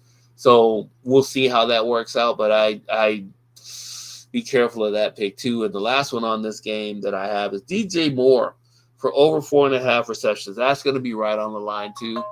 We're looking for him to get at least 5. He's going to be in almost every single snap on offense, and they use him in a number of different ways: jet sweeps, screen plays, post routes, fade routes. So he'll get his share of looks from Caleb Williams. I know Adunze, I can't even pronounce his name, played for the Washington Huskies too. Adunze. He's going to get a few looks too, so we'll see. But 4.5 receptions, minus 137 at home. Weather seems to be okay. Should be good. Oh, let's talk about it. Let's talk about it. So you got to know, I'm taking Chicago defense, Minnesota defense to score anytime touchdown. Both of the defenses, and I'm probably going to take them both to score first because that's just what I do, right? Yep. It's something that I do. You can count on me. I'm checking too to see if I got some squares out here because I love to play squares with football. But here we go. Do they have those set up yet? What? I hit on squares last week. I don't know where you at. I was on squares last week. on college. When I came looking for you in the mansion, you wasn't there. Yeah. Let me see. I'm checking out as I got some squares. But okay, here's some things that I'm thinking about. Oh yeah, we on the same page. Autism boy. Thielen, anytime touchdown. Thielen for anytime touchdown. What do you think about that? Go ahead. Yeesh. Like I said, you're trusting the quarterback that hasn't stepped on the field, and they're in Chicago. I just said it wasn't risky frisky. Okay, so also thinking about Hockenson, over 4.5 receptions, or maybe over 42.5 yards. I'm not sure. Both. Now, rushing receiving. I was looking at Jefferson over the 80.5, right? Yeah. But I was also looking at Naylor over 21.5, and I was looking at Swift for over 72.5. What do you think about those? Naylor's going to be tough too, because even I think Naylor's the second. He's a number 2 wide receiver while Addison's out. Depending on his routes, because if Naylor runs post routes and all that stuff, he may not get that. That's a low number though. 21.5. I don't know. You can't pass that up. You got to take that. You do have to take that. The what was the Swift number again? 72.5. 72.5. Oh, that's high. And then I got a question for you too. On FanDuel, have you used the Your Way feature yet? I have not. So they've added the Your Way feature, which means so like touchdowns. I can do Justin Jefferson for first. I can do it for anytime 2, 3+ last. Oh yeah. But they got the sliders in now where you can Justin Jefferson to record 78 or more. I can slide it down. They didn't have it last year. Okay, they didn't have it last year in the app. So no, that's good. That's great. Great to be able to actually have the slider. So we'll get in the mansion, and I'll let you take a look at that. Okay, cool. Yeah, the squares is some country shit. That probably be big in the playoffs, Super Bowl. Everyone in town be playing. You better believe it. Oh, T Jones. Better believe it, T Jones. Squares is weekly. But Squares is weekly. Last year, MJ was like, Squares? Nobody doing Squares? Hey, I was like, hey, man, look at this. Did it all of a sudden? Something. Yeah. He was like, oh, Squares. They got Squares. Yeah. I didn't know they had it for the regular season. I had no idea. Fantastic. So now Squares are a staple. Oh, now Squares is a staple. I got to see if they got, but they don't always do it for every NFL game. So I'm checking out. They don't. But I was on Squares for college last week.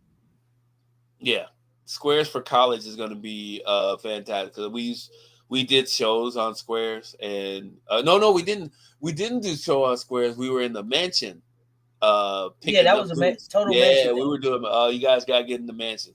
That's where some of the magic happens that doesn't hit the airwaves. Yeah, you got to get in the mansion. Put in your application for sure. You definitely don't want to miss some of those. Going out to the website, hit the Discord access and let us know you're interested and get a response back. Sure. You said Brother Squirrely. Yeah, exactly. Yeah, there's a statute of limitations. You never know how long that is, right? You just run them out the back like numbers. Oh man. Yeah, exactly. Oh man. So as we go along, we'll I can even pick a defensive player anytime touchdown score now. Oh, they give you players option too? I can just pick Evan Byard. I can pick Smith. Boy. Yeah. Oh, we gotta get in the mansion and talk. Let's get Yeah. There's a good chance. There's a good chance that there may be a pick 6 or 2 tonight for Chicago. So be ready for that, and maybe one for Minnesota too, just because we kind of know, Caleb Williams. There's he does have his moments, so to speak. Right. Absolutely. All right, so we got NFL out the way. The next thing, it's a good time for sports. We got Major League Baseball coming up. Where it all started. Back to where it all started. Yeah. Home runs, hits, and RBIs. Home runs, hits, and RBIs. Research man. As we speak right now. I'm doing it right now. So yeah, it's not gonna stop. So Major League hot hitters. We, out of the 6, I think I put 7 in over the weekend. We missed 2, but still got a nice little payout. Got a profit on the shekel count, which was good. It's always a good thing. I think I did one this morning, and I put it in the wanna bet section. So check that out if you're already in the mansion. That one's a 4.5 to 1. So if you put 10 shekels down, you get 45. If you got a higher bank account, you can put 100 down and you can win 445. All right, so there you go.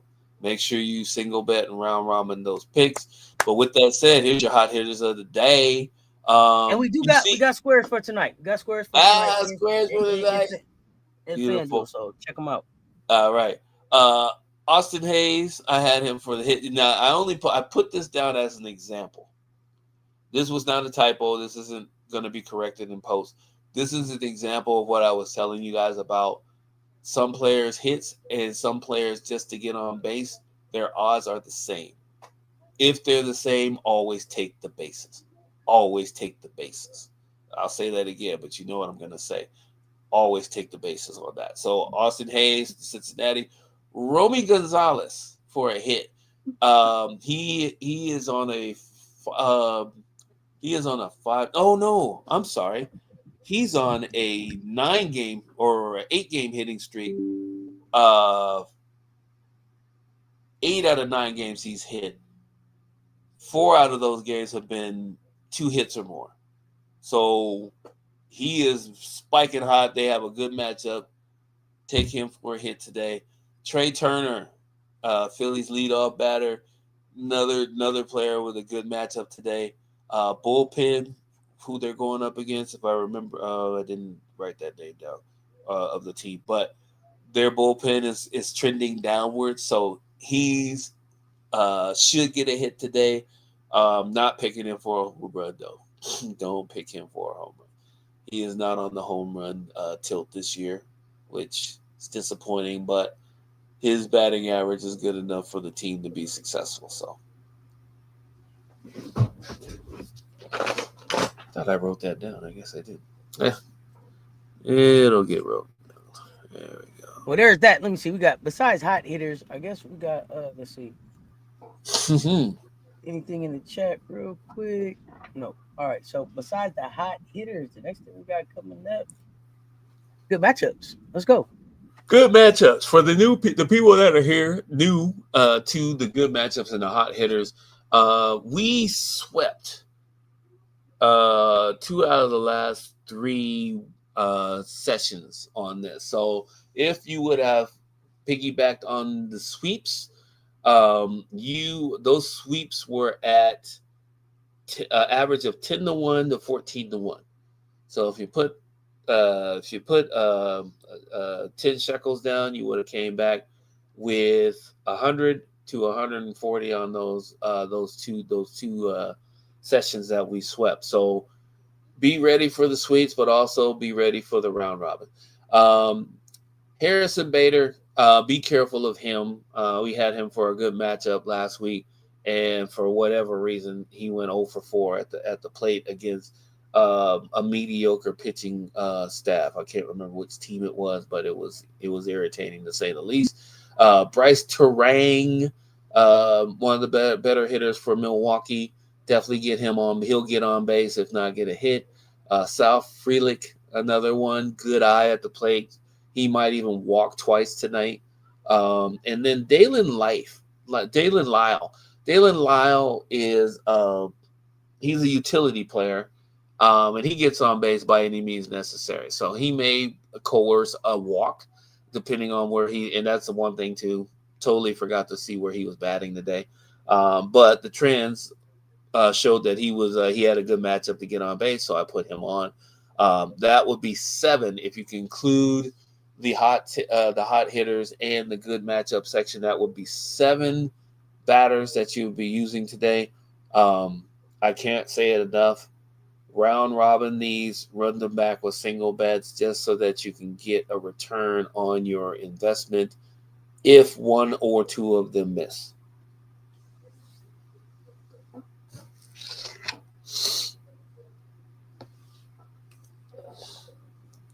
Can't say I didn't tell you. Make sure y'all get them in. Mr. Lava. Oh, shots of the day, baby.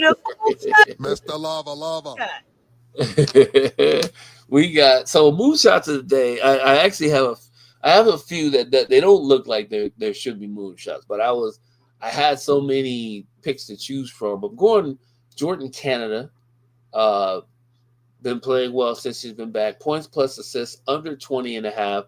That's a little bit frisky because she can easily get 10 points, 11, 12 points, and 9 to 10 assists. But I would imagine that they're the way that the team is flowing right now, she's going to play some good defense. She may help out on the rebounding a little bit, loose balls, but for the most part, I think they'll probably be able to rest her in the fourth quarter, so she'll be under that points and assist number. And the other one that I want to point out here, Dominique Smith is fine, but William Contreras, he has been on a streak too. He's hit 8 out of the last 10 games. His home runs have been kind of sneaky, but I'm picking him to get a hit today.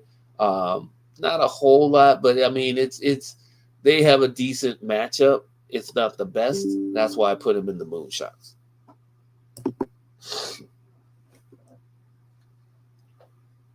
Okay, I'm also getting these down too while we doing them. So. Don't mind me. I gotta get my Don't shut mind in. you. Let me see what we got. That's right. Don't mind me. But now that we had the moonshots, y'all know what comes next. Y'all know him as MJ Lover 23, Mr. Lover. Big Daddy Long Dog himself, and the extra long dog shots of the day, baby. Extra long dog shots of the day. What you got? All right, so we're getting into the long shot today. The Marina Mabry. I spelled her name wrong again, but rebounds, assists, under 7.5. That's a plus 100. So she has been. I don't know if she's playing like she's in a contract year. I'm not even sure. I'm not even trying to dig into her money like that. But for whatever reason, she's playing really well for a team that had no prospects of the playoffs. And let's be honest, I think with no pressure on her, she plays very well. This is different from college, but she's been solid as a pro. I'm looking at her surge because I picked against her a few times last week and she burned me. Yeah, I don't know. With that said, taking the under on the 7.5 with the rebounds and assists. Ryan Howard, I already had her in earlier, but there's a points, rebounds, and assists over 29.5. That's going to be risky, frisky. Be careful of that because she may not go in for rebounds to help get that. But then again, she may get most of that by points. And the last one is Justin Jefferson. Longest reception under 26.5, minus 115. I have him for the over at the top. I have him for the extra long dong shots of the day at the bottom. Take your pick. The odds are better for this one than the one at the top, minus 115. We'll see how it goes. Should be a good game tonight anyway.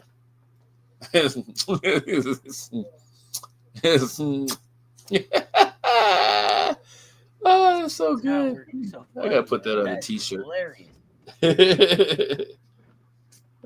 Put that on a t-shirt. Oh, that is hilarious. Write it down right now. All right. Y'all know it's the beginning of the week. We can't let y'all get out of here. We can't let y'all get out of here without some what? Some Easter eggs, baby. It's almost time for winter dimes, but we got Easter eggs. So funny. For a little bit I like how you got Easter eggs coming. What's that? I like it. You have the handout with the bat standing up. That's it's very very creative. It's a happy accident. Try to do a few things when I can.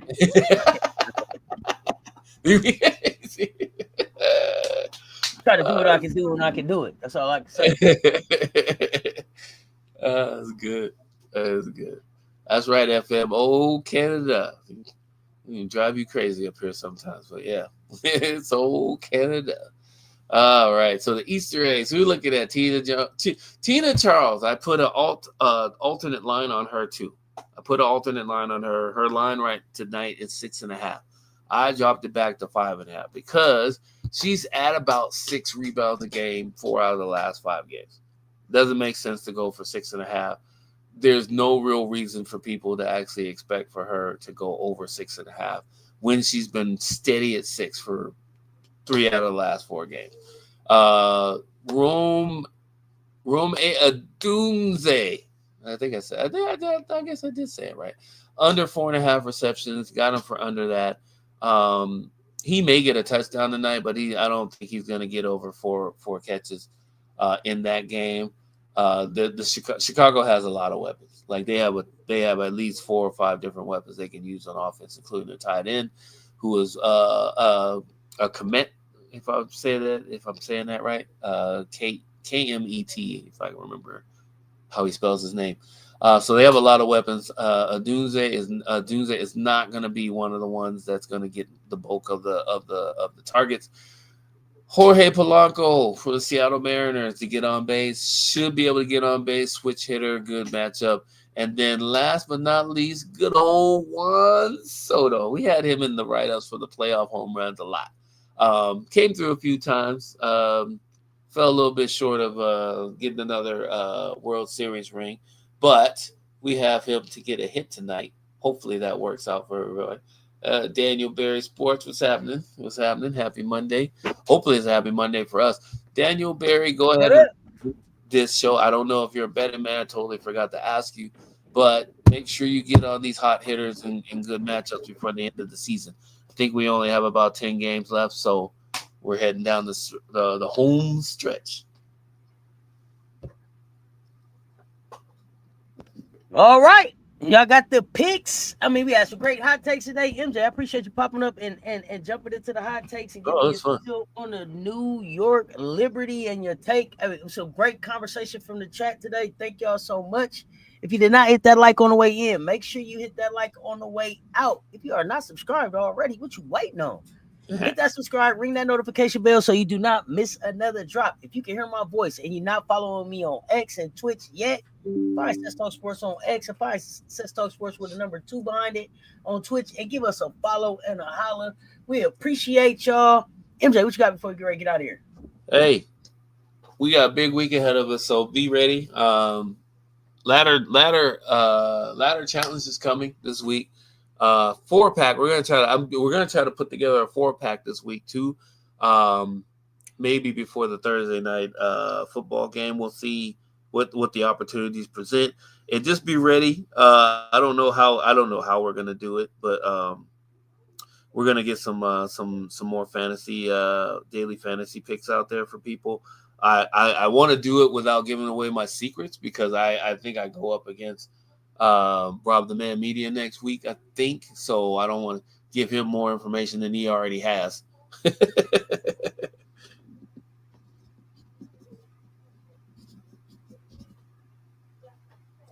Oh yeah, and we'll have some home run picks in the wanna bet section probably in about an hour. Y'all make sure y'all get in the mention if you're interested. We appreciate the support. Hey, if you didn't hit the like already, it's free, man. We that helps get us in the algorithm. If you want to support the pull up, you can hit the Cash App, send a super chat, however you want to support. We appreciate it. Until next time, y'all know what it is. That's MJ Lover 23. We at RobDaManMedia, Mr. Shake My Hand on and Cess Talk Sports. Y'all stay tuned. Talk soon.